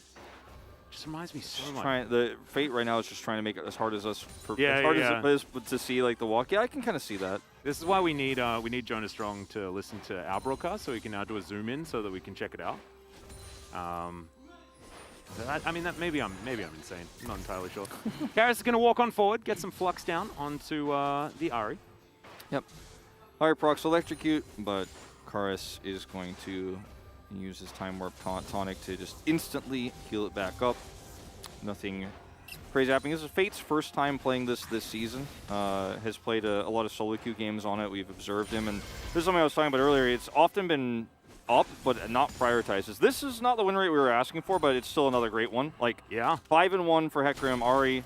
The Viego one, I suspect maybe even higher, but at this stage, you know, just Ahri right now in general is such a strong pick, and even though Fate hasn't really wanted to go on this even when it's open, you know, if there's a time you're going to test it out before playoffs, maybe this is it. Yeah, add another tool to your toolkit, right? And Fate had a brilliant game number one. You could imagine with the added confidence, he's very happy to pick this one up. And into the Rise, of course, he doesn't have a range advantage on you or anything like that. You will just be able to clear waves. It's harder to follow him. However, you should be able to keep the minion wave at bay, which can deter him from getting around this map and really influencing elsewhere. Tamo getting shoved in here towards the bottom side. Of course, it's a very safe lane, the Jin Tam Kench. Yeah. Just reminds me of Beryl and Ghost for Tam1 playing this. Very similar lanes to that. Until Xayah hits level 3, too, she just kind of is an incomplete champion. And once she has 3, she has all of her abilities and can, you know, start to trade more aggressively and can clear waves safer and becomes, you know, a little bit more relevant. But the early parts of this and the Jin poke, it's going to be real. You can see Teddy just exhausting his mana bar, using it as a resource to push in. There's the top side of the map obviously going to be very hard for Keen in these early levels too. He's going to become more powerful as time goes on and can look for engages like this post level 2 when Dudu is up forward. But Dudu just walks away, and so Keen's like, I just wanted to do something in the early game. Yeah. And it's going to be difficult in the early stages, but I think that Jax will definitely have an advantage in side lanes as this game goes on. I don't think I have to be a rocket surgeon to know that. And he's diving in once again. Quick draws are working out here for Dudu, keeping the Jax at arm's length. Which means the buckshot is going to be working out. And both laners are going to take flash in this matchup. There's just no way that Dudu can be, you know, cheesed here by Keen with a flash forward into the counter-strike. Even LM not going to be interested in this for the moment, with that flash still up and available. Ooh, and it's a much calmer early game this than the last one. Yeah, could be a double scuttle opportunity here for OnFleek as well. As you can see, LM has decided to go for a full clear instead of looking for that one. Going to be taking his Krugs, and so it will be double scuttle. The horse avoiding the bear as much as possible in this early stage. Good news for OnFleek, much better start this time around. Yeah, last game, of course, marred by that failed dive bottom side, but then a few other overextensions that compiled upon themselves because he just had to try to check vision. He was the only one who realistically could with Renato on his team, and he was just punished promptly by basically everybody on Kwangdong last time around. And this time he has a little bit more power. Yep. Until, you know, we start getting to the point where the Ahri is so fed that he will be blown up very early. And as we see often Ahri into Hecarim, the Horizon focus, I think that's definitely a strong build option here for Fate.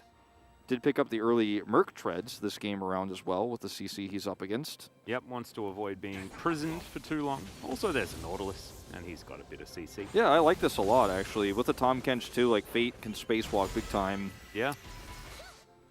Like it. Tahm Kench going to move into that mid lane. Hoyt just going to eat a Siege minion and uses his Dematerializer to do so. Teddy and Samdi just chilling down here. And Vista actually spotting things out very early on. Hoyt, that's a high-value ward, because that means you're not going to die. Yeah, they are looking to steal away some of this control of the jungle and then maybe start an early Drake, but they don't have enough bot prio, actually, and there's a lot of resources committed here with not a lot available to earn from them outside of that Drake. They do, of course, have Realm Warp available, so can make a follow-up play very nicely if there is a really nice hook into ult. Should buy enough time for the Realm Warp. They force a back down here. That's when the Drake becomes an option, but unfortunately just not able to do so. Kwangdong Freak showing too much respect. Yeah, they do have a lot of vision, as once again, Quick Draw, seen as quite a good ability. Question mark pings twice, and Dudu is still way too far up. Yeah, and he's going to walk into the bush! Phase check. Oh, They pinged it! They pinged it several times, Dudu! That's not what you wanna man! see. He is going to be out of collateral damage, but the flash comes in, and Keen finishes that one off. That's a tilter. Sleeping. I mean, I was watching him walk up. The Ryze is pinging it. He's got Realm Warp, so in one world you might think, well, Ryze will just come for me, right? Like, it's going to be okay. But Ryze is question mark pinging, trying to warn you, bro. Oh, no. Oh, dear. Oh, no. That's an early kill going over to the Jax here. Suddenly not a free matchup for Dudu anymore. And obviously we're getting to the part where Jax gets his ultimate and actually can do a lot on his own and will no longer just be sitting under turret eating those grave shots. Yeah, we get the thwap, thwap, thwap as he smacks his lamppost on stuff. And it's going to be feeling real good here for Keen. As we're going to check this one out once again. Yeah. 따라갈게. And he's like, I'm going to follow him. Yeah, Blast goes him back in the open arms of the Jax. Doesn't say anything else after that. Well, got a bit of a dive happening here towards the bottom side. Teddy flashes his way out. Hoyt's like, where's my friends? But Ellen's going to turn up. Your friends are here! Don't you worry about it! As Home Life Esports going to make their way out. The curtain call is going to come through here as Karis is going to tank that one up. Tank Rise. Brilliant. As Charm is going to connect, but the cleanse is going to be there. Thankfully, Unsealed Spellbook exists. Really nice. Going to be able to use that. Really nice counter gank here from LM. They don't get kills, but they defend and they push everybody back and make this a really heavy rotation over for Hanwha Life Esports kind of shut down in its tracks. They still are able to, of course, take that solo Hex Tech Drake, excuse me, and Kwangdong Freaks here not in a position to go to Herald just yet. In fact, right now, Dudu looks to be starting that one up, and there's a lot of time for OnFleet to come over here. He's just pulling this one out, trying to guarantee he's got enough vision on this, and yeah, just wants to just keep his eye on what's going on there towards top side. Of course, everyone is bottom lane. Realm Warp not available here, but, you know, as Kwangdong Freaks, do you really want to fight against Hanwha Life's comp at this stage in the early game for this Herald? It's a tough fight to take, but you already lost the first Drake. I'm not trying to be a rapper here with all these rhymes, but it just came out kind of weird. No, I like it. Kwangdong Freaks now moving towards this Rift Herald.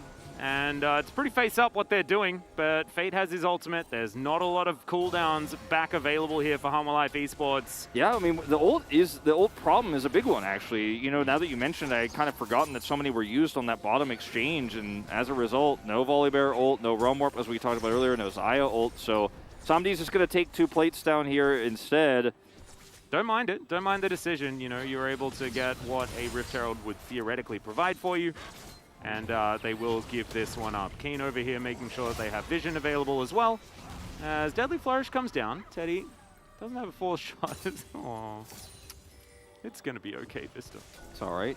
2 solo plates for Samdi, and he's deleting a lot of these minions as well, so Teddy is losing quite a bit of farm, in fact. So will he even get a 3rd plate? I think he's just barely going to get it. Yeah, should be able to. Yep. Yeah, comfortable. Vista's down here as well. He's totally safe. So a lot of minions removed from Teddy.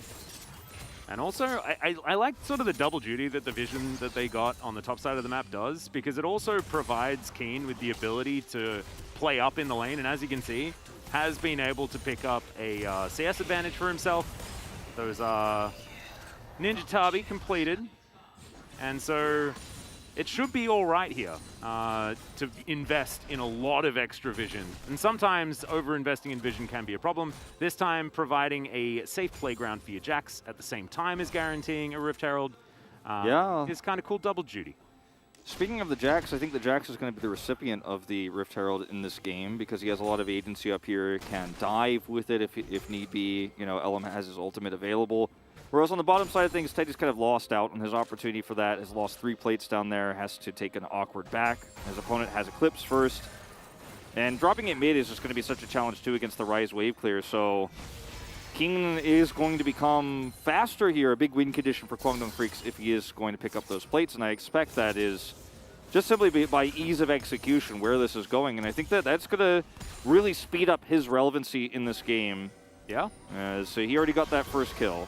Really nice charm lands onto Karis, but good old tank Ryze. Elm? This feels interactive, doesn't it? Yeah, Elm's got ult on the top side, and he has not been seen by Dudu, and he's got a Rift Herald, so this is the play. Yeah. Bait him in.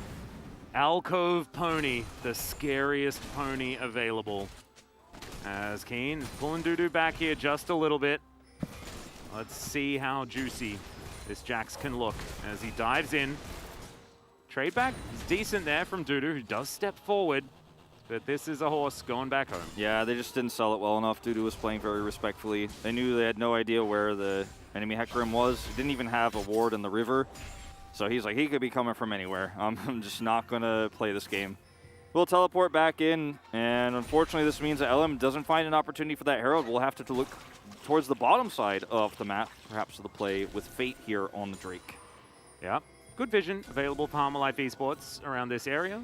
Control ward not actually going to spot out that ward there over to the side. That's a massive back interrupt. Yeah, Dudu not going to be able to get back. Doesn't have teleport to get towards the top lane or a potential fight here. Yeah. Around any of these outer turrets mid or bot lane. Keen just teleported back to lane, so if he doesn't stop this, then he loses his teleport for Dudu actually pushing into this team fight. I don't think Kwangdong Freaks really mind too much about giving this away if they give plates to Jax before they fall down. And as you can see, Keen is pushing forward, gets underneath that turret, but the minion wave is wiped out. So Dudu's sticking around, definitely helping out here, as LM's actually just going to completely forego any sort of Drake control by heading up towards that top side. On Fleek and Karis, they know exactly what's up as he walks over a ward. He walks over a ward and they know no one's contesting the Drake. They have enough vision over there, so LM has just been relegated to have no options with this Herald. You know, his first opportunity was wasted. Yeah, he's got to use it soon, though, as now Karis going to get charmed up. That's the onslaught of shadows as Keen with the inside track gets the flash out of Karis. Fate, does he have another charm is the question. Orbit Deception goes wide.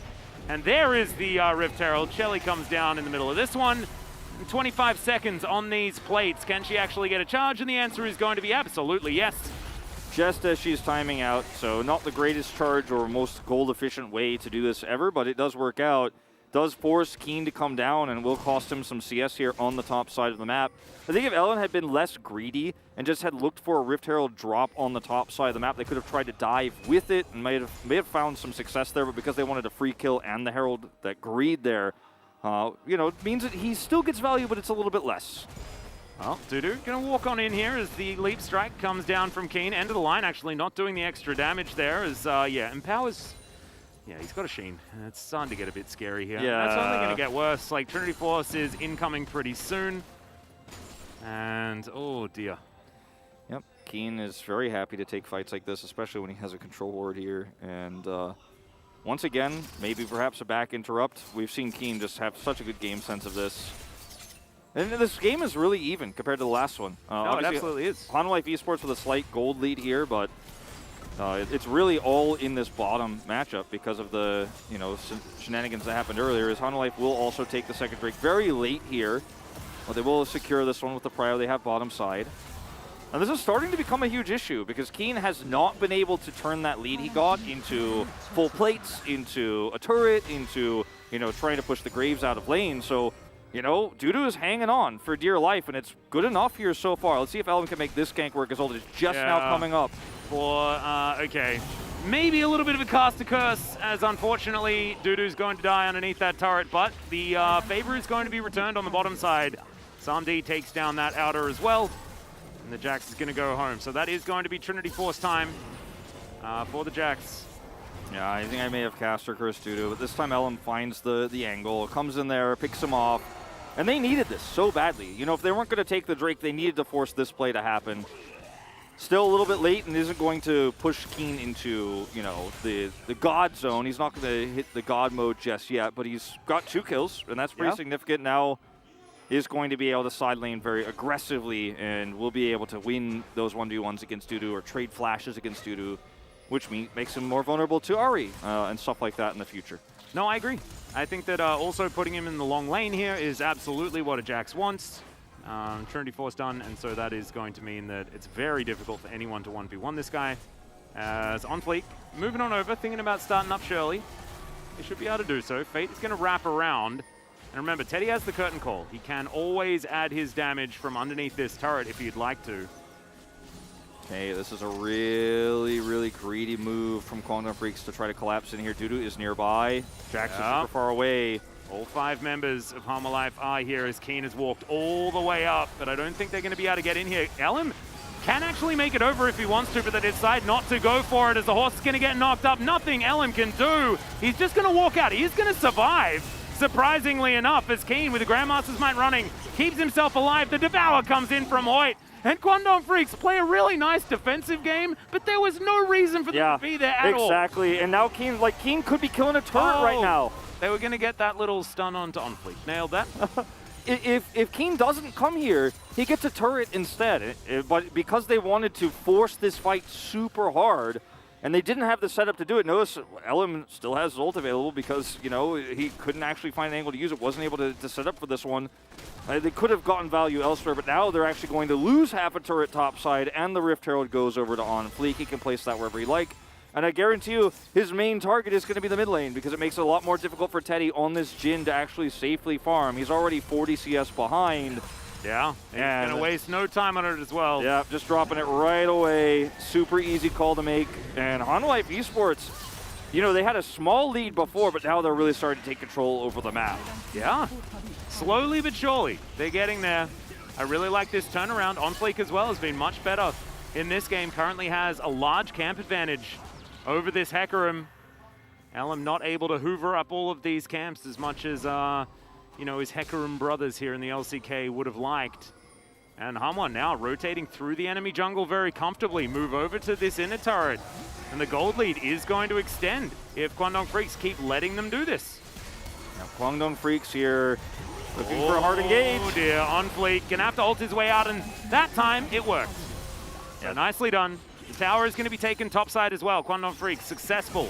4-man defense. Yeah, 4-man defense in the cross-map play. This is the kind of stuff that you've got to be doing with the Jax. And there's a lot of standing gold on the map with all these outer turrets available. So he picks up one.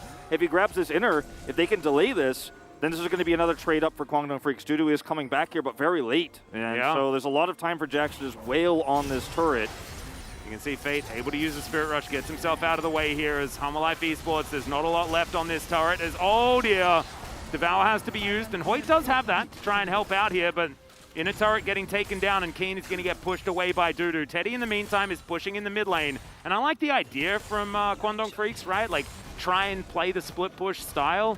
But I think they're trading down. They're trading down a little bit here, but at the same time, you know, at least plays like this get Teddy the ability to get a minion wave in mid without any fear, right? And they're utilizing the Tom Kench like I was talking about, where Fade is just going forward and ever-frosting people, and they're just getting devoured back, and he's trying to Orb of Deception in and do a little bit of poke damage.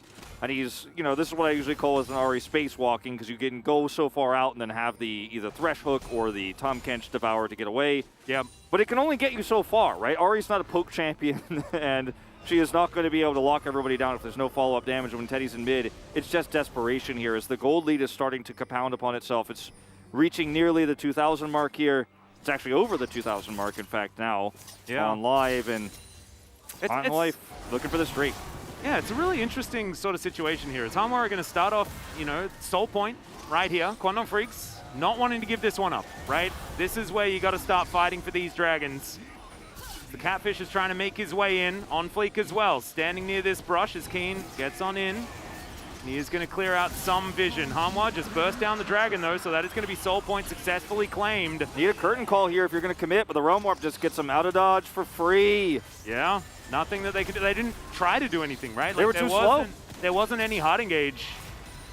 I think the idea is close in on them as they try to take the Drake, but the Drake clear time is actually pretty fast for Hanwha Life Esports at this point. And if Keen comes in when Teddy curtain calls, they could sandwich the Hanwha Life Esports members in the middle of that fight. Elm hits a big ult, Ari gets a charm, and then you can win that fight. But if you can't pull the trigger fast enough, if Keen and Teddy are just not quite in position, it doesn't work out.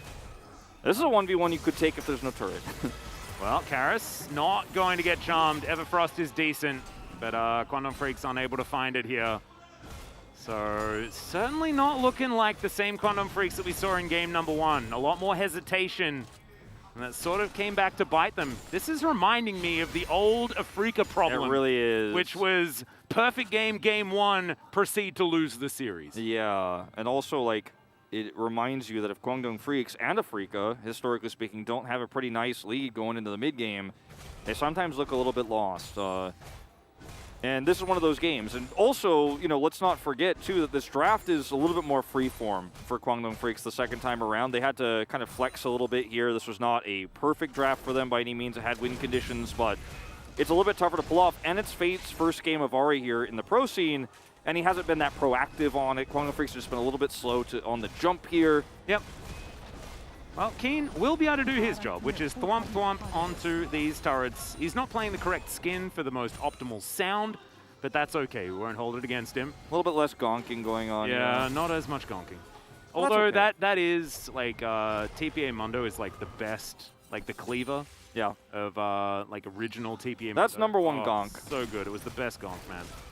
Just amazing. Just throwing those, the trophies. This Dudu's going to have to flash, but he'll get knocked back, and that is a very dead Graves. Not a lot that you can do. He gets himself a shield, but I think Leap Strike will be back up again, and he doesn't even need it. Uses that to escape instead. So Kwangdong Freaks, they grab another kill onto the Graves. And but Hanwha are answering by getting this push towards the top side. The minion wave was nowhere near. Yeah, so, you know, this is going to be kind of awkward. They are going to be able to grab this turret. It's not an inner turret, but you know, nor is Keen able to secure his. He's only able to get the outer here, so it's an outer for an outer, which means that Jax is getting his job done here, but it's only really, I mean, side laning is not always about killing the turrets or killing the enemy champion. Sometimes it's about pulling the enemy team away so that you can get an objective. There's no objective up outside of Baron, and it's a Jhin game where all he's got is a Gale Force, so there's no Baron opportunity. However, the response bottom side allows them to get the mid turret. So this is Jax like slowly pulling Hanwha Life Esports apart at the seams. Yeah, and as soon as Karis is there towards the bottom side, then you remove the Realm Warp surprise problem, and that was why Teddy was able to comfortably walk up and take that outer turret mid lane. So, as you can see, the gold lead is getting pulled back by Kwangdong Freaks. This is by no means the performance that we saw in game number 1. Definitely much more of a game on our hands here. So, Frederick Brion fans, get behind Hanwha Life Esports. Hanwha Life Esports fans, this is their last time. One of their last 2 times to show us what they're capable of. Yeah, and if they lose this one, it is guaranteed last place. I think if they win it, it's not that they're guaranteed not last place, but they have a chance to not be last place. You know, in the confession, of course, will live Sandbox, who is Kwangdong's next opponent funny as it is, in their last match of the regular season. As, you know, a lot of control here of the Drake, but a bit early here for Hanwha Life Esports. Not up for 70 seconds, so Kwangdong Freaks have some time to clear vision, play around this Jax push bottom. And the fact that the Jax is bottom and the Graves is top is actually a pretty big boon for Kwangdong, because the more relevant objective is on the bottom side of the map, especially the vision control Kwangdong have on Baron. Teleport coming in. Yeah, walking together.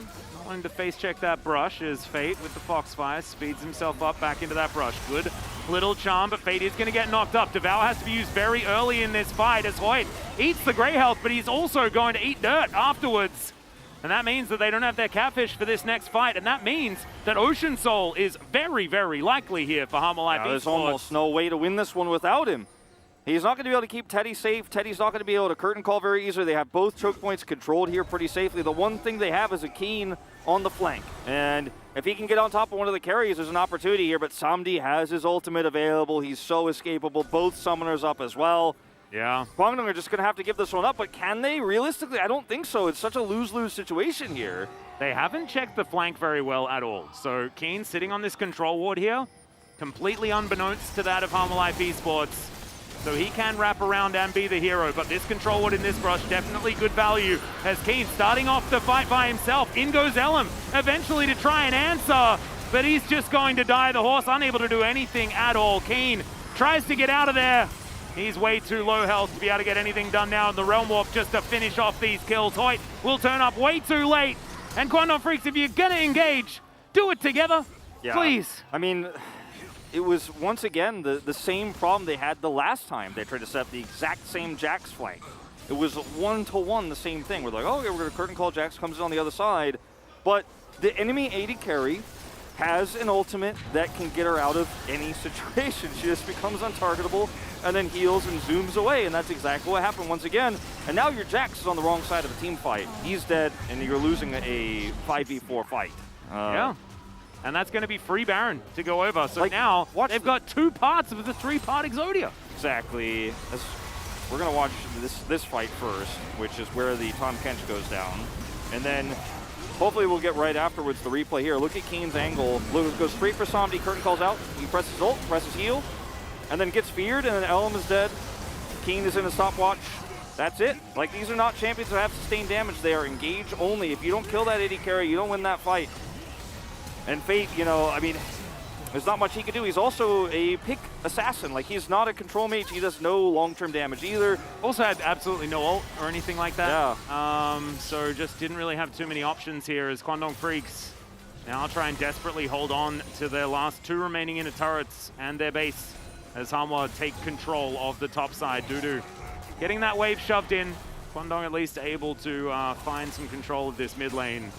I mean, the good news for Kwangdong, I guess, in terms of the Drake, is that it's an Ocean Drake, or an Ocean Soul rather, because they're not really poking anybody. They're killing them 100-0, or they're not killing them at all. Yeah. So that's the good news, I guess, sort of. The less bad news. But Dudu without the Bloodthirster, though, he's probably pretty happy with some extra lifesteal and some regen, things like that. As Keen holding on to this wave in the mid lane, but doesn't really want to, as OnFleek just moves on in. Kwangdong Freaks just looking a little bit lost, honestly, in this game. It's such a pivot from what we saw. The domination, the power in game number 1. And they can't lean on Teddy in these team fights because he's playing Jhin and he's not ahead, right? A fed Jhin can carry the way that Teddy often does, but a Jhin who's even or behind is reliant on his team. Oh, Fate dives on in. They get a nice little deadly flourish there as Keen on the flank, but once again, it's all mistimed. And Elam's just going to explode before anything can happen. Leap Strike to get the Jax out of there. And there's just no weak points in this phalanx, the Hanwha Life Esports setup.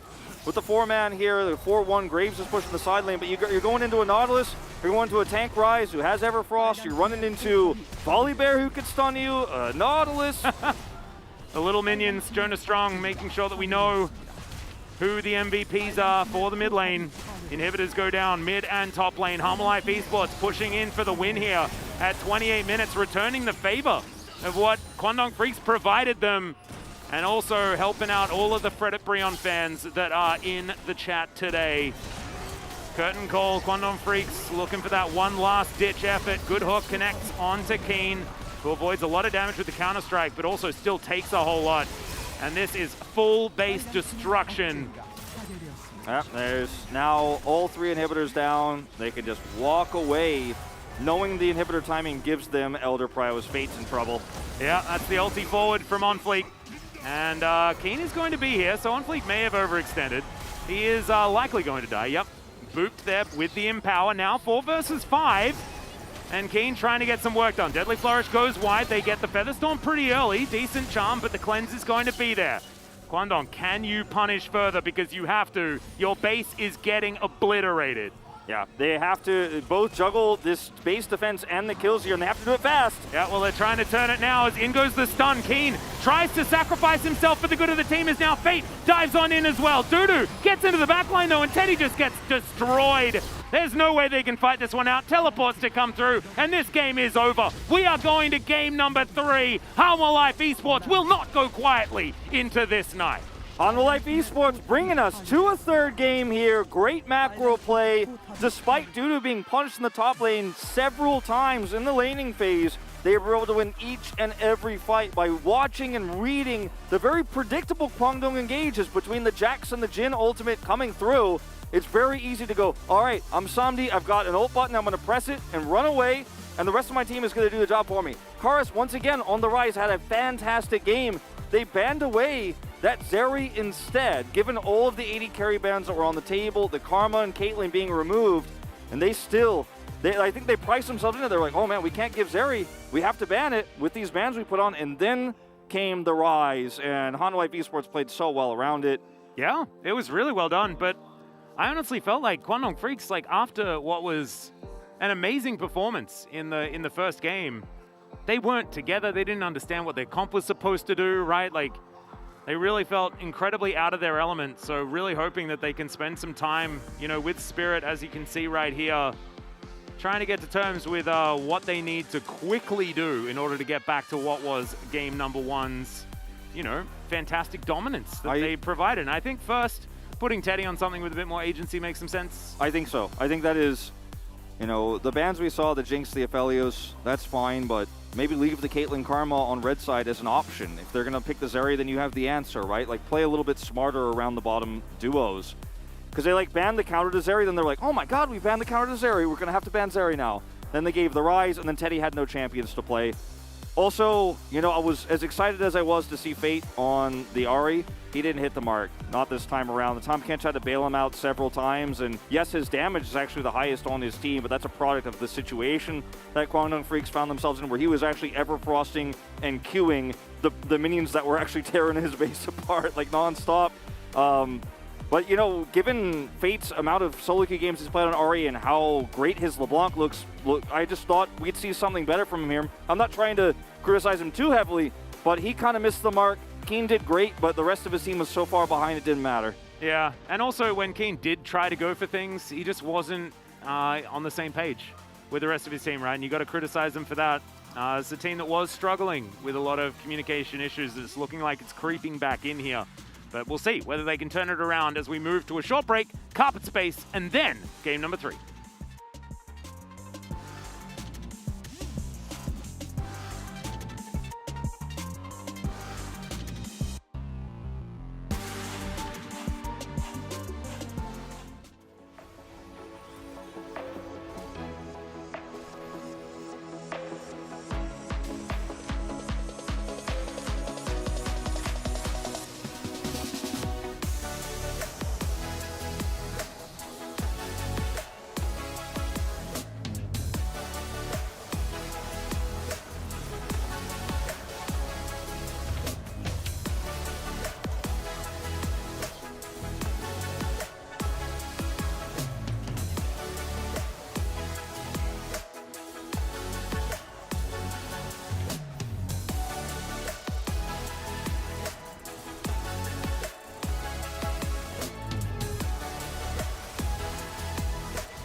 오케이. 위 맞아. 잭스 맞아, 잭스 잡고. 잘 맞아. 내가 맞을게. 아리부터. 늘 없다 얘는. 잡았어. 텔. 갖고 끝낼게. 끝. 다행이다. 우리 원래 이거 속도 내기 전에 선 맞춰서 바로 갔어야 되는데 그거 하나 아쉽다 이번 판. 끝나고 가자. 네 이겼네.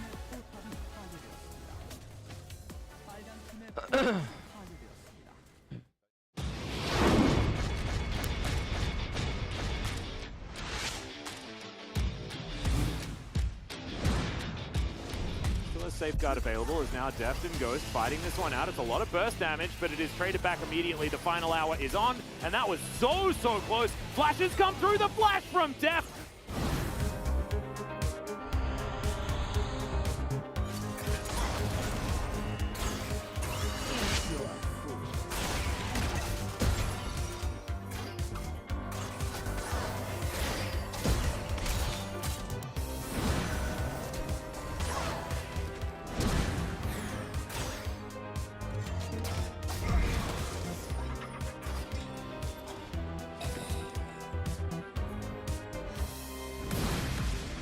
Yeah, gotta be so careful. I have no idea where he is. Ruler baiting them as best he can as well. I really like it as Bertle trying to get into position. It's a great zap to come down as now Showmaker looking for his angle. Immediately, Ruler just executes Kellen. He's not doing anything. Finds the double kill now as they're turning it on to Damwon.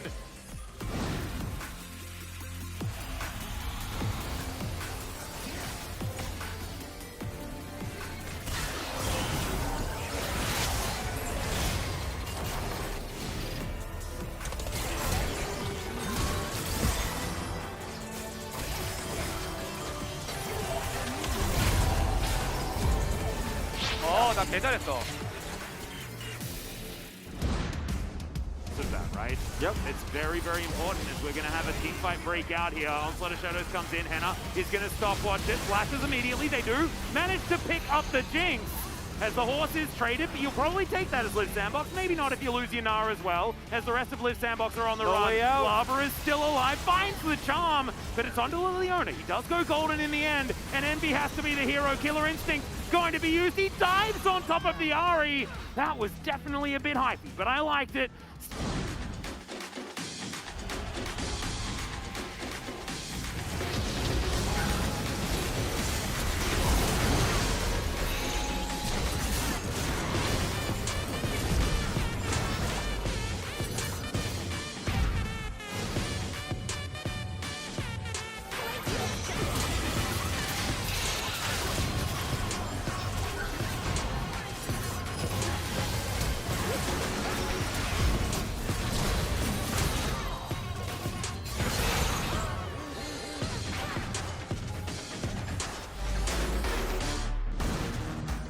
Okay, we'll just go over to our minions, bust them up. What are you gonna do now? And Kwangdo, they're behind them in the lane. They want to go in on this one, but Zeus has a really nice position, and into the back line they go. Huge knock-up. Keria gets the engage onto the Aphelios.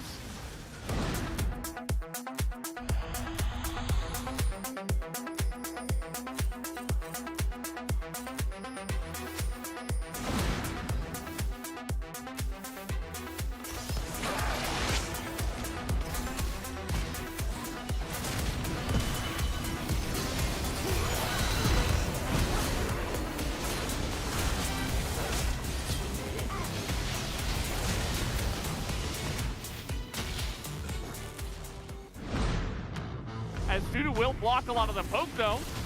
Peanut in the pit, they're looking to turn off the Elder. We're going for the flip, but the hook goes onto the Scion, and the Elder is taken by Shen-Chi. They get it, and they should be able to take this fight. On-Fleet goes down. Zombie gets hit by the Shadow Surge, and that is all she wrote. As after you get hit by that, you are not getting away from Chovy.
Welcome back, everybody, to the Analyst Carpet Space. We are here once again after game number 2, and interesting kind of set of affairs there. Hanwha Life Esports obviously in 10th place, but they put on a big fight here up against the Kwangdong Freaks, who kind of halfway through the series somewhat lost their touch, and I think it all starts at the draft here, Chronicler. It really did. I, in a vacuum, really like the Kwangdong draft. I think that they have especially post 2 items winning topside matchup, where once you hit that Blade of the Rune King and Triforce, Jax kind of pummels the Graves. And you get Ari, and you get Hecarim, so you're feeling really good.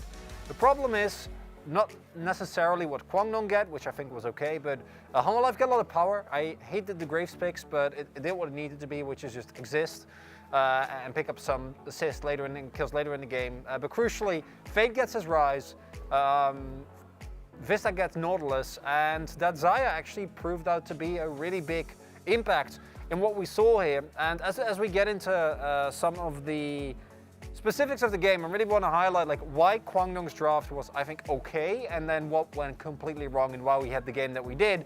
And please don't put Hoyt on Kench duty again, because if he doesn't have a hard engage champion, this team doesn't work.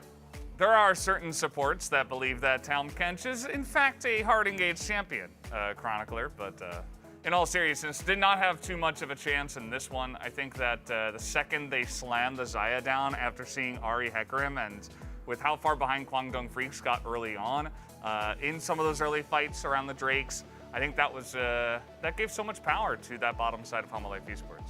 There was so much, because it was not just the fact that the Xayah was there, which I think in of itself would have been excusable, but the rotations from Kwangdong were just not good. They were very slow to react. They gave over so much free gold to a composition that skills even or arguably better, and then they lost. Yeah, the map play just not quite the same as in game number 1. I think they struggle a little bit once they fell behind as well. But either way, guys, we're going to take a look at some of the highlights here as we will see some of these Drake takes. You have a composition where your win condition is a fat Jackson sideline, and he doesn't need to be fed early, he just needs to get to his 2-item spike. So you need to get early Drakes. Like, it is 100% essential that you get early Drakes, because while the composition of Kwangdong can team fight, in theory, Elam is your main initiator. Elam does not fit that role. It doesn't work well for him. There is a reason why we've seen this team be successful and Hoyt is on engaged champions. Yeah. And every single Drake gets given up, and I mean that even though Keen gets a lead in the 1v1, it doesn't matter, because you cannot give up Soul. And if Kwangdong had just been able to get themselves 1 or 2 of the early Drakes, then you can actually play for Keen. But instead, Elam never goes in, Hoyt can't engage, and then they just kind of sit there. Yeah. And like, we haven't even talked about the fact that they all rotate over towards Herald, which they don't need to, and then there's free plates for Sumdi for no reason. Yeah, I think it was kind of shadows of the early parts of spring for Kwangdong Freaks, that's for sure. Some of the indecisiveness, some of the map plays. We're going to take a look at highlight number 2 and take a look at the Soul here, which is, again, this is after they give up 3 Drakes, and Hanwha Life say, well, we can just take the 4th. Keen beats everyone in a 1v1. Everyone in the game. No one can match him at this point, but if he goes in as Jax, as the main initiator, things are very, very wrong, because this is the easiest play of your life as Sumdi. At this point in the game, Elam has not been nearly snowballed enough to have any impact, and you have a Janus behind. So it is, at this point, you just see the results of Kwangdong Freaks making very, very questionable decisions after a game where, again, they got an early lead, and this just cements what the costs we're talking about as well, which is Kwangdong, when they get an early lead, they look like a playoffs team, and when they don't, I don't know. I don't know. Words don't really describe it. I don't know.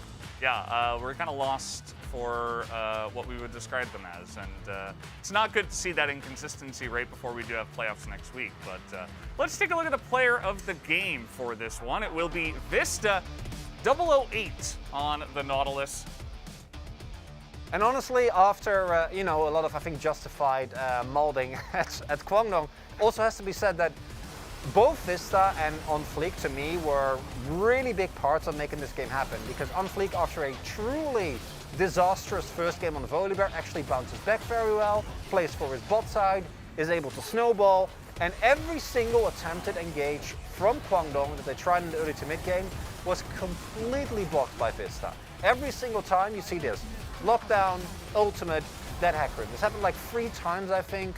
There were multiple targets that were just immediately taken out of rotation by Vista's really solid support play. Yeah. And I always like seeing Vista do well. I think that he was a part of an underrated aspect of last split's success that we had for Homo Life. See some votes there in the mid lane as well. 4 votes for mid and a couple for the bot side. But either way, Homo Life, you know, given the opportunity, we see that any team in the LCK can take wins, and Homo Life are no different. But guys, we do have game number 3. Back to the casters for the final game.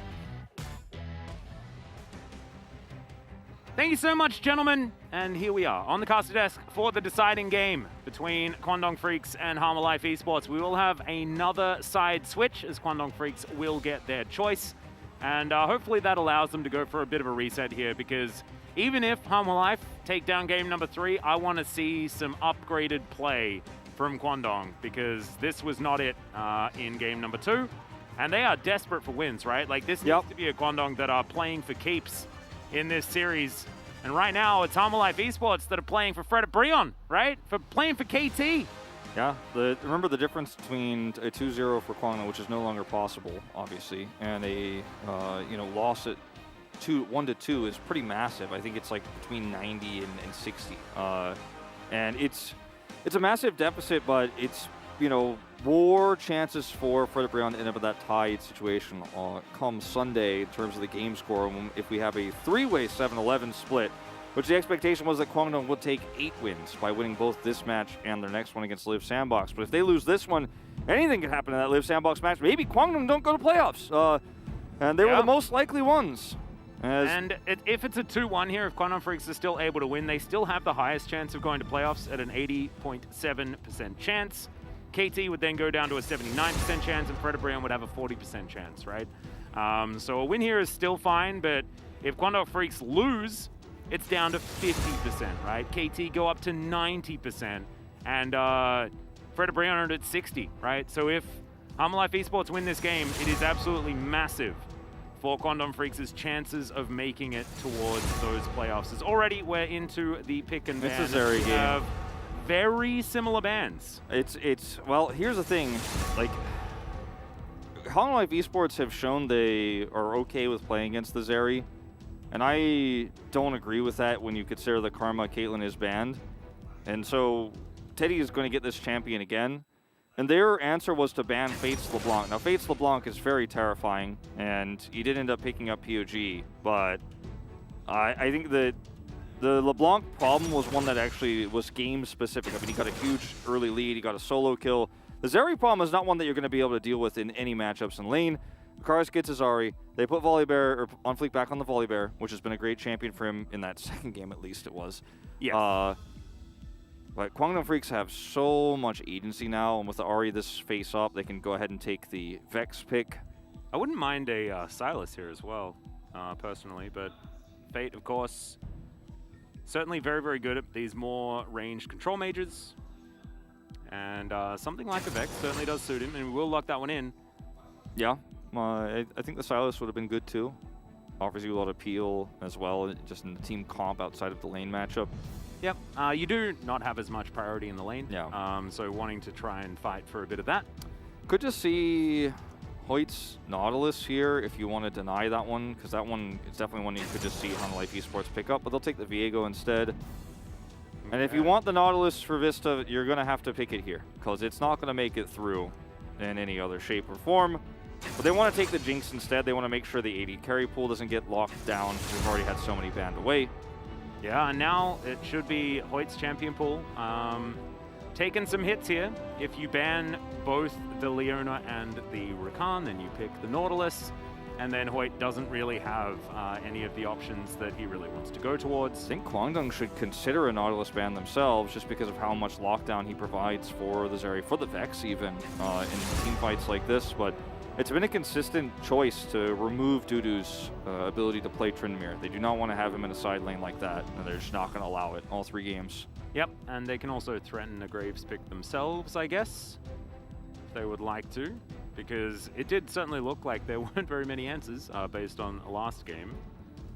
certainly not the case. As, all right, Renata is going to be taken off the board as well. Hoyt not going to have access to that one. Let's see where this final ban goes for Kwangdong Freaks. Really think Nautilus is the one that screams at me for champions we've seen so consistently picked into the Zeri. And yes, Hoyt wants to play it, so you're like, well, I hope they don't take it, but they will take it if you give it to them, I think. So actually, I wouldn't mind even, like, yeah, ban the Nautilus, and then Harmor Life Esports, they probably pick some sort of engaged support for Vista. In theory, the Rakan is still available, but I'd like a Yuumi Gragas to come through from Kwangdong Freaks, right? You've then got Engage coming from the top side of the map. You can attach the Yuumi to Viego, which is a decent combination. You do lack that sort of Engage for Hoyt, which is something that was being called for by the carpet space. But the lane is not too bad, and Rakan is going to be locked away. So Hoyt doesn't get any of his first preferences. Yeah. He'll have to go to a different the Alistair university. is what we were talking about, though, last time around. If the, Leona and the Nautilus are removed, and considering the Volibear, I like this more than the Yuumi, because the Yuumi isn't going to offer you as much when the bear comes crashing in when you're sitting under turret, which is definitely, it should be a thing. If it's not a thing, then this has gone all wrong for Harmor Life Esports. True. So I like what you're saying in a lot of different comps with basically any other jungler on the other side. Here's the new and improved cannon that I was expecting to see a lot more of, actually. Same. We talked about it a little bit yesterday. It didn't come out. This is a team comp that could use some magic damage as well. Not going to feel too bad about this one. No, I actually really like it. And he will lock it in. Pretty heavy on the magic damage, but it's fine. You've got Viego and Zeri. I feel like since there's no great tank here for Kwangdong Freaks, I think a Gangplank would be a great option here into the cannon for Dudu if he's brave enough to play it into Keen. Because, yes, you're going to have a ton of attack damage in your roster that way. Whoa! I don't know about this one. This feels less good because there is, like we were saying, a fair bit of magic damage available. But the Malphite adds to your heart engage, right? You got a mountain and a bear and a bird all dashing towards you. Plus the fox, I guess. She's going to be getting in there. Yeah. And so Harmor Life's heart engage options are well and truly established. But if the Malphite is unable to hit the ult onto Zeri, who doesn't have the ability to escape from it, but she's just so fast in her positioning. If Teddy plays it right, as he did in the previous set, like he could just turn as soon as the Malphite ults. He goes in, you feel a lot safer. Ahri, of course, going to be another option, and the Volibear, is with what we saw them try to make happen in the first game. But I worry that the Volibear, or excuse me, just the Volibear and the Malphite are so easily turned upon by this composition for Kwangdong Freaks. Like, it's really easy for Kwangdong to avoid the engage and then re-engage because they have fears. They have the Viego, they have an Alistair who can headbutt somebody out. And Teddy's going to be pressing his ult button and zooming forward. Plus then they're like, oh, you're going to walk into also the cannon ult? I would have liked the Gangplank more because I think it allows you to have a little bit more ranged oomph in these compositions. Goes well with your Jinx scaling later on. But they're going for the hard all in on engage, engage, engage, dive, dive, dive. Yep. And it's sink or swim. You're either going to get ahead with this one and just keep rolling it, or you fall behind, the Zeri comes online in the mid to late game, and you lose out hard. Yeah. I kind of feel like Malphite is going to get... going to have some trouble in the laning phase up against this cannon. It was Cannon's W that was buffed, and so that means that now the on-hit aspect of it is going to have that little bit more of that magic punch. Yeah. But, you'll be able to just roll some wagon wheels towards the little Pikachu, and he should be having an okay time. We'll just see how it goes. He took Comet, so the Comet is going to add to some of those Q hits with the wagon wheel. And I actually have no idea what that ability is actually called.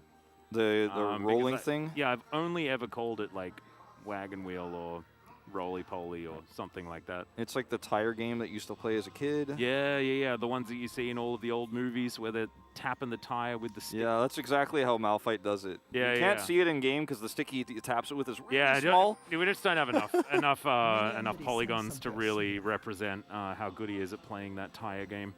Went Scorch as well, which I think is really good for the laning phase. You notice that, of course, Keegan went for the Gathering Storm this time around because he wants to be able to, later on in the game, really add a bunch of extra damage to this composition. Yeah. And we might even see, because I don't think that in this game Keen really needs to stopwatch. Like, we might see him go for early Void Staff second and try to rush it out so he can do a little bit more damage and penetrate a little bit more against this comp, because he's not going to be like, you know, rocket belting in and then stop washing with an ult. He's going to be like, I'm waiting for you guys to come to me. Yeah, no, actually, I think that playing the peeling variety, like Zeus has shown us, right, with like incredible amounts of AP and being able to stand on top of your AD carry and allow, you know, Teddy to perform with a whole lot of electricity around him, which is on theme for Zeri as well. Absolutely love that. Keep your themes together. Yeah. As, yep, cow versus bird here towards the bottom side. And we're seeing, you know, the Jinx Rakan combo working out pretty well here for a lot of our teams. One win for 4, but Damwon Kia certainly out in front with Doc Dam and Kellen playing this one a lot. Yeah, it's a wide variety across the board here. It's also not an extremely common pairing, but one that we have seen enough times and it's been winning. It's nice little fear comes out there as we do have Fate with the push in the mid lane.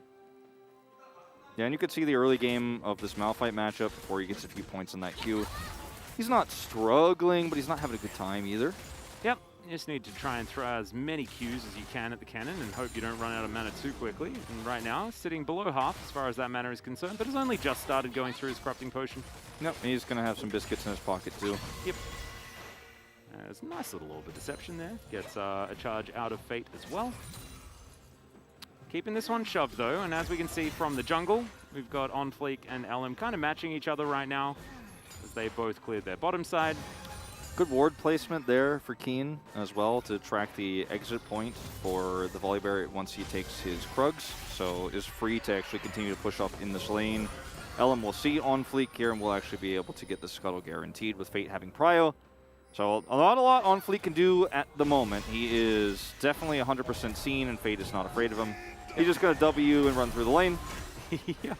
He's like, I'm going to get the other scuttle. Yeah, and he's going to get the other scuttle. Yeah, so like he managed to get the double scuttle in the last game, but that's not going to happen this time around as we've got Ellen with a bit of a wrap around here. Kind of a sitting rock, yeah, but there's not much of a wave. This is the other problem with announcing you're going bottom is Ellen has an opportunity here with Keen. Yeah, they're looking to try and force this one. There is so much vision for Kwangdong Freaks moving up this river. The wave is being held. Yeah, Marks of the Storm now being layered as well as Ellen's down extraordinarily low. The flash comes in, good stun, and they secure it. There is the transition, and that is going to mean that it's a clean dive for Kwangdong Freaks. Much better look here going into game 4. Yeah, that's the kind of start you want. You transparently know Volibear is on the same top side of the map as you, but then he runs down bottom, and you might as well use the early prio you have as cannon into this matchup to look for a dive. It was really clean setup there. They hold the minions behind the turret, then collapse in, and that's going to be an early Sheen pickup here for Ellen. A lot of power here, and abusing the Malphite early is definitely something that you can do if you pull it off just right. Not something you're able to really get this much of an advantage in. And they're just really cutting this one down as we're going to go back to this vision check. Just barely, you know, he has vision of the rotation up, but he doesn't actually see the Volibear or the Viego on the mini-map. Because you could see the mist if you were looking at that at that part of the map on your screen, but you wouldn't have seen the icon on the mini-map because he's off vision. As really well played here from Elm. There was a ward there, but Viego's just able to sneak through. Yep, and didn't actually need to worry about aggro or anything like that. Kane held onto the turret and was able to just walk it out with the cannon. So I misspoke there just a little bit. But still, very nicely dove as Teddy just dashes out of the way at the grand entrance. No worries, something that Azeri is capable of doing. Now 1 versus 2 in this lane right now, and actually looking like he's pretty comfortable. Yeah, he really is. And if he can push this one out real quick, with the mid prio they have, they might be able to rush this breakdown. Still early days here for the Zeri. All she's got is her Berserkers, so, you know, how comfortable are you? Really, it looks like comfortable enough. They don't have vision of OnFleek at the moment, but they feel pretty comfortable that he's not anywhere in the vicinity. And look at the control ward they've got here. That Vista now is going to go over here and clear, as well as the ward that spots if he's taking the path down towards the mid lane. Hoyt just walks up to him, he's like, high five, man, and then walks away. Yep, there's nothing Vista can do except watch in sadness. Yeah. As OnFleek is going to come over here too, like so extremely late. Yeah, he's not going to be able to stop this one from going down. He's, yeah, at least presses W, it's fine. Yeah. Run around a little bit, some rolling thunder. And Hoyt's going to make his way back down to the paddock that is bottom lane. The paddock down here, I like it. As Paris, Orbit Deception not finding a lot of damage here. Good little fear to come through from Fate. That's an amazing trade when you both hit 6, because if you hit the ultimate the second time after Karis' charm is down, you kill him. Yeah. Well, also, trades winning on the bottom side as well for Kwangdong Freaks. I don't know, maybe Spirit in the coaching booth was like, here's some of Spirit's secret stuff, you know, if you guys remember Space Jam. Yeah. Because this is looking like they have been reinvigorated. Good little fear comes through, but it might be a bait here from OnFleek. He's trying to roll his way in, but not even going to be able to find a little bit of extra damage with his Shocky Circle. Nice attempt there from OnFleek, knowing that the all-in is possible for Fate, and he's going to be looking for it, and just trying to come up and punish after taking that red buff away. Yeah. Not successful, but still a good attempt nonetheless. Now, Teddy and Hoyt really starting to take control here of this lane, and it really shows you the flow-on effect that mid control does give you, right? This is Vista and Samdi understanding that there can be visitors, and the fact that the vision is so much easier to get down for Kwangdong Freaks. Now, with OnFleek down here towards the bottom side, they can start walking up, but Kwangdong have certainly done a lot of damage already. Yeah, they really have. And, you know, Rift Herald's up in 10. They have tons of prio across the board. And this just means, unfortunately for Dudu, he has his ult, which is super strong in a lot of different comps at this stage. You know, the first Malphite ult is so powerful if you can hit a big one in the early game. It just kind of wins you the fight. But against this Kennen and how pushed in he is, I just don't think it's realistic for Hanwha Life Esports to challenge this, which is a big problem. You know, they're the ones running the Volibear comp, and they lost first Drake. They've got no prio. First Blood's on Kwangdong Freaks' side, and they're just going to start this Herald up. And they have to keep, of course, Samdi bottom, or else Zeri rips through those plates anyways. And there's just not enough vision here at all. In fact, no vision whatsoever. Keen is, of course, going to clear the last of the wards. And, I mean, unless you have a Miracle Charm or a Miracle Ult from Dudu, I don't think you want to be anywhere near that Herald, and they think twice about it, they do not go. Yeah, I actually think just not fighting for it is the right way to do it. Definitely better than what we saw in the last game, right, where you go and you watch your enemy take it and then don't get anything yourself. But because Kwangdong Freaks have so much information, they were able to move Teddy here towards the bottom side, so it's not going to be free plates. This could be a free pick, and there was no Unbreakable Will. That is just a pick-off, and that might have been what Hanwha Life needed to try and get some sort of advantage back in the game. They definitely get something back with that one. That was a really nicely set up pick there from Karis and crew. They have so much CC. This comp has so much pick potential on champions who are clawed out. And as you mentioned, Hoyt level 5 doesn't have ult. Teddy, a little bit slow on the escape. Yeah, he wants to try and skate this one out. The quickness comes in. The flash is down as well as Teddy's going to ult. Now OnFleek under the turret. He was unable to turn it off, I think. Or it just came back alive again and he just took way too much damage. The answering kills are going to be there here from Kwangdong Freaks. I think he missed it, just straight up. I mean, we'll have to watch it again. I thought I saw the turret change color a little bit, but yeah, it sort of felt like he straight up missed the turret. Yeah, I'm not sure. I don't want to blame. I don't want to like say like wrong things if he actually did hit it, but it didn't feel like he hit it. This Teddy's speed is just so high. When he goes ahead and hits that dash and is able to just kite his way out. This is the pick onto the Alistair. This is really nicely done, yeah. Yeah, that's clean, you know. Let's watch this one more time. Hex Flash over the wall. I'm going to keep my eye on that turret. Yeah, let's see. As the Super Mega Death Rocket misses. Oh, no, he does turn it off. He does turn it off. He does turn it off. It's just, it just doesn't matter. Follow-up because he took too much damage. Yeah. Helen was actually doing what felt like turret damage. Yeah. As the Volibear is not that tanky at this stage of the game. He's really not. Teddy does a ton of damage there. And it's just really well played by the AD carry here for Kwangdong Freaks. Zeri just so hard to punish outside of the early game or outside of just a lane that pushes her in. That's the best way you could do it. And when you draft like Kwangdong did, you know, it means Hanwha Life Esports, if they don't ban the Zeri, they're going to have a big problem. If Hanwha Life Esports don't ban the Zeri, that is, they're going to have a big problem. And oh, wait. The outer turret was still up. So does that mean that Volibear Ultimate doesn't work? I actually don't know about that interaction. I'll be totally frank with you. Yeah, I can't quite remember. We might have to get some confirmation. It had the target on though. I saw it. Like I saw the. I know it changed color, but I don't know whether that actually like changes how it works. It had the target up, and I think it did. Like it looked like it shot, but I couldn't tell the time. I'd have to watch it like a third time. It's been a while since I've updated my Ohm Wrecker knowledge. You know, because even when that was an item, it didn't quite work, and now it's an ability from a champion that we don't see ulting inner turrets with outer turrets available. I just trust that OnFleek probably knows how the interaction works. Yeah. He ulted the turret, so unless he also doesn't know, well then we don't have to feel bad at all. I think the turret did get disabled for just a brief moment there. That's what it looked like. So we got confirmation. Anyway, Quantum Freaks now setting up to try and fight for this Drake. Second one of the game will be the Infernal. Cloud Drake incoming for the Soul. Hope you guys are all looking forward to it. I certainly am.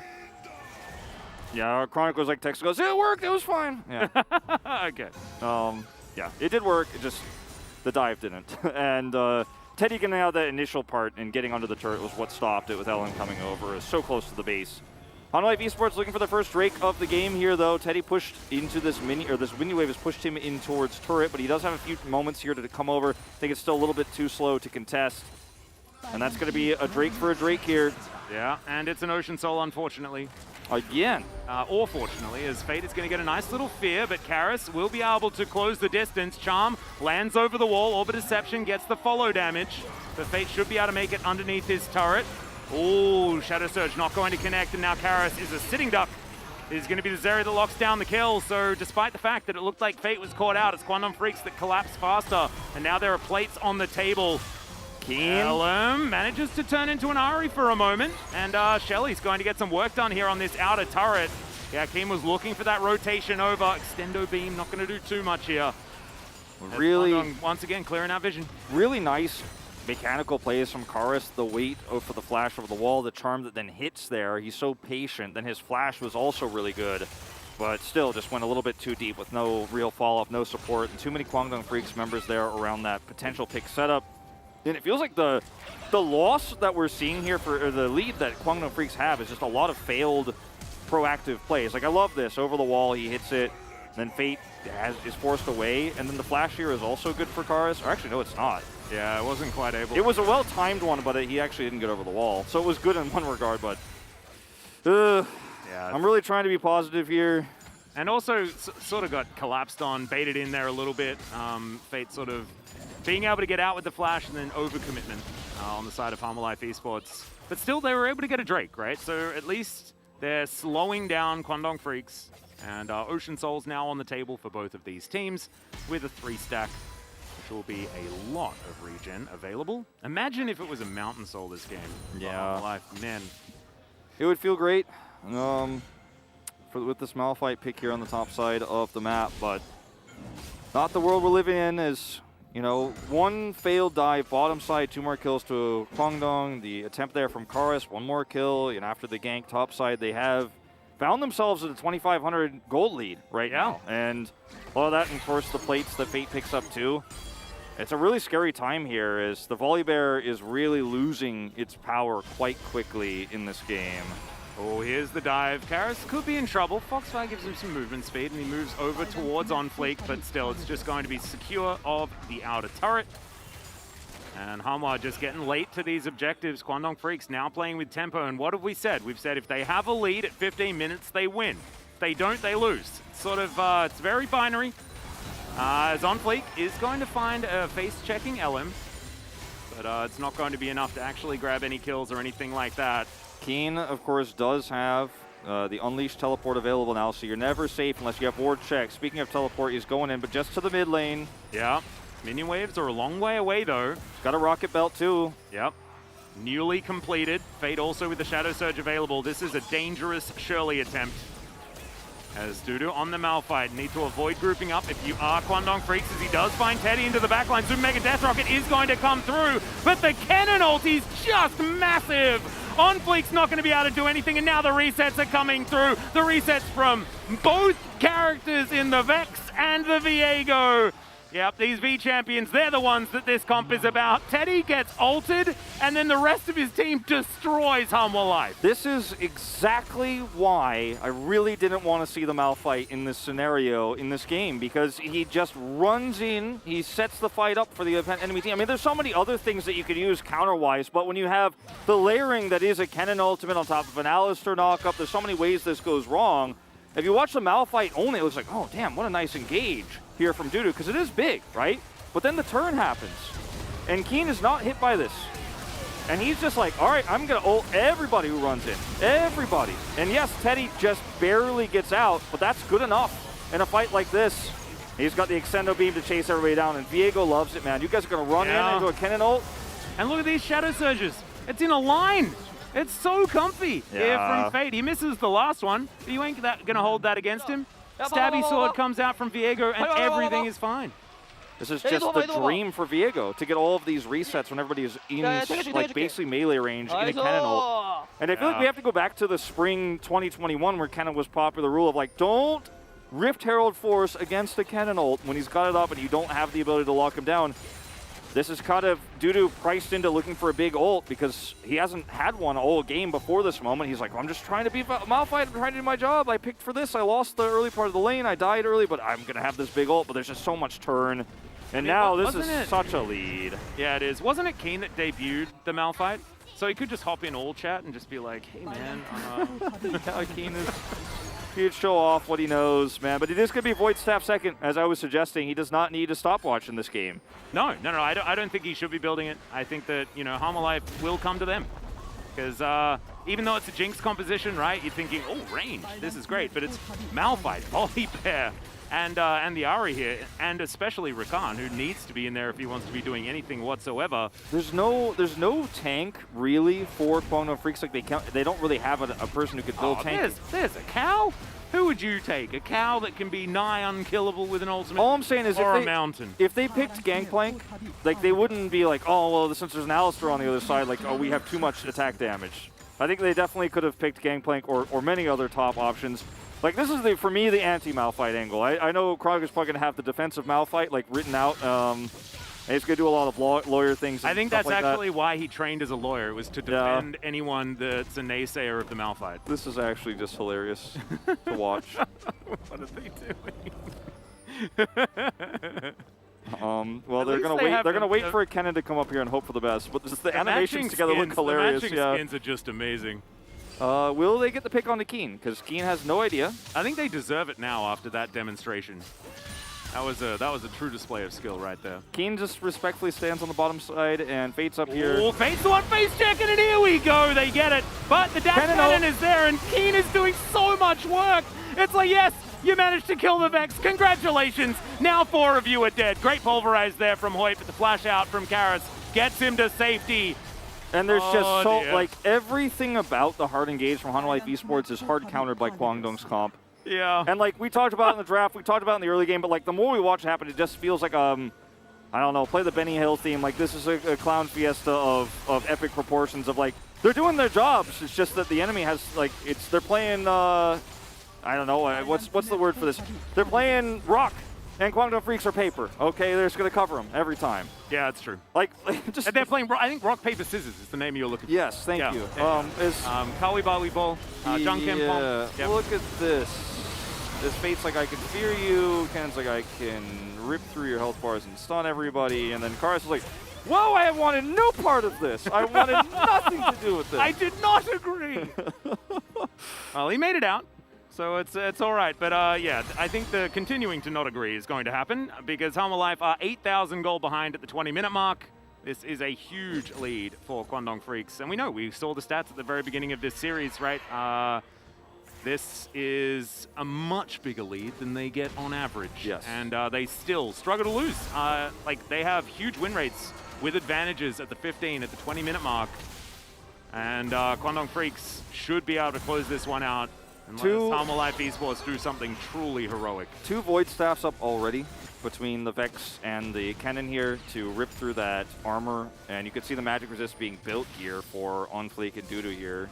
Negatron cloaks being picked up because they need Force of Nature to survive, but it's just the tempo of this game is so off the rails. Kwangdong have such a massive lead. Look at the experience between the 2 solo laners who are massively ahead.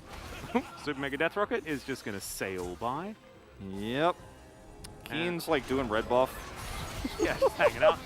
And Hanwha Life are like relegated to their base already. You can see how much vision there is towards this top side. LM started off this Baron by himself. Probably needs the help of Azeri if they want to get through it in time. Keen is like, come at me. Tank it. I got the choke point controlled. Have you learned or not? Yeah. About the cannon or button that I'm going to press if you guys come at us. And both of these compositions play really well around brushes and vision and things like this. But whoever gets the lead, especially on Ocean Rift, oh man, it is just, really, really difficult to do anything against these guys because you'd be walking into a slicing maelstrom being prepped, right? Yeah, like it is right now, literally. Yeah.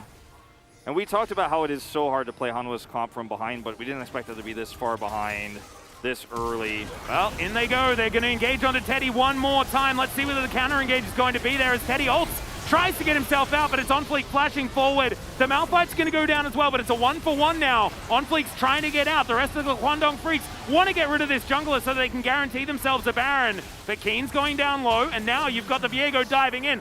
Just destroys Karis in front of two of his friends and then transforms into him and takes down the Jinx. Beautifully done here. Just write down the pod vote for LM here, Wolf, if you wouldn't mind. Just so much power in this composition, and even when Keen isn't there, he teleported into that fight late. And when he isn't there and they dive in, they're so far behind now that it doesn't matter. And they won this without Teddy. Yeah, Teddy was just bait. Like, Teddy's actually their initiation. Yeah. He's like, just stand there and look delicious. And he does a great job. Because that made Harmon Life overextend. They are going to be able to remove Kwangdong Freaks from this Baron. I don't know whether that was necessarily deserved, but the Volibear was still alive. They can kill all of Harmon Life Esports without Teddy, but they can't kill the Baron without Teddy. Look at the teleport coming through for the Kennen. Teddy dies here. It's a really nice engage. It's a trade you'll take in most circumstances, but from this far behind, it just doesn't matter as LM is cycling through every champion on Harmon Life Esports' roster here with his passive. It's a really nice turn here as well from Keen. Becomes the Ahri, then gets the charm with the flash forward, showcasing he knows all of the champions. He's like, okay, damn. I mean, I think that's actually the best Ahri we've seen all day. No, probably not. But still, it was pretty impressive getting that flash charm off onto Samdi. And LM's having a phenomenal game. 8-0-6. This guy's legendary. Look at all of the stats of every Kwangdong player, like all of their KDAs, and notice how basically every single team fight has had all 5 players involved in it because they're just working like a well-oiled machine.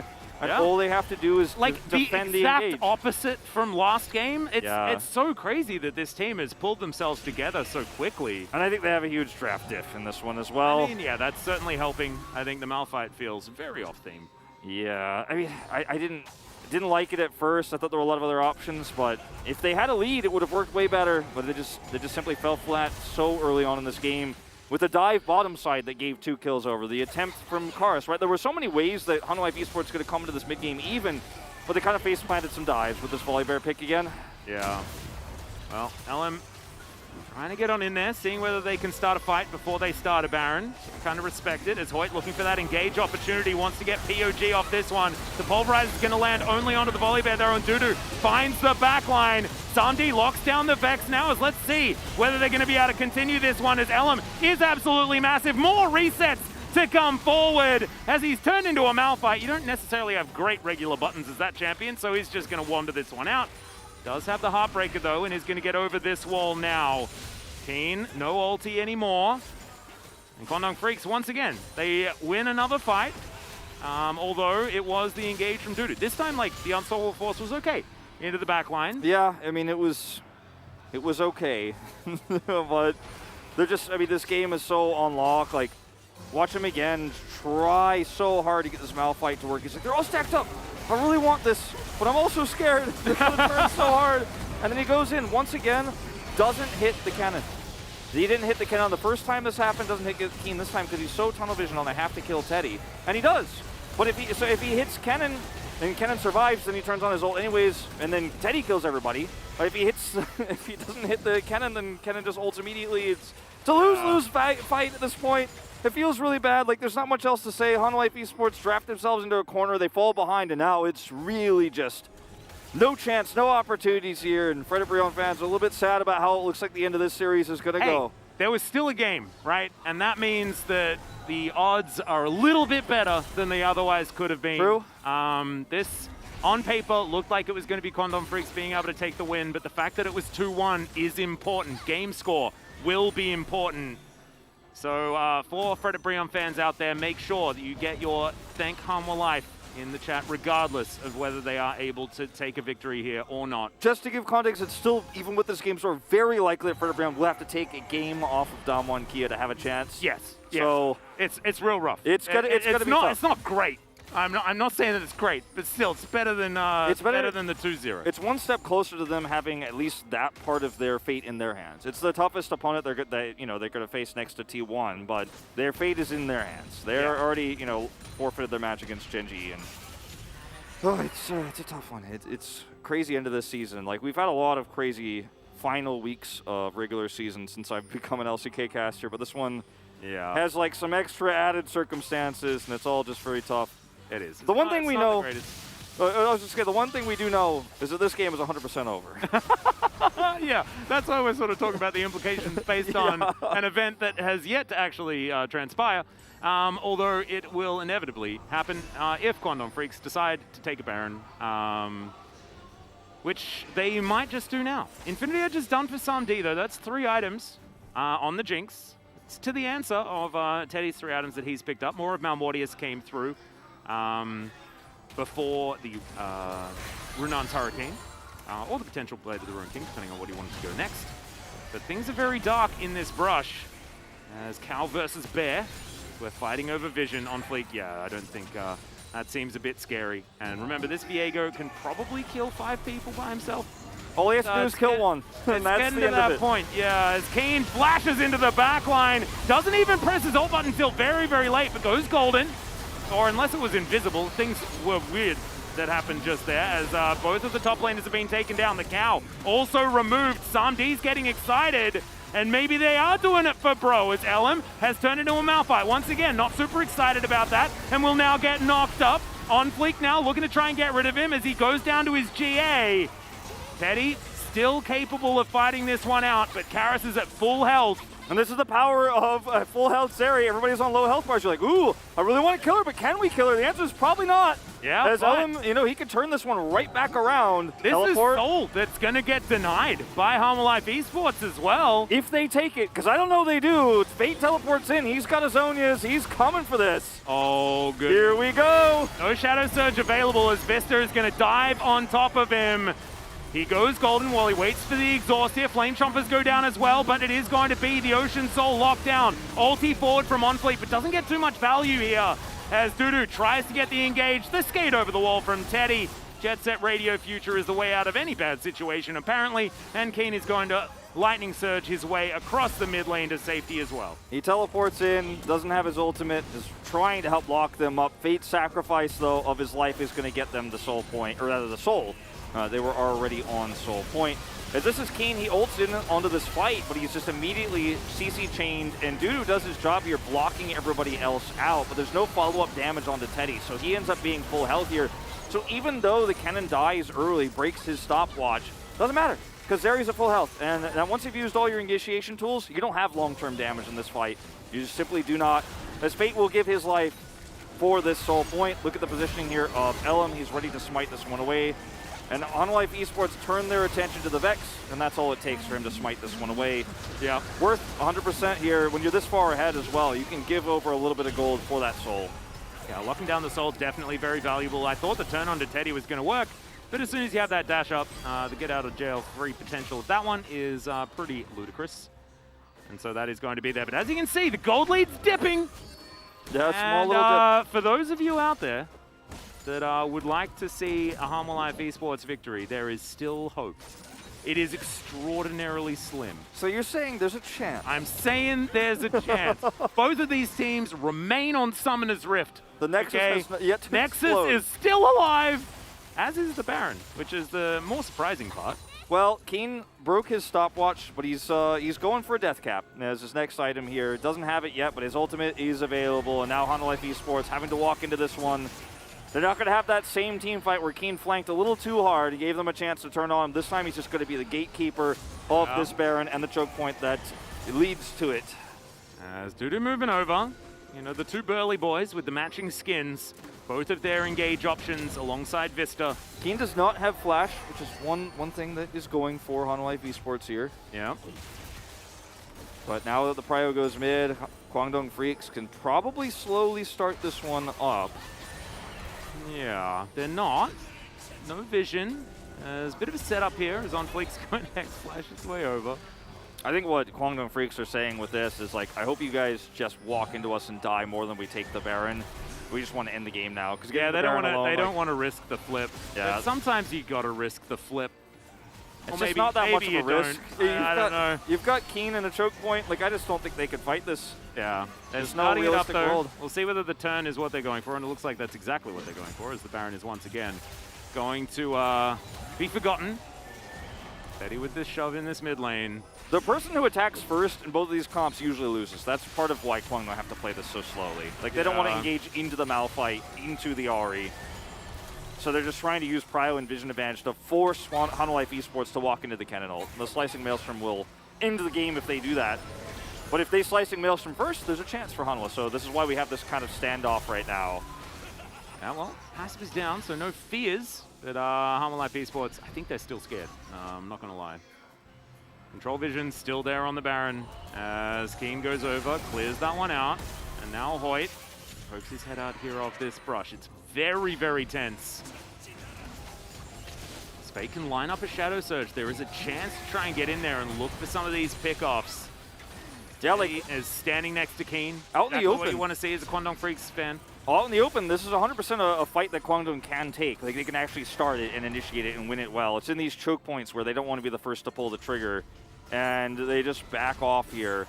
And I think on first glance, it looks like, oh man, this is old Kwangdong. They're just looking a little bit lost. Not really. They're just, their comp is so hard to actually win if they fight first, even with the lead they have. So they're being super respectful here because this matters so much for them. Yeah, like, no, you know, it's super important, and you don't want to mess this up. Yeah, I and think like that's part of the problem. if you Kennen ult into this team fight, they split, they charm the Kennen, then they Malphite ult in. Like, you lose Baron, and suddenly Hanwha Life Esports have a chance to win this game. So if you give them no team fight, then you're just waiting for more items. Now, Death Cap now online, and with everybody backing the resets here, they actually can start this one up, and the turn is still good.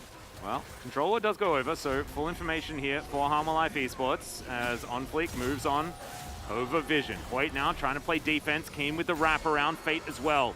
Going to be there with Shadow Surge at the ready. Mid-control trying to be claimed here by Hanwha Life means that SamD is not going to be in the area. And it looks like 50-50 might be the situation. Super Mega Death Rocket's not going to be able to secure the Baron. That does go over to Kwangdong Freaks, and now they can just back away if they want to. Yep.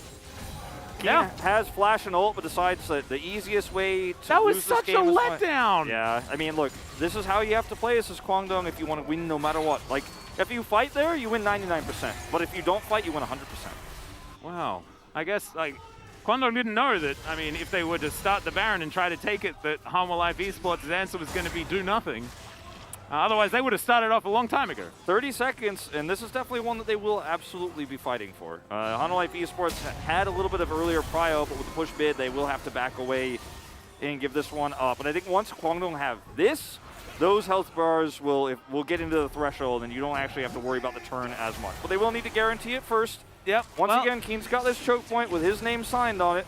9,000 gold lead. Let's see whether this Elder Flip is going to do it as OnFleek gets a bit scared, but does manage to run this one out. Teleport from Karis to get him back to the rest of his teammates. They got alive. in. They're wrapping their way around. They got in here. That's more than I thought we could say. They actually were able to get all the way onto the pit itself. Yeah. Extendo Beam slows down Dudu just a little bit. Not taking a lot of damage here, as we can see. Keen's got flash, but again, he wants to wait for that Malphite ult, waiting for them to pull the trigger first. Yeah, more extendo beams as Hoyt. I think he wants to start something here. The charm is going to go wide now as the burst damage is layering in. Teddy presses the ult button, so does Dudu, but Teddy's still almost at full health. Karis gets over the wall, but he's trying to get out, not go back in, as Kwangdong Freaks are smashing the team fight. This is going to be the last one. They waited and waited and waited, but eventually they were rewarded, and Kwangdong Freaks will march down whichever lane they decide and finish off this game and get one step closer towards playoffs. Teleport here to try to shut Vista down. And Keen, just not quite able to track him down there. Didn't expect him to be running towards blue side. But yeah, that is going to be it. One step closer to playoffs. 7 out of the 8 they need. If they get 8, if they win their next series, they are guaranteed, of course, the playoff spot. So this is halfway there right now. The expectation was they'd win this one and the next one, and finally, they have closed it out.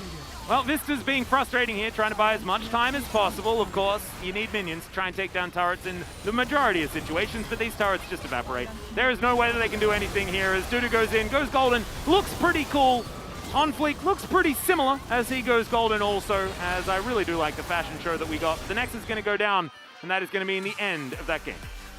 Guangdong Freaks crossed the finish line here. It was a rockier series than we expected, and there were some warning signs, I think, in that second game as to what happens when you fall behind. Drafting playing a huge role in this series. I think Blue Side actually was the biggest winner of this best of three. Is just having that extra priority really worked out. And then the one time there was a critical counter pick that was that final R5 choice, Unlife Esports chose Malphite, and for the first time, I think, since we've ever wondered, was Malphite the right choice? It absolutely was not. Right? And Chronicler could try, but I don't think we're going to find a good I think there were a few compiling issues, and we actually saw in some of these teamfights there were actually more, like they were closer than we expected. As of course, if you have everyone pile in, you get a good quickness, a good grand entrance, and then Jinx gets excited, then you can find avenues for success, but they were way too far behind. I think some of the early game shenanigans really did come back to bite them, and Malphite, he was dove in the early game as well. The cannon was very, very powerful, and it meant the counter engages were just too good. Yeah, I think that Live Sandbox will definitely give a closer look to how they draft around Teddy's Zeri pick, because he just looks unkillable on it, even into a comp that has such hard engage, because his positioning is good. He knows how to skate around those engages. He knows how to build a team comp that defends him. That's why the Alistar was so smart. They basically, Guangdong Freaks made the anti-dive comp into the dive comp. And that's why, I mean, the Baron fight and that scuffle around Baron was such a great illustration of why Guangdong built this draft. They're like, well, I'm not going to attack. We only defend with this, and you guys will eventually have to come at me. So if there was a lead, for the side of Unlife Esports here, then this is a really hard comp to play for Guangdong. But they had the lead. They had the advantages. They played the early game better. So that's all it takes. Yeah, and Ellum came back after a pretty abysmal Hecarim performance. His Viego looked absolutely outstanding in this game. I really think that that was a brilliant turnaround and really a show of growth. I think I talk about this a lot, but seeing teams lose and then turn that around on a dime like Guangdong Freaks did here is really, really impressive, because it shows that their camaraderie and the teamwork is there, right? Because if you see a team tilt in one game and then come back tilted, then obviously whatever was attempted as far as making them feel better between games did straight up not work. Yeah.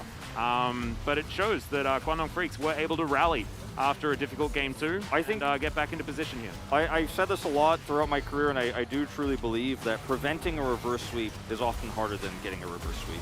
Oh, absolutely. Reverse sweeps are almost higher likelihood. If 2 games are won and then there's 1 loss, it's more likely that a team reverse sweeps than not. Yeah, exactly. And momentum's huge. It really is. In this case, they shut it down hard. The drafting was good. The play was good around it.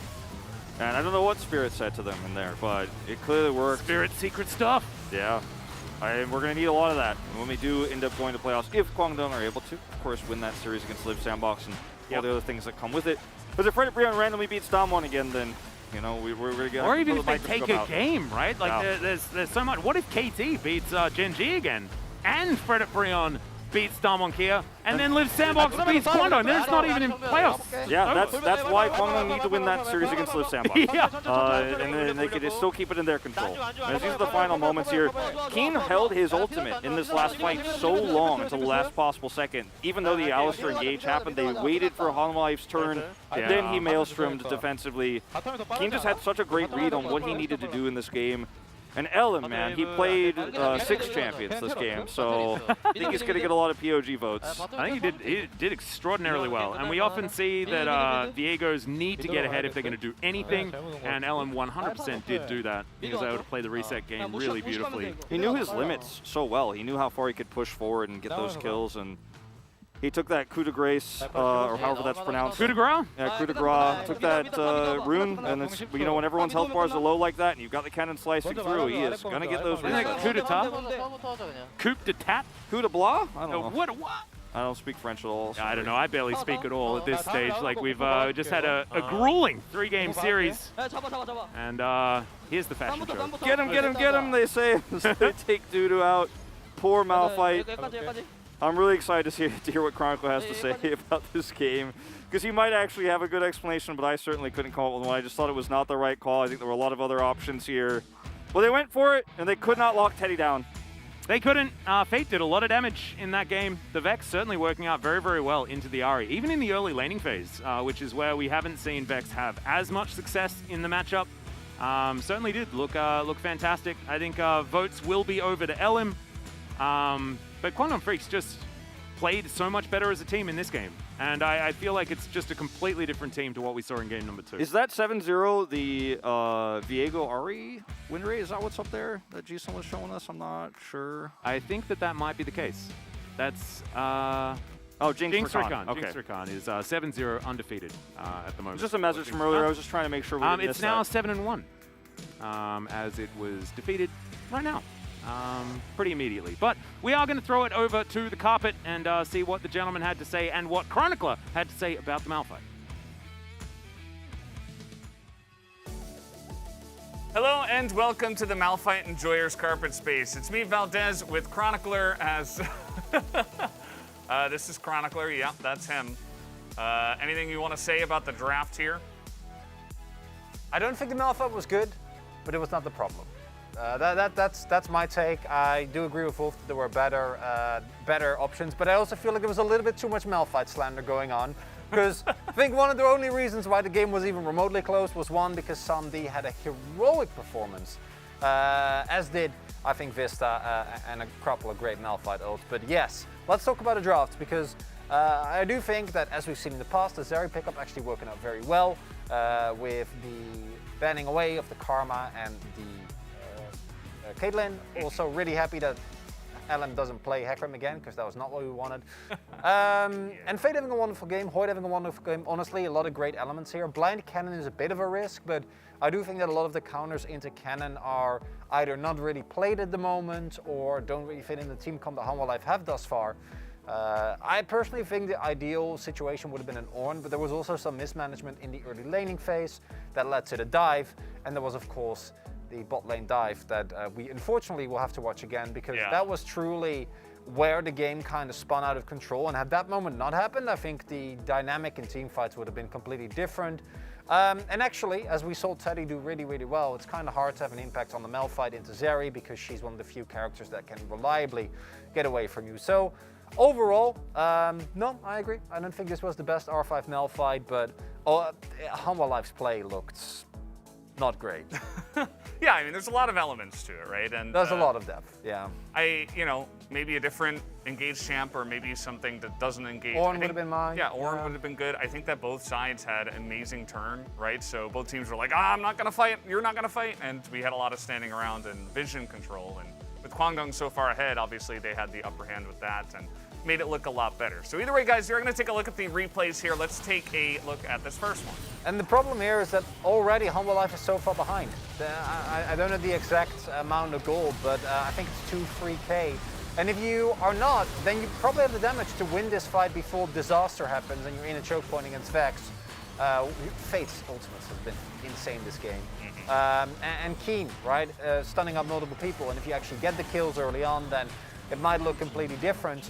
And honestly, again, Hanwha Life, as we got later into the game, as the gold lead got bigger, they somehow started fighting better and started prioritizing Samdi's position and not fighting into choke points themselves, but letting the enemy come into them. And that's when really we saw, despite the gold lead, a relatively competitive game, but it was also Kwangdong falling back into some old habits. Yeah, absolutely. Speaking of which, we are going to take a look at highlight number 2 and show what seemed to be a big bait here up on the top side. Yeah, this was... I love the Hex Slash, by the way, on Fleek. Very big fan. Unfortunately, throwing everything into Fate and not timing everything perfectly. Yeah, the reaction timing on Fate, that was absolutely nuts. Exhaust changes nothing here, and I think that they were ready to fight like 2 people at most, but unfortunately for them, there's the entirety of the team. Their most relevant carry in Samdi isn't there. And then basically everyone dies. Karis is able to somehow make it out, and then this is the point where they think game is over. But it wasn't. It wasn't over. It wasn't over. No, that's not a good statement. Little did they know. the game had 15 minutes more, and it was a fun-packed and very tense 15 minutes. We're going to take a look at the third highlight and talk a bit about what Helmer Life were almost able to do here. Keen really trying to be the big star, but you're not. The Cannon isn't the big star in this composition, and Helmer Life are obviously very aware of the position that Keen is in. He immediately gets locked down. Great responses. Again, Sunday having a wonderful game here. And if Jinx gets excited early in fights, also Dudu, nice zoning of the rest of the team, the equation kind of changes, right? And the only reason why this wasn't a game-turning moment is, again, because they are 10k goal behind, and it's Keen crucially misplaying the fight, but Teddy's still alive, and this turns into the actual soul going over, even with this being as close as it was. Crucially also, they don't see the GA until it's too late, so they can't actually do anything due to Ellen being in that shroud. And then we're going to get into the whole sequence of them losing Drake. The game shouldn't have been close. It was for a little bit of It was such a close fight. Elam, after his GA, he was only 11-0. Kind of shows you the state of that game. 11-0 survives with his GA. But either way, guys, we're going to take a look at the player of the game for game number 3. Elam, no surprise here, 11-0-11. Yeah, he played wonderful. Honestly, as well as he played, I do think that Fade had an amazing game. Hoyt had an amazing game.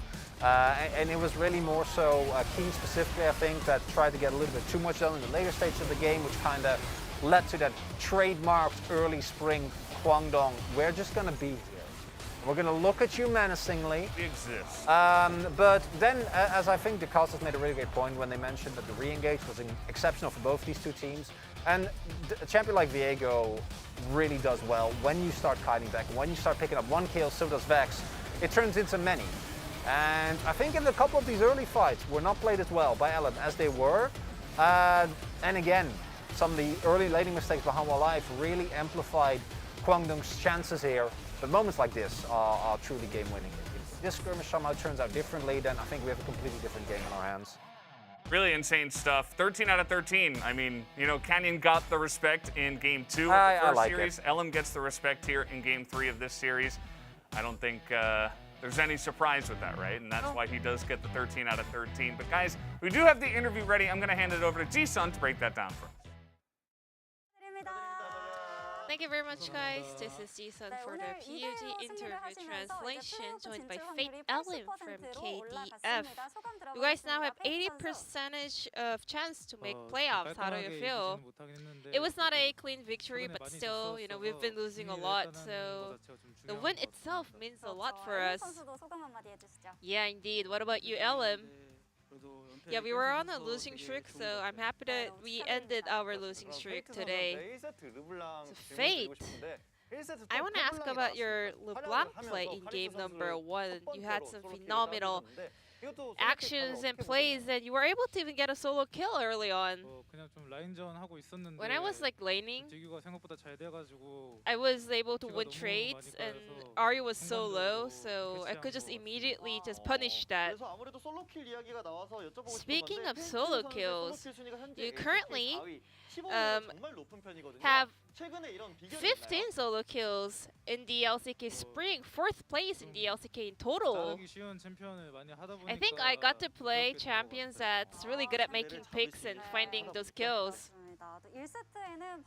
Game number 1, Zeri was able to pop off with the power of the Cloud Drake, and it was actually a go-to B1 pick for Teddy. Is that his own opinion? Was he kind of vocal about the Zeri first pick? Well, I mean, Teddy is good at everything, but Zeri itself is really kind of tricky to deal with whenever we play it or the opponent plays it. So yeah, we thought first pick Zeri would be a good option. How did Teddy react to the first pick Zeri? Nothing much, you know. He was quite quiet. Game number 1, it was a very easy win for KDF, but you guys kind of dropped the ball in game number 2. So what kind of mindset did you bring for game 3, and what kind of feedback did you have after losing the second one? Well, just like, you know, early on, we didn't have prio, so we kind of wanted to avoid that in game 3. And that was what we focused on. 적극적으로 싸우자. I guess they were looking for some more action for Game 3 and Fate. And both, I mean, in all three games, Ari was first picked by the red side team. Ari is a very high priority team right now, but Ari is actually really hard to execute correctly. Fate, what do you think? Well, I mean, Ari has become a meta pick like recently, so some people doesn't really have that high proficiency, and also overall, you know, I think Ari actually requires a Ari-centric comp, so that's why it's kind of a, sometimes it's a hit, sometimes it's a miss. And also in Game 3, we had 3 bans towards the mid lane, and then you decided to play Vex, and the synergy together with Kennen was really good. The Yordle synergy was on point. Well, I mean, it was not like playing together with Kennen. It was not the combo we were looking for. We were just like trying to counter the opponent's kind of play. It was not the synergy that we were looking for, but it worked pretty well. I think, yeah, the centerpiece of Game 3 was actually Elim's Viego. You were having 11-0-11 Viego KDA, and you picked up 13 out of 13 votes for that Viego play. And that was your first Viego game in the LCK. I mean, I did play Viego a lot in solo queue, but I actually thought Viego is like bad. But recently, watching other regions, you know, LPL, I thought, yeah, Viego might be good, so I wanted to give it a shot. Then, are you satisfied with your Viego play today? And is it gonna be one of your go-to pick in the future? I would say it wasn't bad, and in the future, I will be able to try a lot of different picks. And then, on Fleek, you know, played volley into Viego, and Kenyon was also able to pull off a great performance on Volibear earlier today as well. So what do you think about that pick? I mean, he's really strong in the early game, you know. That's why it has become a freaking pick right now.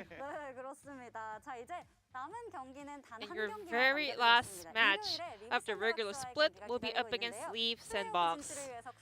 What's your mindset for that series? So, I was able to beat On Fleek, my former teammate. And next up is on Kurako. What about you, Elim? Same, you know. I beat Closer. I'm gonna beat Closer, my former teammate, in the upcoming match. A very interesting storyline between two teams, and this will be the end of the interview from Fate Elim, and I'm gonna pass it back to Valdez and Chronicler. Thank you. Thank you, Ji-sun, as always, for the awesome translation there, as we do get to hear from Fate and Elim, who honestly had some of the best play, I think, on their team today, so really nice to hear from them. We do have the standings, and we'll see where we are after this win for Kwangdong Freaks. Obviously, it was a tight one, but it was a very important one. If Kwangdong would have lost here, they might have dropped out of the playoffs race altogether, but now they are looking most likely, right? Probably the final spot going to be between Federbrian and KT, with the matches that they are still playing. Whereas for Kwangdong, they have Leaf Sandbox ahead of them, which, as far as opponents go, a little bit better. And, you know, it really could matter if you get 5th or 6th, right? So talking about, like, making it into playoffs, that's one thing, but then do you go up against Damwon Kia, who just utterly demolished DRX in the first series? Or do you go up against DRX, who just got demolished? I mean, I'd rather be in 5th place right now, Chronicler. Yeah, and DRX have had their inconsistent days. Damwon maybe against better teams, but generally not so much, as tomorrow T1 get the opportunity to continue their streak, which good luck with that one, Live Sandbox. Even I don't think that Croco can do it. Don't want to see the odds on that game. It's not going to be good. And the second game as well, Genji up against fighting. Could be closer than it looks on paper. Genji obviously incredibly strong and the big favorites in that one, but who knows, with everything on the line, maybe KT will be backed up against the wall and have something to prove. But either way, guys, that's going to do it for us here on the Carpet Space. Thank you once again for joining us, and we'll see you tomorrow for more of the LCK.